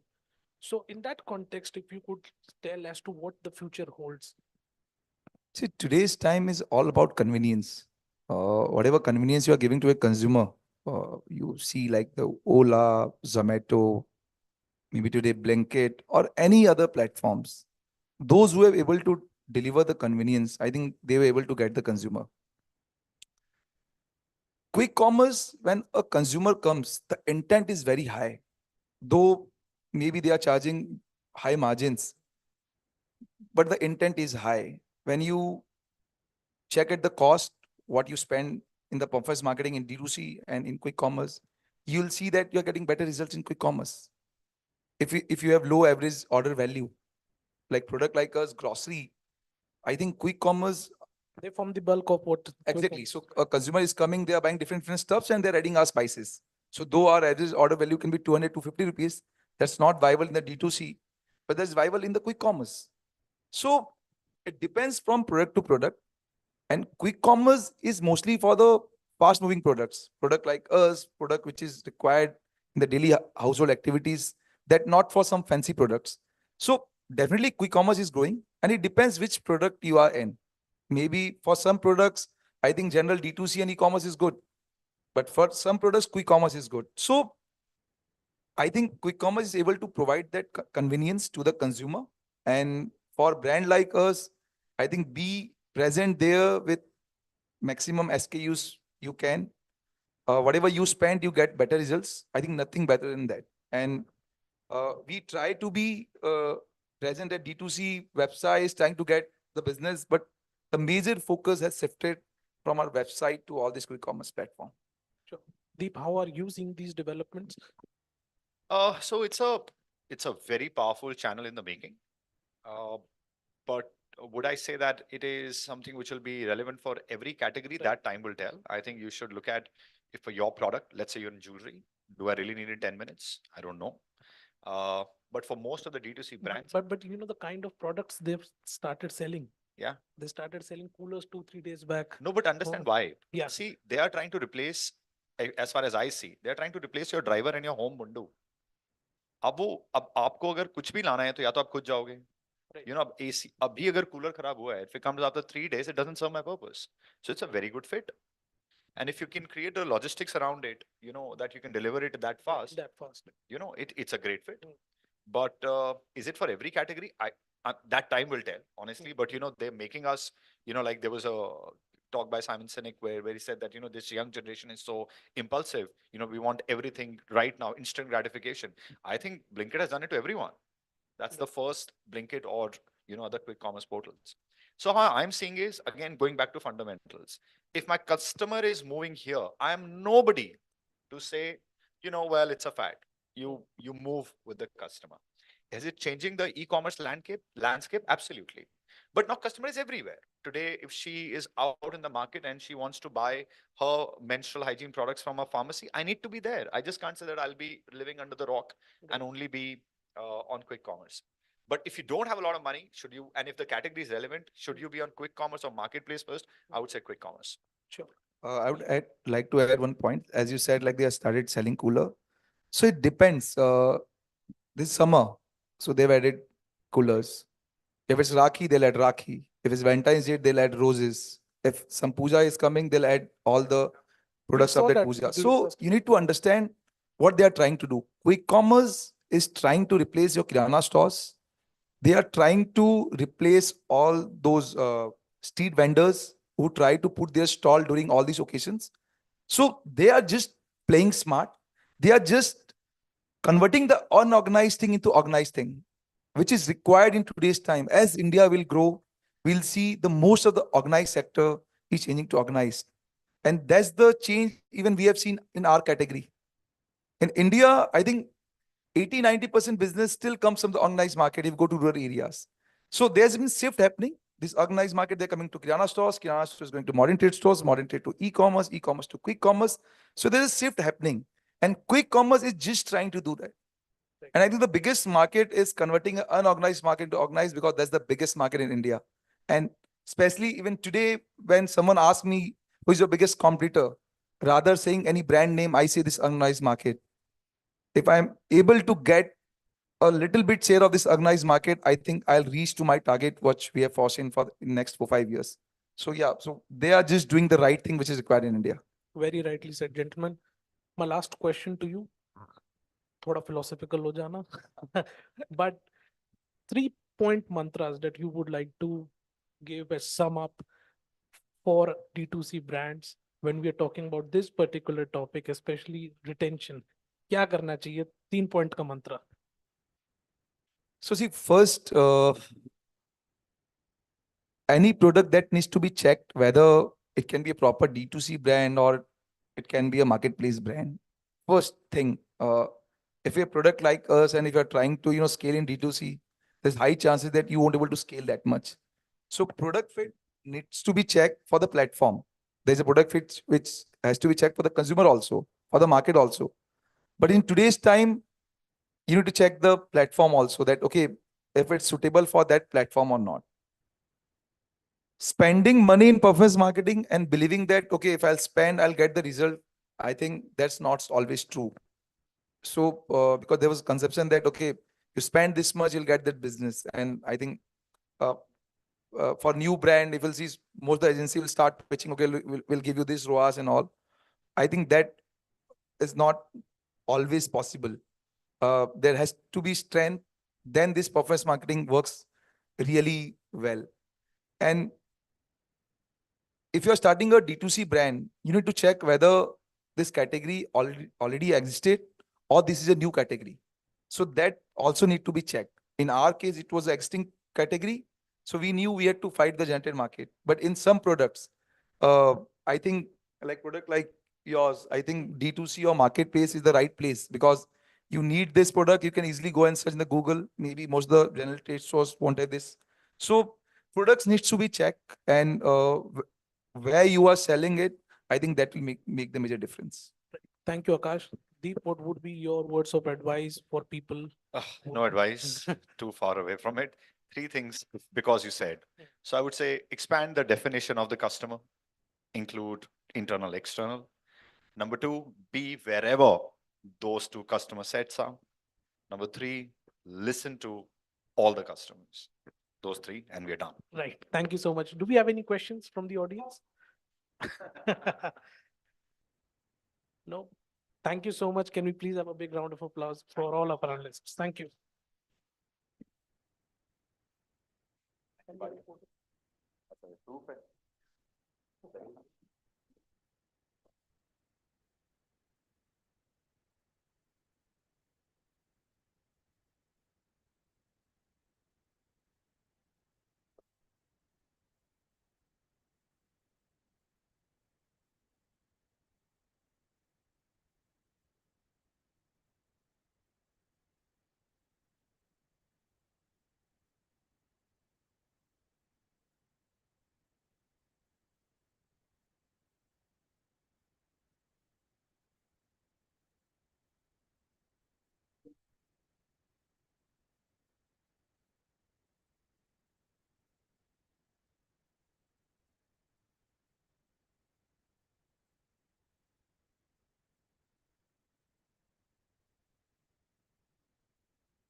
Hello.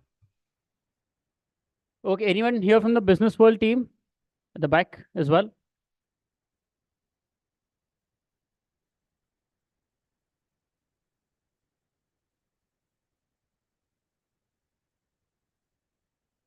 We'll just take a minute to have all the audience members back inside, and then we shall introduce the next panel as well to you. And then, of course, what awaits us is the awards ceremony as well. Shiva?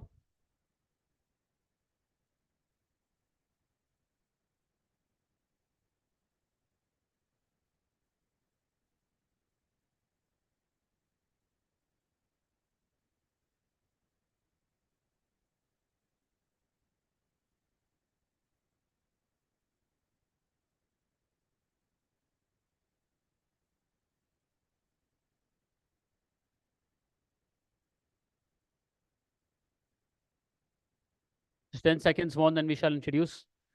We'll wait for people to walk in.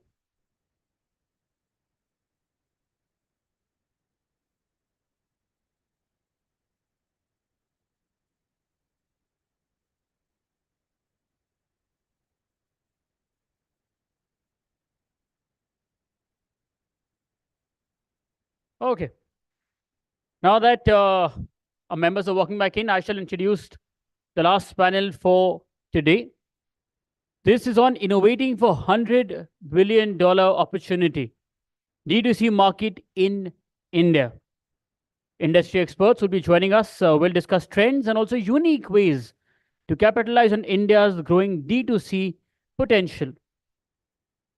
And to share the views on the same, please join me in welcoming on stage Abbas Gawajiwala, founder and CEO of Blix Education. Joining him is Arush Chopra, co-founder and CEO of Just Herbs. Joining them is Abhishek Agarwal, co-founder of Farmley. And this session will be chaired by Resham Sohail, editorial lead of BW Disrupt. Let's please welcome them on the stage with a huge round of applause. Thank you.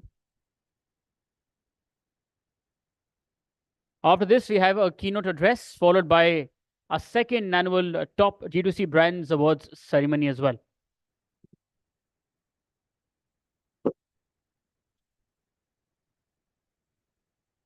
Thank you so much. I've been always passionate about D2C. I don't know why. Maybe because I'm a bad, crazy shopaholic, but I don't know. D2C was a term like 2-3 years ago, wasn't even a term, but now it will not remain a term anymore. D2C will not remain D2C anymore. This will become D2C 2.0, and we are here to decode what will it be going forward. In the last year, we have seen a wave where larger entities, larger FMCG companies or larger startups acquired smaller startups and became house of brands. This was a huge trend. The Good Glam Group did this, Mamaearth did this. Recently, Marico had gone crazy acquiring smaller startups. This was a crazy trend. Now, I have founders who have been into this space. I want to know what can be some of these trends going forward in a year's time or 2 years' time. We will go deeper on how to retain a customer. A panel just before this one, they deeply discussed it. But I have a very interesting point there. We will come to that later. And also, while closing, we will have a look, or we will try to conclude on a point how D2C founders are innovating and building for $100 billion opportunity. Last to last year, we did a huge cover on D2C, the magazine cover, huge feature of 20-pager. At that time, the market size was $55 billion. The next year, it became $66 billion. And now, by 2025, it is expected to touch $100 billion. It's huge.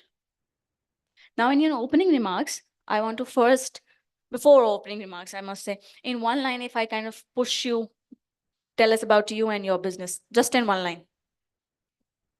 Hi guys, thanks for having me. My name is Arush Chopra. I run a beauty company called Just Herbs.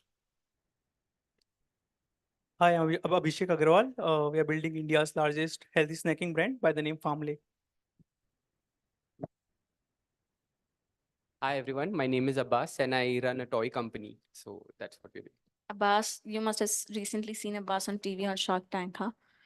Interesting. Now, Abbas has an experience where he started offline first and now he's entering into D2C.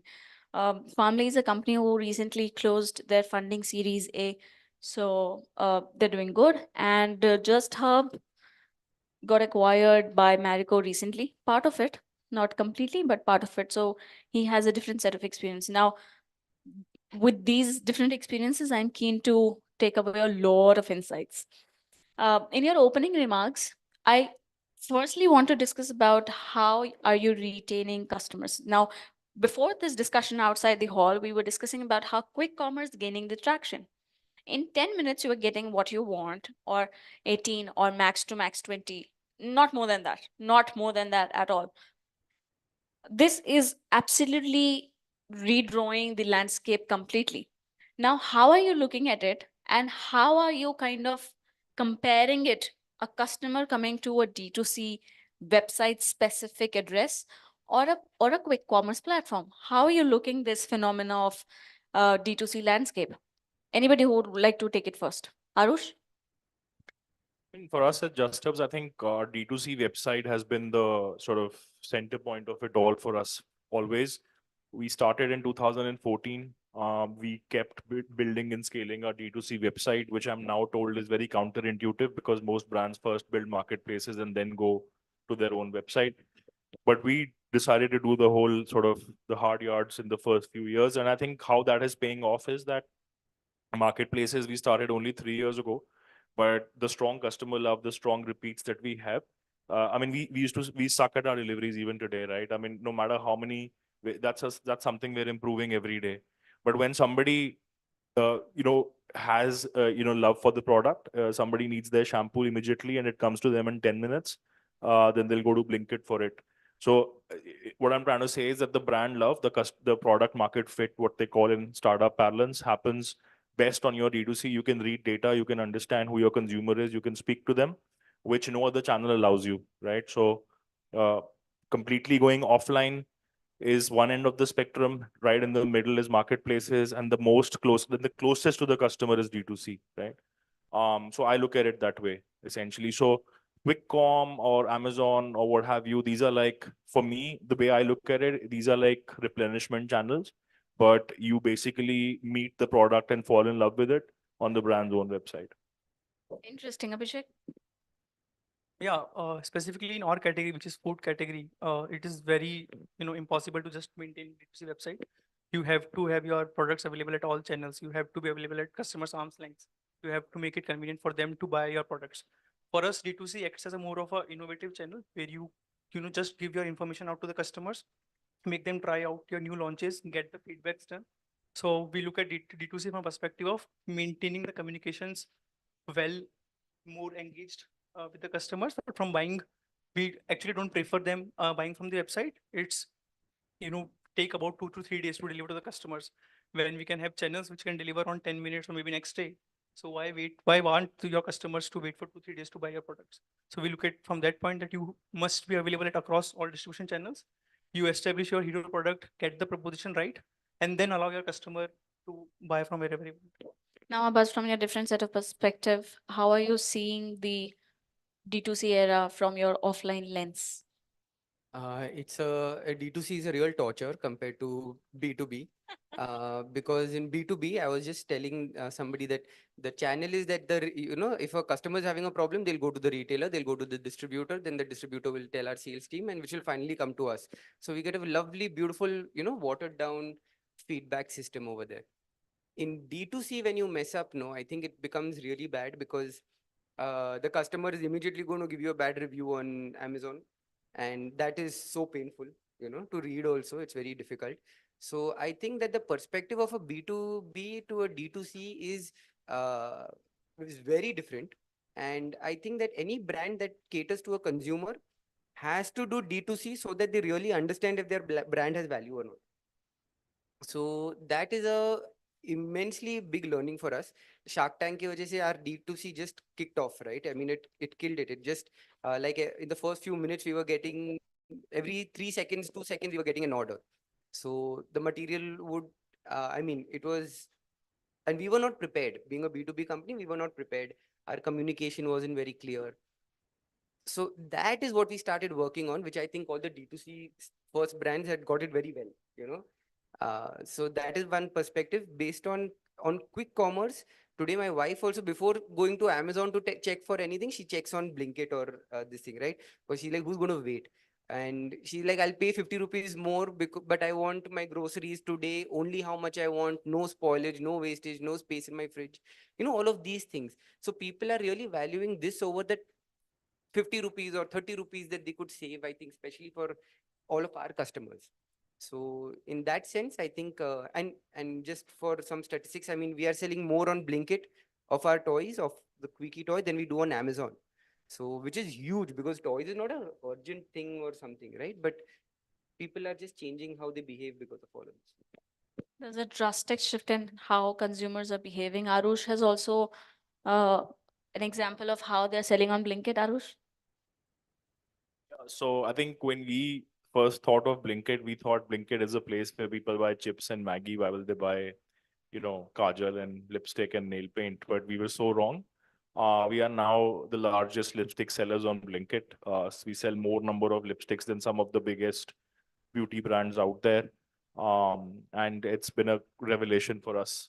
The use case for having a kajal pretty quickly, it was so obvious, but we never thought about it like that. So yeah.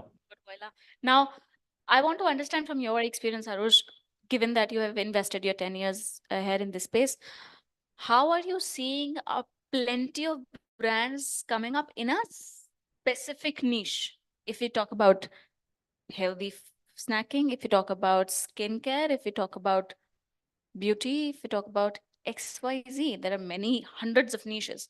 How do you look at many startups coming into one specific niche, the intense competition? How would they sustain? What can be their strategies? How are you looking the space evolving? What is that they're thinking that they would sustain? In 2014, when we started, the people were telling us it's a very crowded category. Why does the world need yet another natural beauty brand? They say the same thing even today. So I think a big market will always be crowded because there is money to be made, because there's consumer needs to be met. I think what brands entering crowded categories today would have to do is they'll have to constantly keep chipping away at, a market share from other brands or, the bigger companies, or create new markets for themselves. Basically, look at needs which are unmet.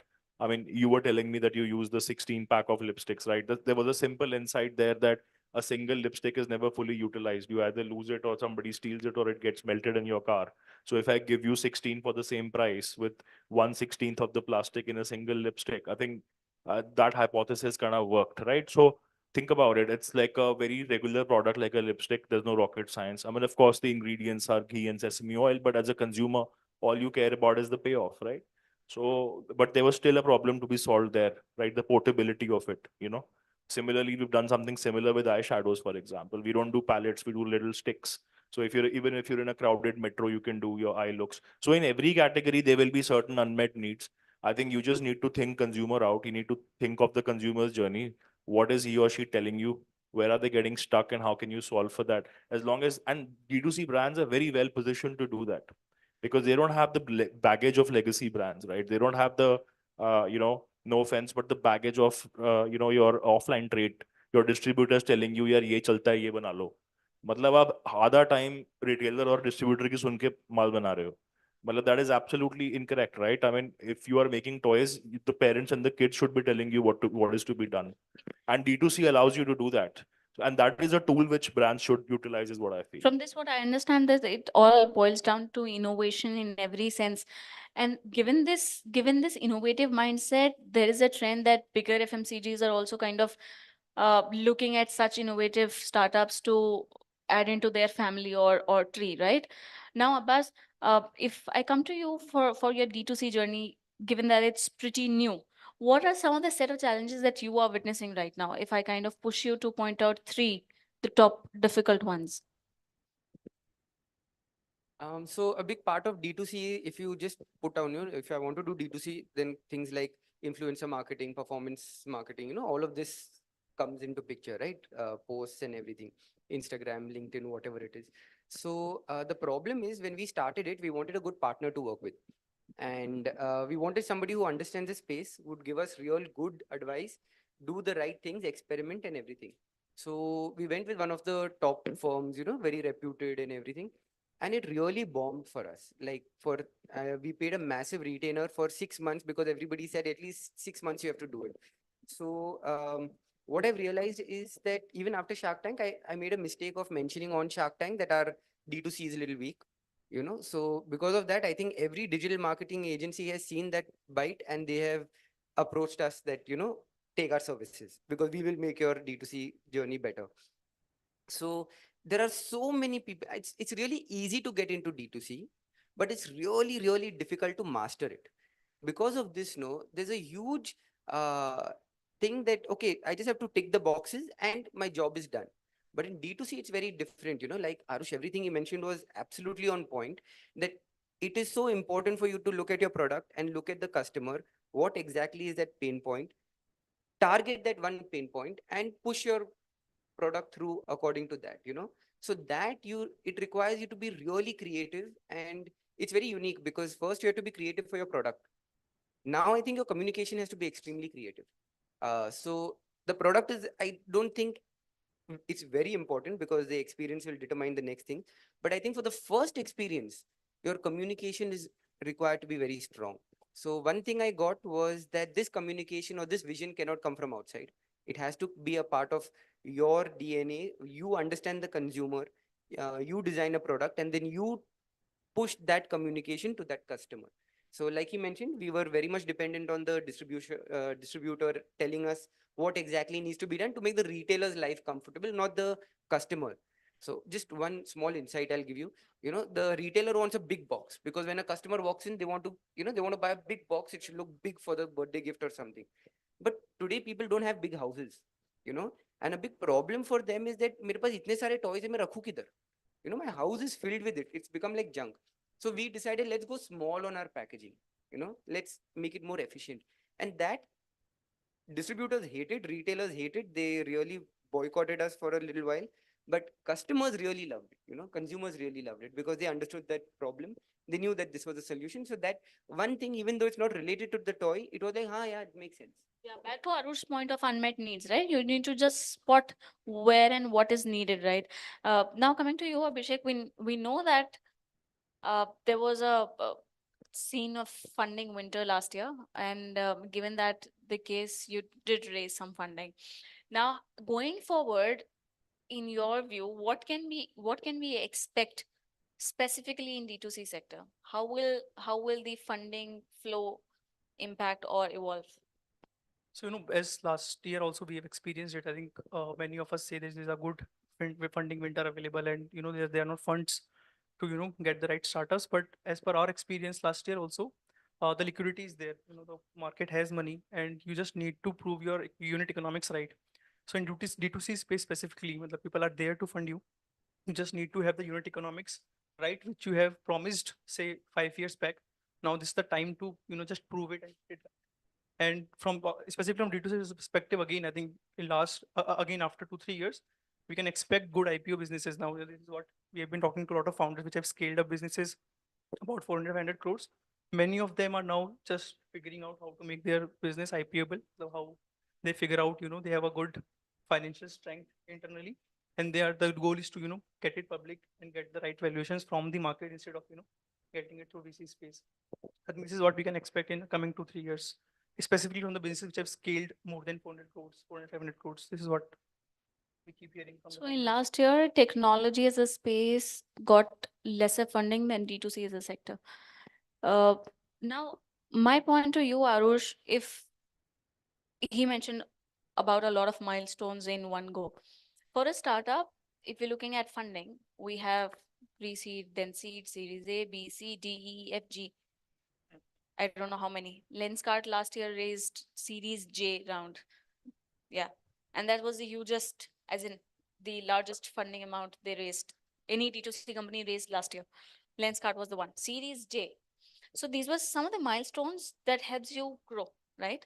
But for a D2C startup, how would you establish an ideal milestone? What is an ideal milestone for a D2C startup? Or in terms of how much funds you raise? In terms of the absolute success, is getting acquired by a large You asked FMCG. me the most difficult question, right? That's the right. That's my job.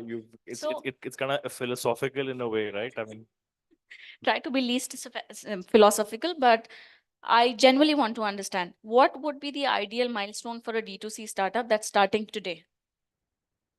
no, I think if you think about, I can talk about beauty, right? I think in beauty, you build 100 crore revenue, 200 to 200 crore revenue is a pretty sizable business in my opinion. There are many takers for it. Sometimes when you're overcapitalized, that is also, it causes indigestion. Your system rejects it, and then you see around you what's happening. And as far as the funding winter bit is concerned, I think it's beyond your control. You don't control that. What you control is your own cash flow. And I think the best deals are struck when you don't need money, right? So I think for startup founders, I think it's important to be in that position always, where you don't need outside money. Your company has cash flow, positive cash flow. I know it's hard to achieve, but I think that is what, if I would advise somebody, that is what I would advise them, because that is what I have learned in my journey, right? And there is no right scale and all that. I think you're running a business which is sizable. You are positive. Bottom line is positive. That's a good business according to me, right? Now it depends on the other side, So a lot of times founders are made to believe that you're subscale and all that. That's because your fund size is too big. That's not my problem, right? Creating the unicorn is your issue, not mine. Had you had a 250 crore fund, you would have loved me. But because you've raised 1400 crores in your fund, you need your companies to become unicorns to return money to your LPs. Because you borrowed extra money doesn't mean that my ambitions will change. So founders need to understand that, and then work with the right partners who value it. So for in our case, we work with Marico, which is a traditional FMCG company, throws free cash, every year, right? And values profitability, values businesses which are built sustainably for the long run, right? So we found the right partners in them. So it's basically different horses for different courses here. So it has to be the right match. Anything you would like to add, Abhishek? For us, when we speak about our category, when we say what success means for us, I think is to get the right customer love for your products. Keep targeting them with right communication. They should resonate with the proposition you have taken from the insights. If the customers keep loving your products and keep buying them without you targeting them with a lot of marketing, I think that's where you have corrected. And the customers are just loving your products, just loving your brand for the way you have built it and for the proposition you are giving to them. What's your vision? Becoming a unicorn, doing an IPO. What's your vision? Yeah, so for us, it's pretty clear. So we want to do IPO within 4 years. We are currently doing about 300 crores of business once, and we are profitable. So the idea is to scale business sustainability from here and get the IPO, the first Indian healthy snacking brand to do IPO in India. Seems good. Arush kind of applaud you and your growth numbers. Want to add to this first and then tell us about what are your future plans and how do you look at your grand vision about your D2C journey? So my views on the funding winter. So I've not raised. I'm completely bootstrapped. So I can talk out of my hat also over here. So I'm going to do that. I think that it's not the worst thing, the funding winter, because it didn't mean that people who really deserve money didn't get money. I'd look at it as today also when I'm thinking of raising money, I'm thinking I really don't want a unrealistic valuation. Like there was, I think 2 years back when we just started out, we were thinking that, yeah, let's push our valuation to as much as we can get, And now at this point, we have this realization that what that does is it creates unreal expectations of growth also. And that is something I don't want to live with because it'll make me do stupid things. And I don't want to do stupid things. Huh? Sorry? Probably. I mean, what will I do with all those brands that I'm not really passionate about, right? But I have to do it. I have to do something about it. So I think that that is my perspective on the funding winter, that if you're really good, if you're sustainable, and if you can pass on that message to the investor will see it and they will fund. I mean, that's what's happening to us right now also. We are getting good interest from people who are understanding the dynamics of the entire industry before directly jumping into not miss an opportunity or something like that. I forgot the second part of your question. What are your growth Future plans? plans. So very honestly, it's not, every morning I can get up with a different 10-year plan. 10-year plan is a huge one. Yeah, I come up with a different 5-year plan also, because in the last 2 years I've made about 6 5-year plans, right? 3-year, 5-year projections. So every 2 months, I love the honesty. matlab so when an investor is asking for a 5-year plan, no, I think he also knows that I'm making it up right now because I don't really know. But it does give an idea of what direction I would be taking with the information that I have today. So with that knowledge, if they are understanding that is an understanding, I think that is good clarity to have. So I don't have a 5-year, what exactly I see as my exit right now.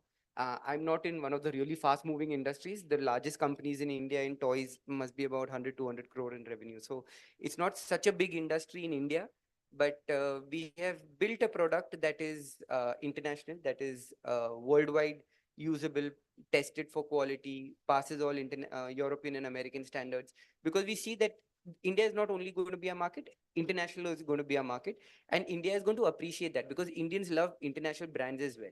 I mean, they're realizing that there is a lot of work to be done to succeed in many competitive markets also. So if you're successful over there and you work towards that, you'll automatically create a great product. Before we actually close with 2 quick questions, my question to all of you, or firstly to Arush, is there is a one trendy problem in D2C is CAC, managing CAC. So customer acquisition cost is always high. Most of the time it's always high. Now there is another cost which is absolutely zero, losing a customer. Because in a highly competitive space, be it beauty, skincare, healthy snacking, home decor, XYZ, if I were to buy a sunscreen, if I'm not finding it on one platform or specific brand sunscreen, I'll go to switch to another one. If I'm not finding fixed derma, I'll switch to Mamaearth or Dermaco, anyone. Now I have plenty of options, right? There is abundance. How do you entertain a customer who is disloyal? I mean, we don't, right? The most obvious or the most good example, the ideal example to this situation, which can be resonated with all of you, can be Swiggy and Swiggy and Zomato. If you cannot find one dish on Swiggy, you switch on to Zomato or vice versa. So I think assuming that, let's say you have 100 customers come to your website and all 100 are going to come shop the next month, I mean, that would be foolhardy to think, right? There will always be lapses, right, in any business. So it's all you can do is basically minimize that. And I think the answer is quite boring. The answer is to make very, very, very solid products.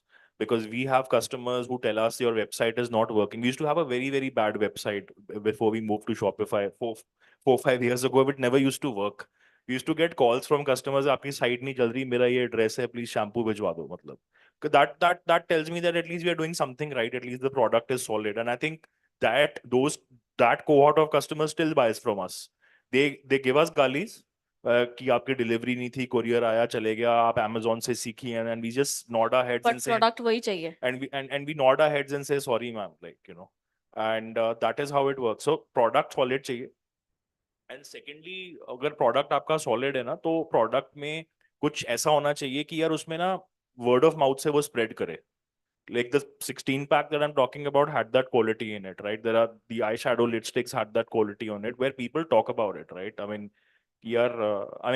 fortunately for us, we cater to women and women talk about stuff they shop for, unlike men. So in categories where that happens, I think that is your secret weapon, right? Make the product so viral, worthy of being talked about, that your marketing happens for free, right? So then your CACs will come down automatically, right? On that particular product, our CACs are very, very low. So yeah, so these are the two things I think. And now how to do this will depend on what business you are in, what categories you are in. And if toys will do it in a different way, snacking will do it in a different way. So, but these are the two frameworks I think I believe should work. In addition to rising CAC, there is another tedious process and also high commissions of being listed on quick commerce. I read a huge long post wherein a founder kind of expressed his story of struggle of being listed on Blinkit. You want to say something to this, Abhishek?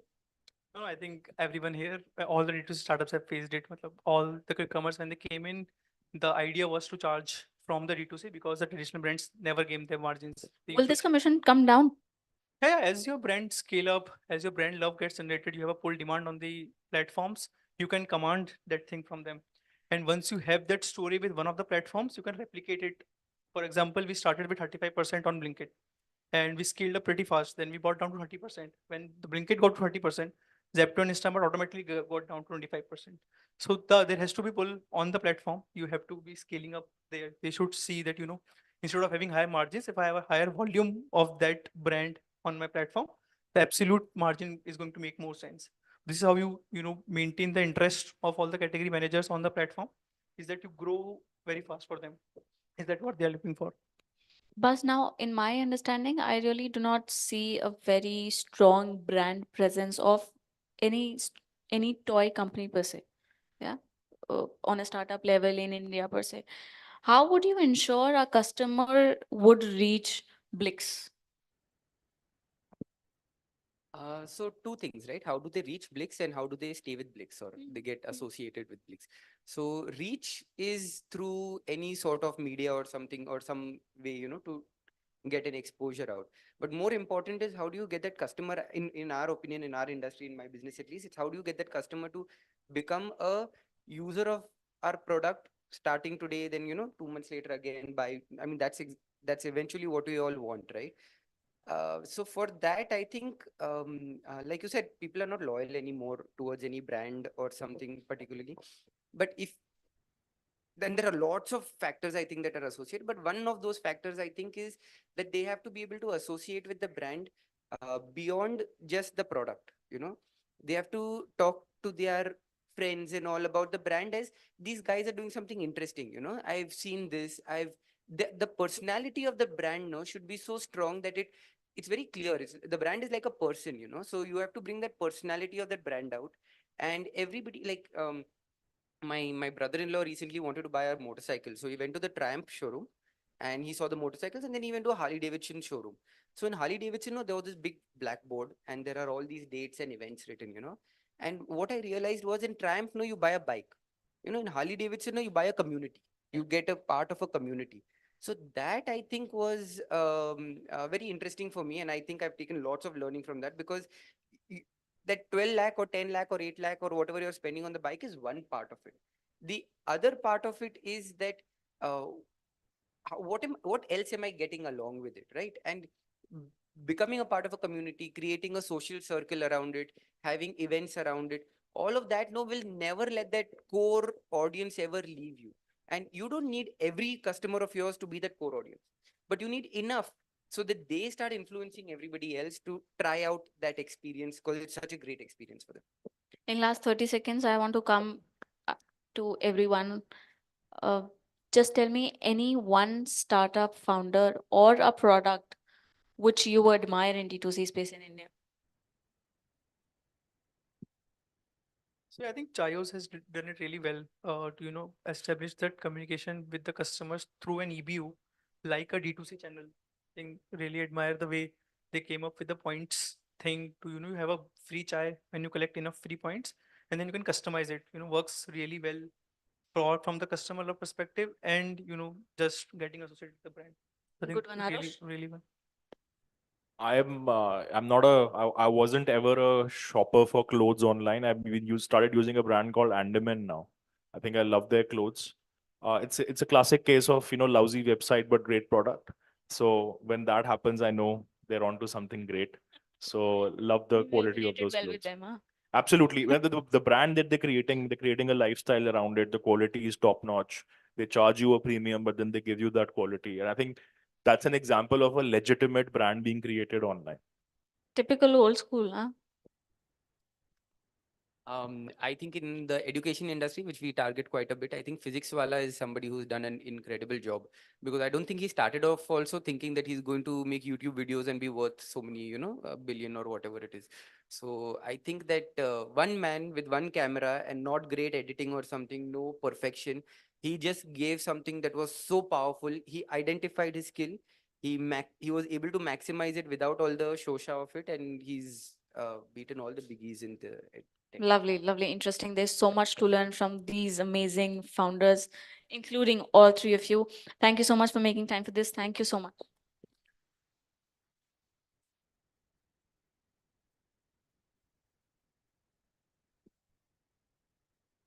Thank you. Thank you so much. A picture, please.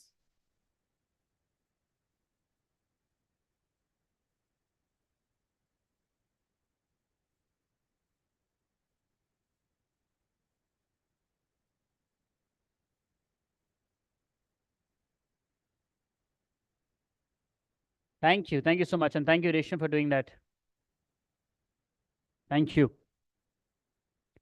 So now we've discussed innovation as a mindset. We've discussed building a successful D2C brand. How do you connect with your consumers via storytelling? We also had a small session between, or the journey from a professional to then of Mr. Yogesh becoming an entrepreneur, and then the evolving trends that we've seen. And of course, this was more about the D2C market in India. Now we have a keynote address on powering India's digital commerce trajectory. And to talk on the same, to share his views and experience on the same, please join me in welcoming on stage Mr. Shirish Joshi, Chief Business Officer and President, Network Expansion, ONDC. Everybody, please.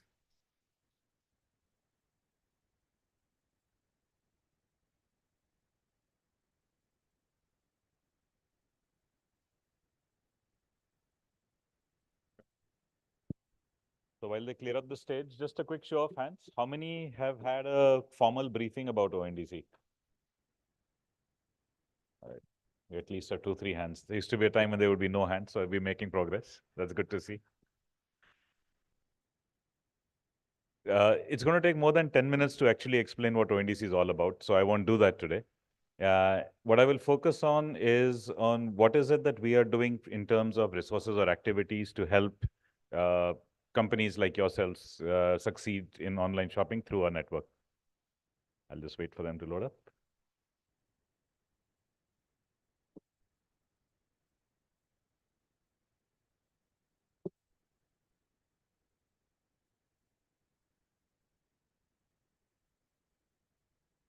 Cool. So really our goal is to build a vibrant digital commerce universe, starting with India, but eventually globally. Just so you know, we are not just a B2C activity. We are B2B. We get several thousand orders a day of B2B. And we've also done our first international transaction, and we are ramping that up. So this is starting with India, but not limited to India. And what we basically attempting to do is to decentralize e-commerce so that it's not dependent on any one party, dependent on any one central infrastructure, and make it accessible to everyone. And the variety of sellers, you obviously have the usual suspects, but from the small auto rickshaw driver to a handicraft maker to a handcart vendor, all of them are now live on a network, and then you can actually place orders. So the reach of this network is not meant to be limited to known standard brands, but to go to every person or every individual, every organization that is a seller of any kind. There are major brands that are live on the network across categories and sectors. And more importantly, appropriate for today's conversation, there are many D2C brands that are also live on the network, again, across sectors. So the network isn't limited to any one kind or one category or one sector. It is flexible and enabling multiple networks. So let me talk about 10 things that we are doing as an organization to help anybody who wants to sell succeed. The first is education. And that's really about explaining what this whole unbundled, open way of doing commerce is. Why is it different from existing forms of e-commerce? And how does it help anybody succeed far better and far wider than they would be able to with any platform approach? That's the current world of e-commerce. The second area that we are helping is if you're here there as a seller. Now, if you're a large company, you can probably connect with the network yourself, right? You do not need any other assistance. But if you are a small seller, you do not want to get into the technology of getting connected to the network, getting into the operations of responding to the network. You simply want to sell your product.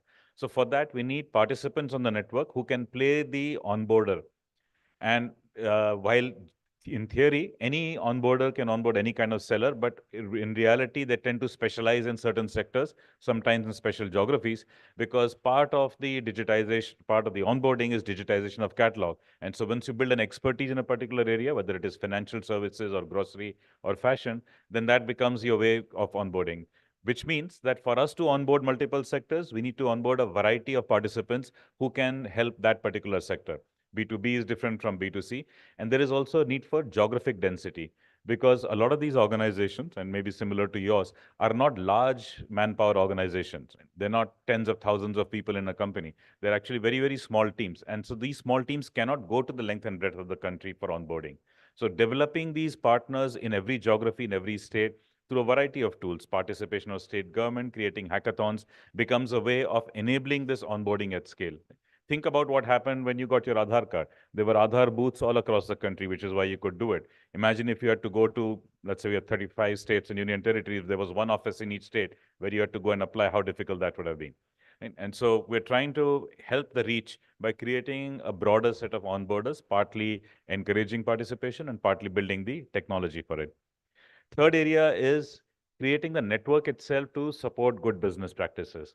One of the first questions we get asked is in this whole unbundled way of doing commerce, who will handle the complaint? Right? So if I place an order through one application, the seller is on a second application, they've ordered delivery through a third application, and my product doesn't reach me, now who do I call? Right? That tends to be one of the first questions to ask.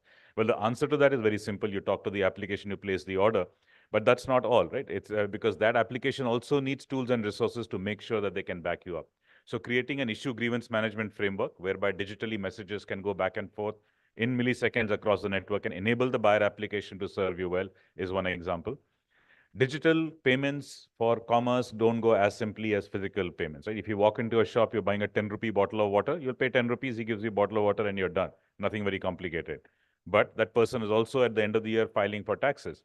Now, online, what happens is everything is taking place at the same time. At the moment you're paying money, there is TDS, there is GST to being paid. And so the money that the consumer is paying has to be divided into multiple parts and paid. A small seller can't handle that. Importantly, if you build a cart with buying from multiple seller applications, then there are multiple settlements to take place. So building a standard reconciliation framework, RSF or reconciliation services framework that allows parties to settle easily becomes another one. How do you trust a seller? Well, sometimes you may know the seller, you might know the brand. Sometimes you might need the assistance of an additional badge or a validator. Right? So we see websites that have a verification sign on them. Similarly, imagine if you could have a seller with some sort of verification. It could be a mark like a craft mark. It could be a GI tag. It could be support from the organization that is funding them. Something could be SIDBI supported. Something could be Tata Trust supported. So having an additional badge that allows you to trust. All these components, so grievance management, settlement, badging, etc., these are all part of network resources that we are creating to help transaction being more trustworthy and stronger. Fourth, digital marketing. Now, one of the problems of existing e-commerce structure is it has made marketers lazy because all it requires is you list yourself somewhere and then you pay some money for your ranking and you're sort of done. And you're completely dependent on the algorithm, and if it ended up costing more, then it ended up costing more, right? You shrug your shoulders.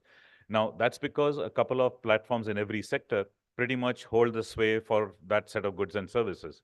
But in an open network, now it's somewhat back to the good old days of yore, where a seller can now control their amount of cost, the market that they are serving, and be able to market their product on their own terms and conditions. One very simple truth is anybody who makes any product, and that includes the D2C brands here, has identified something that could be done better. That's why they built that product. That's why they built the brand.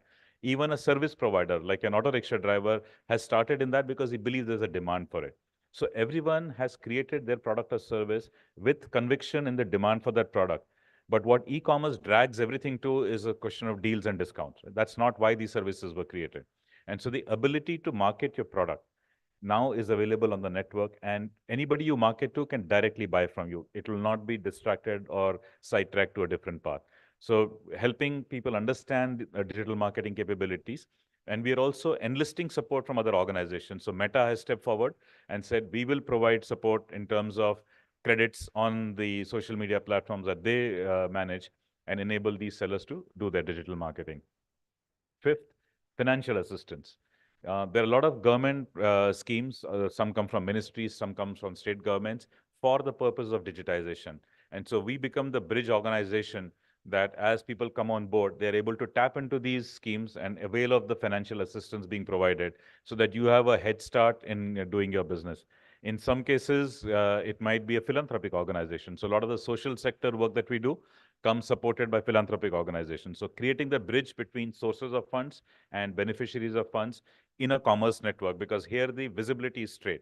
Right? Many times people are concerned about putting up money because they do not know where it is going and what is being done with it. Whereas here the impact of that funding is very clear. And so that creates a much greater confidence and comfort in contributing. Sixth is technical support. Now, we are a country of technically smart resources, but nevertheless, the act of integrating, as anybody who's done it, understands that there are steps to be done, and sometimes there may be gaps that need to be filled in. And so we are not letting companies be on their own. We have technical resources that we provide, either our team members or agencies that we have trained and onboarded that are available for participants to fast track their journey and coming on board. We also provide not just technical support, but we also provide operational support. So if you've never done operational business and you want to understand what is going wrong, fill rates are not good, tracking is not coming through, deliveries are taking longer. If you want to solve those, then we provide operational support resources also. 7, community building. Some things work better when you gather people together. That's true in case of farmers. So farmers individually often may not have the scale, but farm producer organizations do. And so working with FPOs and enabling farmers to come onto the network, working with artisan clusters, often a particular skill is a specialty of a geography, and we can find a broader cluster and therefore be able to create a much greater assortment and capacity. Creating clusters of demand, working with societies through housing applications. So creating clusters that enable fast tracking of demand and supply is another area that we help with. Number 8, ease of onboarding. And the user experience. So user experience on both sides. How does a buyer shop and how does a seller onboard? And to ensure that the applications that are doing it are as good as the industry standard. And where needed, we also start building SDKs and components that can be plugged in to improve that experience for everybody. Self-promotion tools, we've just testing our shopping QR code. So the UPI QR code is well known and popular. Every shop has a QR code which you scan to pay money, but it's only for payment. There is no standard QR code on which you can find a shop, see its catalog, and be able to shop. So we've now completed the technical development of it. We are piloting it in some stores, and very soon we will have shopping QR codes in every store where you can either save it or at the moment you're in the shop also you can scan and place an order. You don't have to queue up, you can make your payment and simply collect it at convenience and go, which will also allow then sellers to be able to market themselves, to be able to share. Before we had digital marketing, we had phone numbers. And think about anybody, any seller who has a phone number, right? You do everything you can to popularize that number. It's on your business card, it's at the end of your email, it's on the name mast of your store. It's probably in multiple places, and you're popularizing that number. So the moment somebody has a number, they can call you. Well, the QR code is the equivalent of a phone number. Now you share that QR code with anybody, and people can just simply scan and place an order on you. A lot of sellers have been very, very enterprising, including in the farm sector. They simply collect their historical customer's phone number, create a WhatsApp group, and start sharing updates on their product, and are able to drive orders directly without being dependent on any e-commerce platform in between. And finally, performance analytics. Today, sellers do not get access to their own data. All they will know is the product that they've sold. They don't even know who the customer is.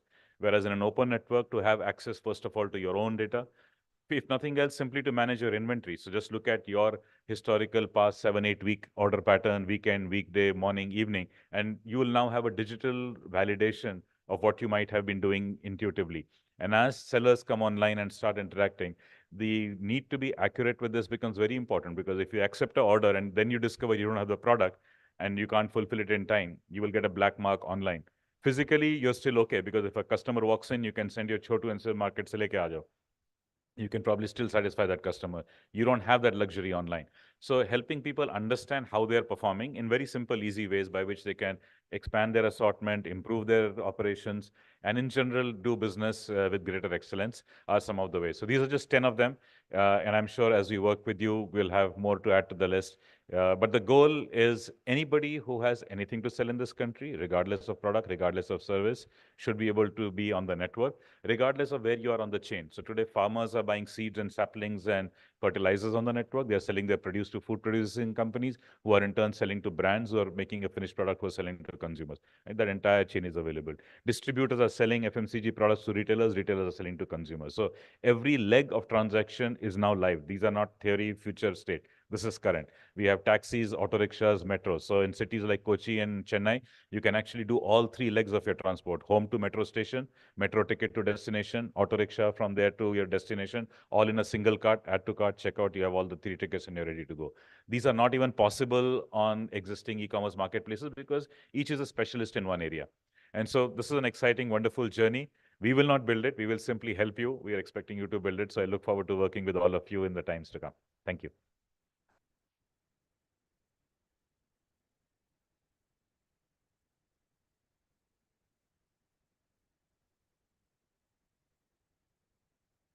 Yeah.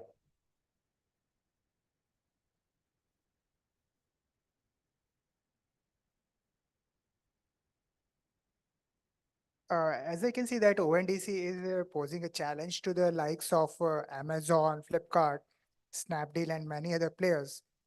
So do you see any kind of collaboration in future where, just like UPI, these platforms will be using ONDC as their backend support system and start collaborating with you and provide better service for the consumers as well as to the suppliers? Sure. So if you've been following the news, that has already begun. Ola is, for example, live on our network. They've already started food ordering. They're very excited to introduce many more categories. And so with their 75 million monthly active user base, now they expect them to not just order taxi and auto rickshaw rides, but also buy a whole bunch of products. So Ola is already here. Snapdeal is already here. And there are conversations on with big players, not just in e-commerce, but outside of e-commerce. So we have big media companies who will soon announce their participation on the network, telecom companies joining the network, banks joining the network. So it's not limited to just the e-commerce players, it goes beyond. The e-commerce players, you have to understand from their perspective also, right? So the entire principle around which e-commerce was built was to build scale. And all investment would go into scale. And once 1 or 2 parties became big, there was really no room for a third or a fourth. What ONDC is effectively doing is it's giving scale to everyone. And so automatically one area of advantage is getting balanced, which doesn't mean that we are removing opportunity for them to succeed, because e-commerce is very, very underpenetrated. Only 6% of this economy is digital. There's 94% to be conquered. So we've invited them and they're certainly open. Conversations are on. And each one is exploring by what is their first step to join. Now, you have to think about your business as completely made up of parts rather than thinking of it as a monolith. Major furniture brand said that while we figure the rest of it out, we have capacity in our logistics because we build very special logistics for shipping furniture across the country. Let's bring that to the network first so that anybody ordering furniture in your network can use our furniture logistics. Let that get started and we'll come to something else. So each business finds out what is the first part. Also, it's very natural for every business to say, what am I going to get before I give anything? Eventually, the network will be one where everybody gives and takes. And so depending on what is ready on the network, some find it, okay, whatever is ready is good enough for me to get started. For others, it's I'll have to wait a little bit before more gets ready for me to get there. Yes, sir.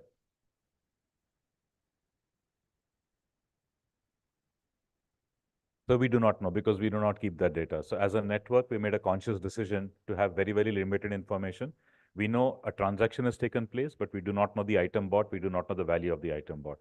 That only the network participants who have been part of that transaction, they will have that information. So I do not have that answer. I can tell you we did 7 million transactions last month, but I can't tell you the value of that.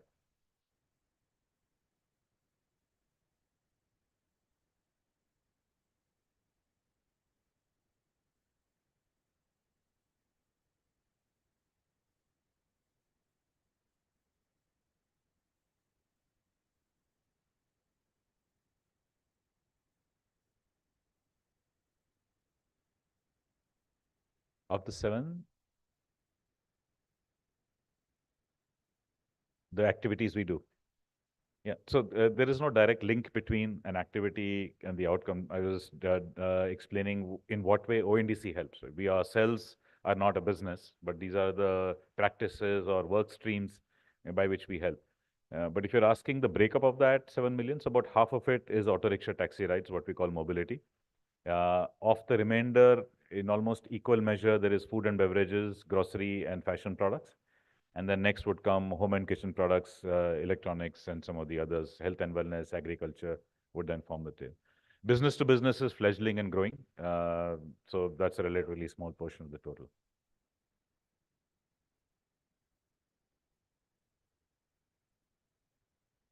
So we were 3,000 orders a month last year. We're at 7.5 million today. I do not dare to predict what will happen in the future.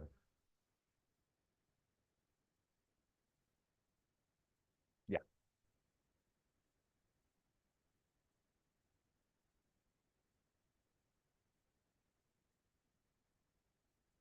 To me, yes. But I think it'll help everyone. So just you mentioned that ONDC had the first international transaction a couple of times back. So do you see more cross-border e-commerce events happening, and what kind of impact or regulatory hurdles can be cleared up? I mean, the support for regulatory hurdles can be provided to small sellers, like you mentioned that even street seller is on DC platform. So definitely he can't compete with the likes of Amazon, who are also providing these kind of services for cross-border. Is actually superior. If you're sitting in the areas where we've onboarded them and you want to order chart, trust me, there is no major platform who can serve that chart to you the way the street vendor can through our network. So in some cases, we are superior. They're actually competing better. Yeah, I mean, but chart can be a perishable product. I can give examples like maybe a handicraft product. So a seller who is just sitting and making, say, a Kanjivaram sari, or maybe, this bandhani from Rajasthan. So generally they tend to be dependent on other distributors, because these are the players who are just manufacturing it, and they don't know the different channels of selling, or they don't have the expertise. So in that particular case, for cross border e-commerce kind of thing, how NDC can support them? Okay, actually your question is multiple questions into one. So let me Yeah, first start with the idea of cross-border. Cross-border simply means that one of the two sides of the transaction is outside. Currently, what we have done is an export order. We have not yet done import orders yet. So a buyer in Singapore, it was a cafe actually, placed an order for a tea consignment on a tea wholesaler in India through our network. That was the first test order. Now, in order for this to grow, and we have interest now from Dubai, which is another place with high Indian diaspora, and some US cities. So all of it depends on where the interest is coming from. Eventually, we would want to connect everyone. But when there is interest, then obviously there is resources and people would step forward and solve. So that's sort of the initial geography. Now, in order for a seller to sell, the buyer must have confidence in that seller. Sometimes that confidence comes from a brand.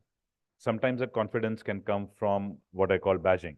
So if, let's say, I want to buy saffron from Kashmir, if there is a GI tag that is available that validates that this is indeed saffron from Kashmir, or I want to buy a Banaras silk sari, and it was indeed made in Banaras, not in Surat, and there is something that validates that, then that helps me have confidence.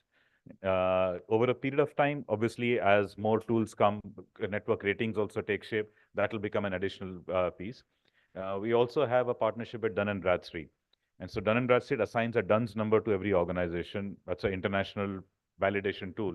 So a buyer outside, if they see that the seller in India has a DUNS number, they know that this is a legitimate party with history.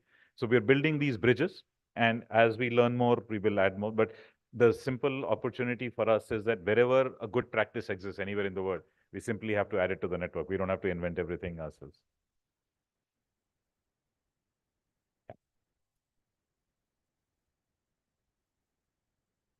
I can't share that information. That's competitive information, sir.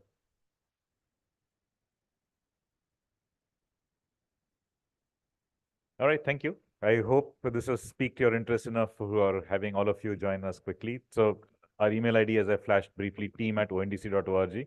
I'm around for a bit, so happy to exchange cards and looking forward to having you on board. Thank you.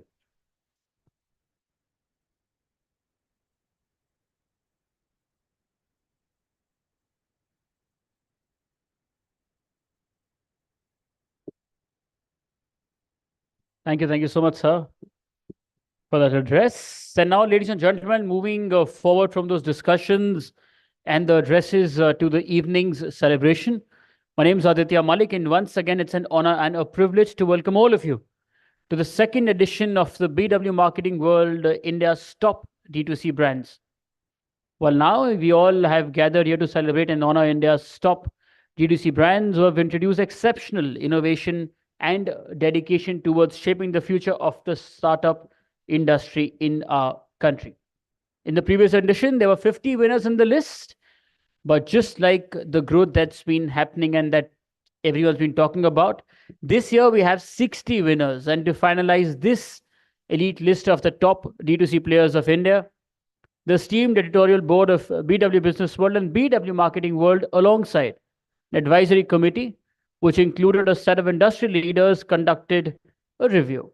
Now, the editorial leadership team, inclusive of BW Business World and its sibling brands editorial board, deliberated over a pool of over 600 D2C companies, bringing the final list down to 60. So I think that deserves a big round of applause. See, now this is eventually you. We are celebrating you. तो अब आप ताली में कंजूसी मत करिएगा. Just saying that. Can we try it again? Much better. Now they evaluated the body of work, scrutinizing aspects such as innovation, market impact, scalability, and also sustainability. Additionally, they also examined the revenue growth over the years, alongside other critical industry specific criteria, ensuring a comprehensive assessment of your startup's potential and also success. Now, once again, I take this moment to thank our partners for today, our associate partners, Smarter Logistics, our event partners, the Thick Shake Factory, Joy Travels Private Limited, Reality Plus, Exchange for Media, IWM Buzz, Impact, Pitch, Fandom, and also Beanley Coffee. Today's award ceremony, it's being streamed live across all BW Business World platforms, including our social media channels and also on www.bwmarketingworld.com. Well, if you wish to share your happiness online, you can please do so. And while you do so, please use the hashtag BWITDB. A humble request to all the winners: once you've received your award and you step down from the stage, please proceed to stage left so that we can get a picture of yours. And then also stay back in the very end or till the very end for a group picture. Both of these will be used for the digital platform and, of course, to help you promote your brands and yourselves as well. Okay, it's time to reveal the winners of the second edition of BW Marketing World India's top D2C brands and to present awards to our first set of winners. Let's invite the presenters on stage. Mr. Hoshi Gaswala, CEO of BW Engaged, and also Yogesh Dhingra, GMD and CEO of Smarter Logistics. Gentlemen, please, let's welcome them.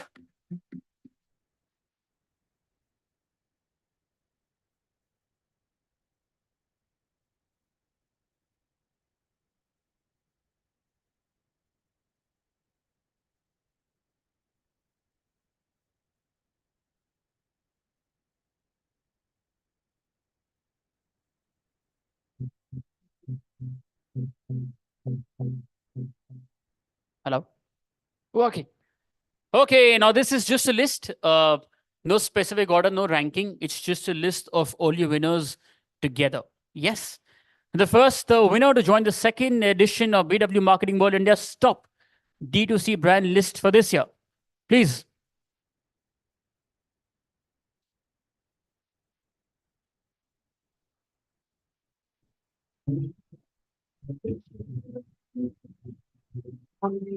It is Mike Lamb.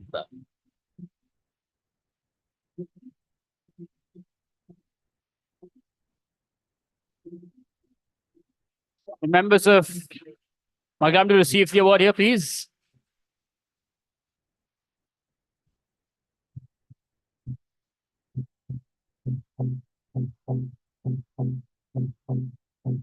For them, please.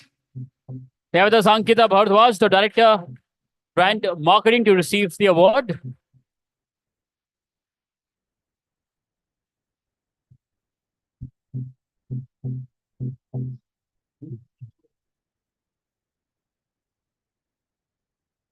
Congratulations. Moving ahead, the next brand to join the list of second edition of BW Marketing World India's top D2C brand for this year.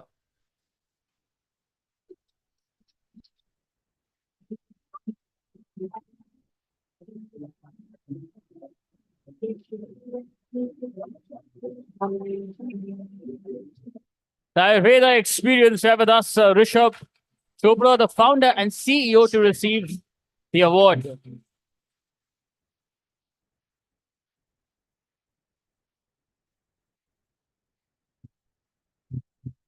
Yep. For the entire brand that awaits this trophy back home. Congratulations. Moving ahead, the next brand to join the list of second edition of BW Marketing World India's top D2C brand.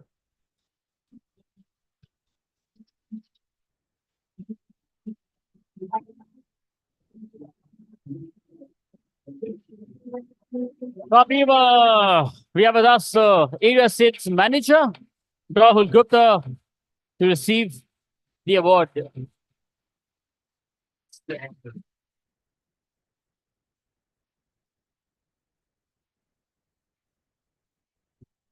For Kapiva, please, everybody. Congratulations. See, before we move forward, eventually आप भी एक बार यहाँ पर आएंगे. And then you'll miss that. The love that your audience can give you. So when you get a chance, please, for all of them. Moving ahead, the next brand to join the list of second edition of BW Marketing World India's top D2C brand.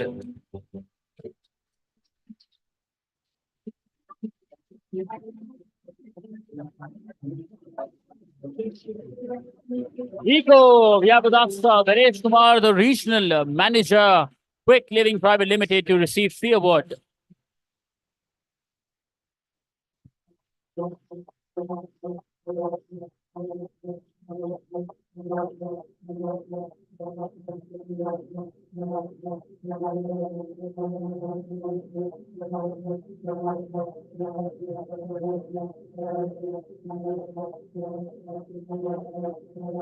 Congratulations. Winners, please don't forget your individual picture and then also the group picture in the end. Very important. Moving ahead, the next brand to join the list of the second edition of BW Marketing World India's top D2C brand.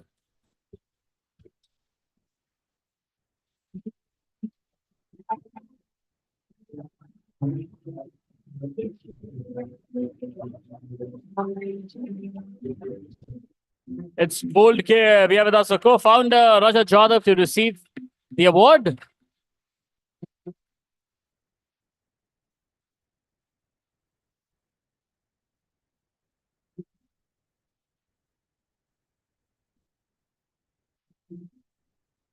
Anybody for Bold Care, please?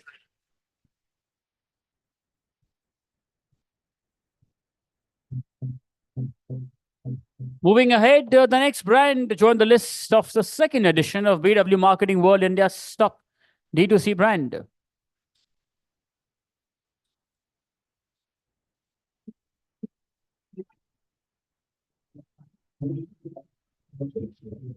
Novia, we have with us the brand manager, Rachika Singh, to receive the award.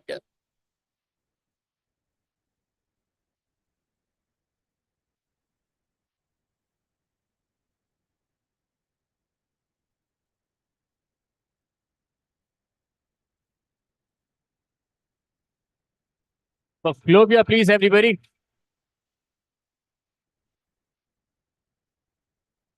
Congratulations.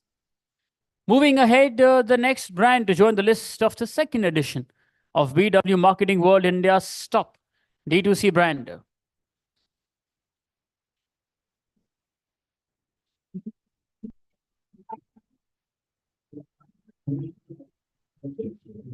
Warmly, we have with us Abhishek Agarwal to receive the award.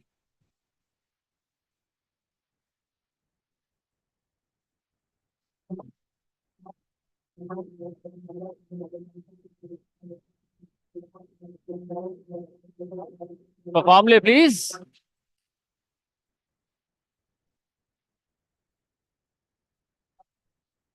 Congratulations.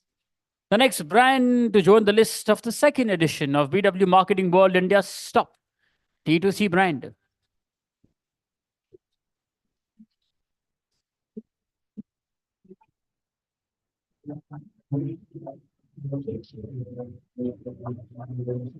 Heads up, for tails. We have with us the head D2C growth and performance marketing of Neet Singh to receive the award.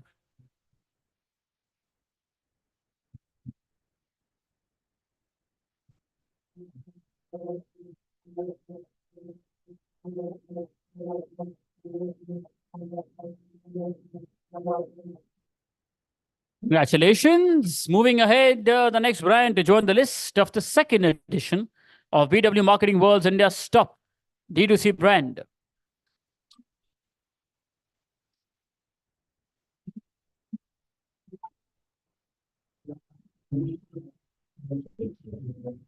Tomorrow, we have with us the founder and CEO, Simran Khara, to receive the award.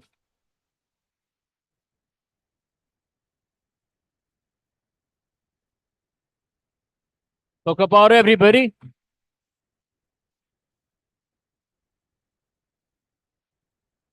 Congratulations.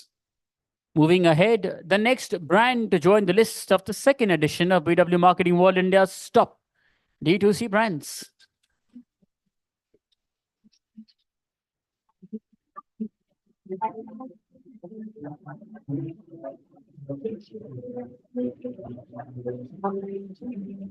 It's Juicy Chemistry. We have with us a content strategist. They're here to receive the award.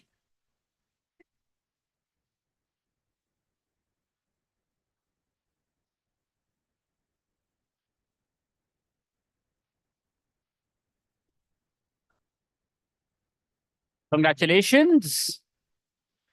We also request Mr. Shirish Joshiji, Chief Business Officer and President, Network Manager of ONDC, sir, please to join us on the stage and help us present awards to our next set of winners. Everybody once for sir, please. Moving ahead, the next brand to join the list of the second edition of BW Marketing World India's top D2C brands.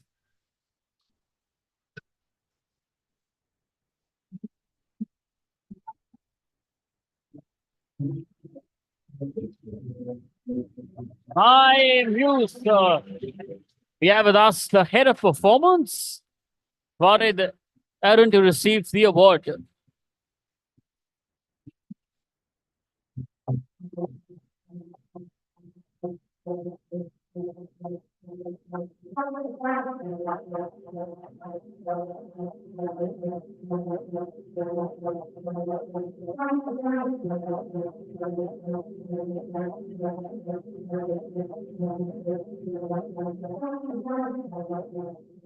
Congratulations. Moving ahead, the next brand to join the list of the second edition of BW Marketing World India's top D2C brand.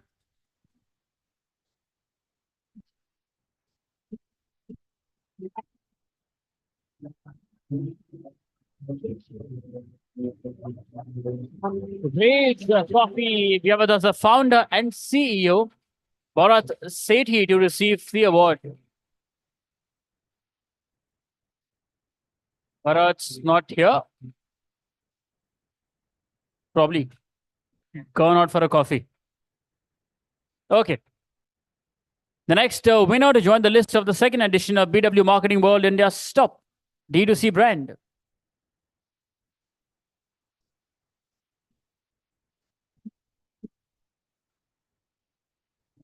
The Ayurveda company, we have with us the Shivansh and Priyanshi, e-commerce manager and the brand team to receive the award.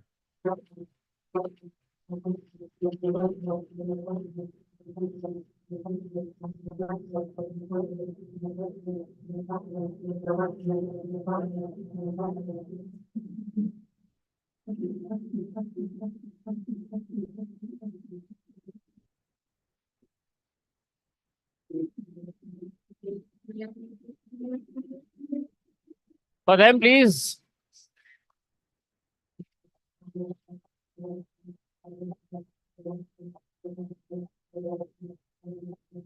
Congratulations. Reminder, winners, please don't forget your individual picture and then also the group picture in the end. Moving ahead, the next brand to join the list of the second edition of BW Marketing World India's top D2C brands, please.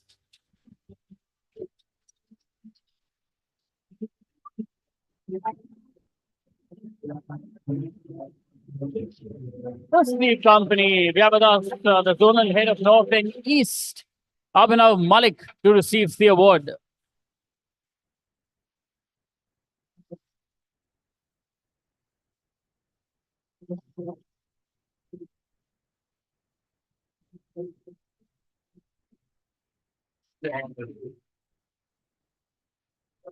For the Sleep Company, please.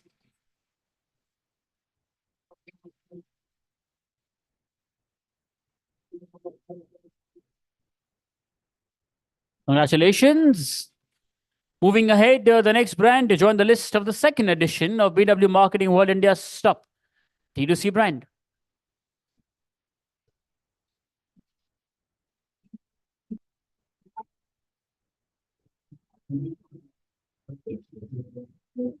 Wow, skincare.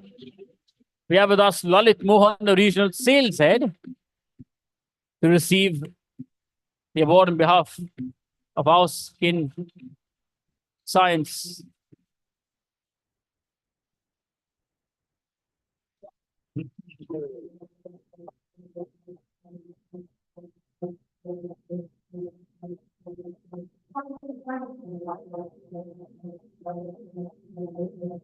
Congratulations. Moving ahead, the next brand to join the list of the second edition of BW Marketing World India's top D2C brand.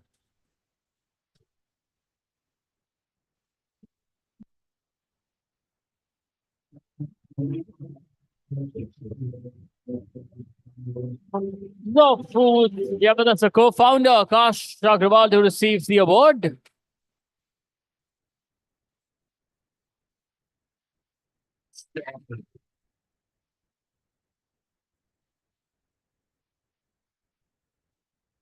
First off, everybody. You know, we still have a way to go.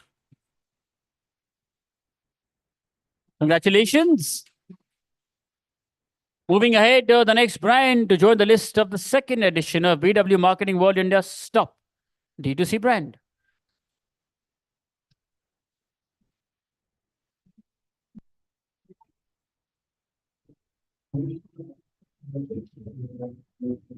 Both, we have with us Shika Anil, the head media, along with Sara Chaudhary, the senior manager sales and also marketing, to receive the award.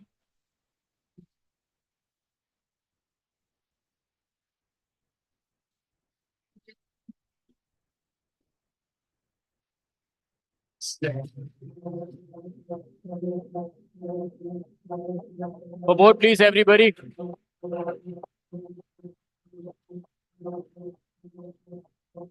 Congratulations. Thank you so much, Mr. Joshi. Thank you so much, sir. Once for him, everybody.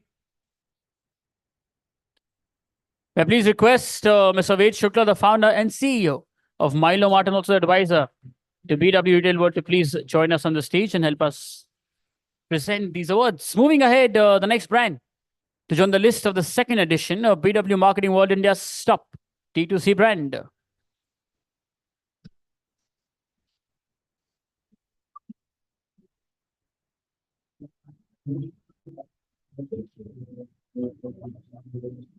Greens of form. We have with us Umar Shrivastava, head of D2C, to receive the award.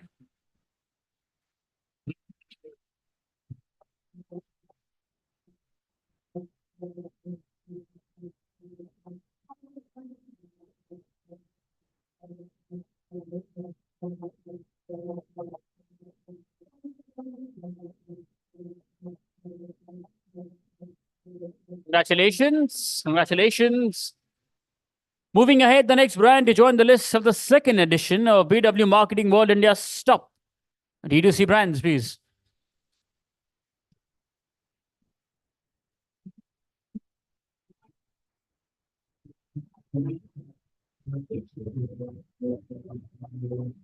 Wooden Street.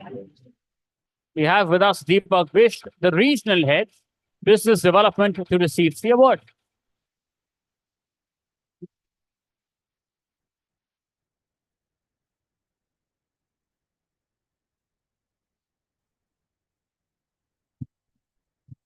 Congratulations. Moving ahead, the next brand to join the list of the second edition of BW Marketing World India's top D2C brands.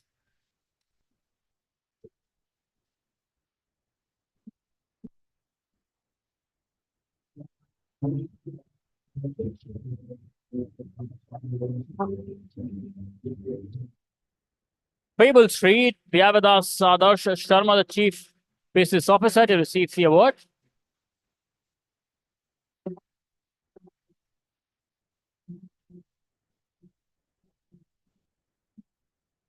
For them, please, for the entire brand that awaits this certificate back home. Congratulations. We also have a video. Can you please play that?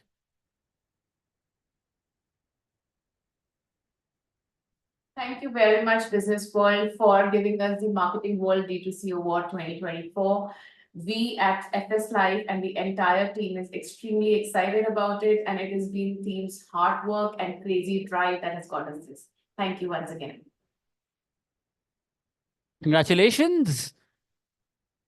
You can clap. It's okay. See, my mom says ताली बजाना अच्छा होता है दिल के लिए और सबके लिए. जब भी मौका मिले बजा लिया करो. अच्छा, moms don't lie. Moving ahead, the next brand to join the list of the second edition of BW Marketing World India's top D2C brand.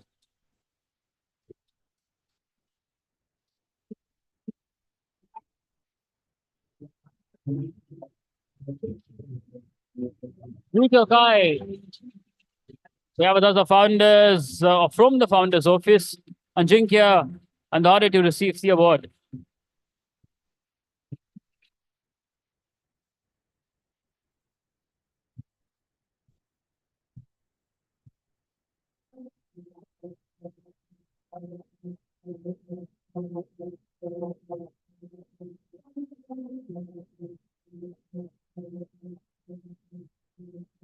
Congratulations. Moving ahead, the next brand to join the list of the second edition of BW Marketing World India's top D2C brand.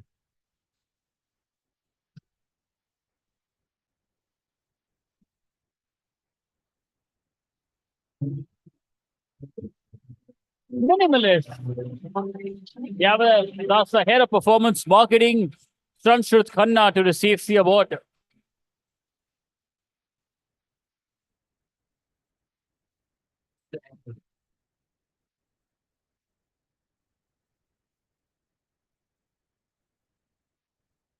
For minimalist, everybody, let's give them the maximum amount of applause that we can.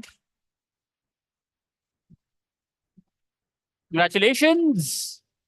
Moving ahead, the next brand is on the list of the second edition of BW Marketing World India's top D2C brand. For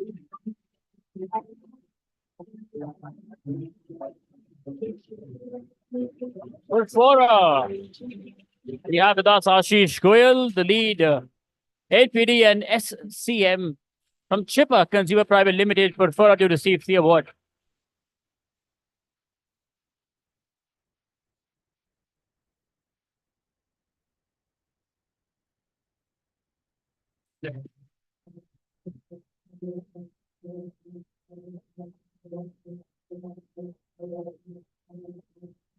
Congratulations. Moving ahead, the next brand is on the list of the second edition of BW Marketing World India Stop. D2C brand, please.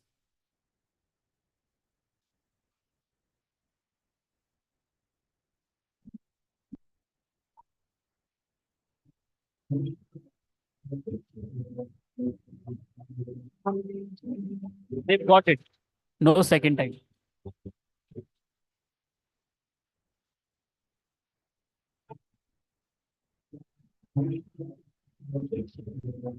It's happy low. We have with us Sanjeev Balian, the RSM, to receive the award from Happino International Private Limited.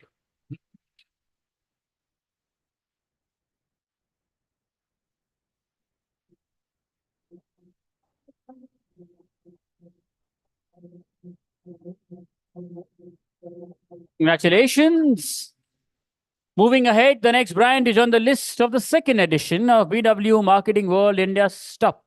D2C brand.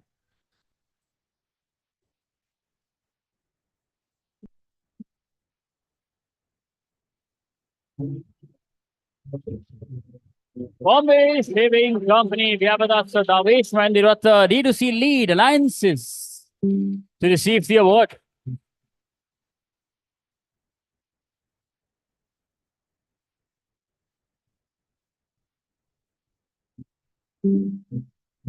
For them, please, everybody. आप तालियां बजा सकते हैं, बजानी चाहिए. It's not an option. हालांकि अभी से 2 लोगों ने बजाई हैं. Let's just try and clap once. That's try and make you feel happy. Yes. Thank you. Down to our last 2.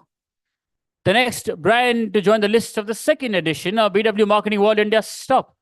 D2C brand, please.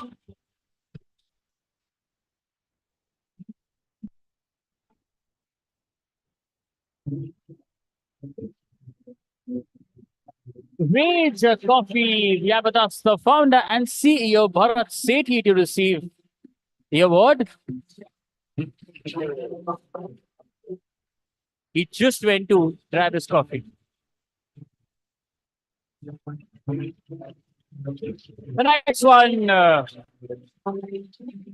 Jiva is the next brand to join the list of the second edition of BW Marketing World India Stop. D2C brand. And they haven't gone for a coffee break. They are here. We have with us Sidesh, the regional manager, to receive the award on behalf of the team.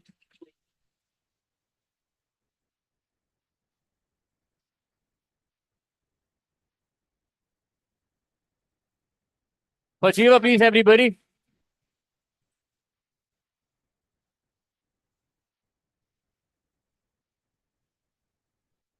Congratulations.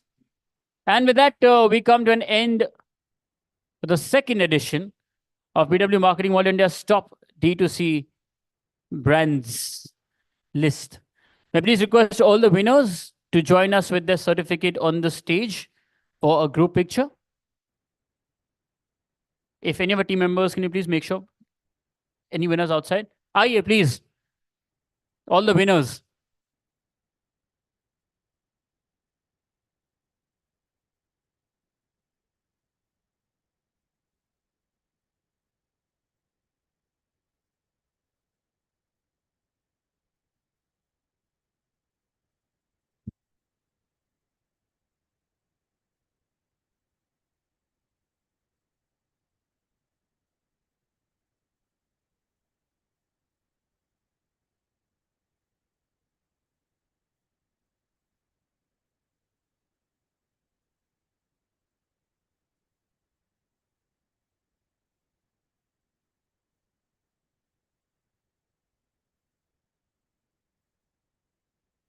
A few can also come downstairs if you want.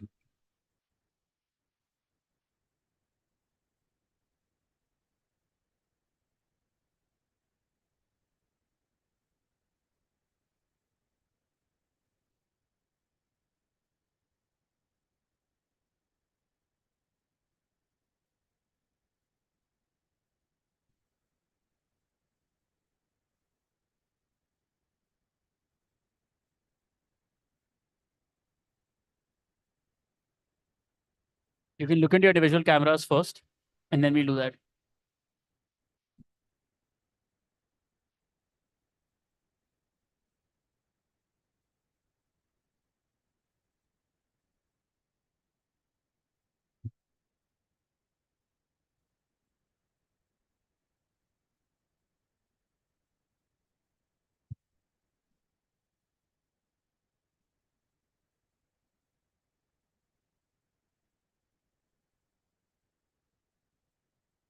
Last call for any other winners that are left.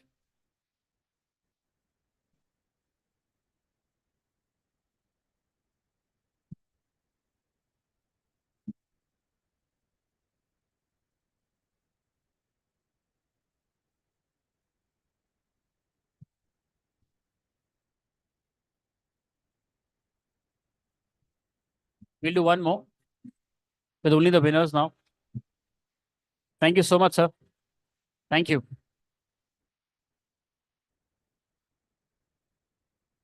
Is anybody else feeling cold in the hall? Doesn't feel like Delhi at all.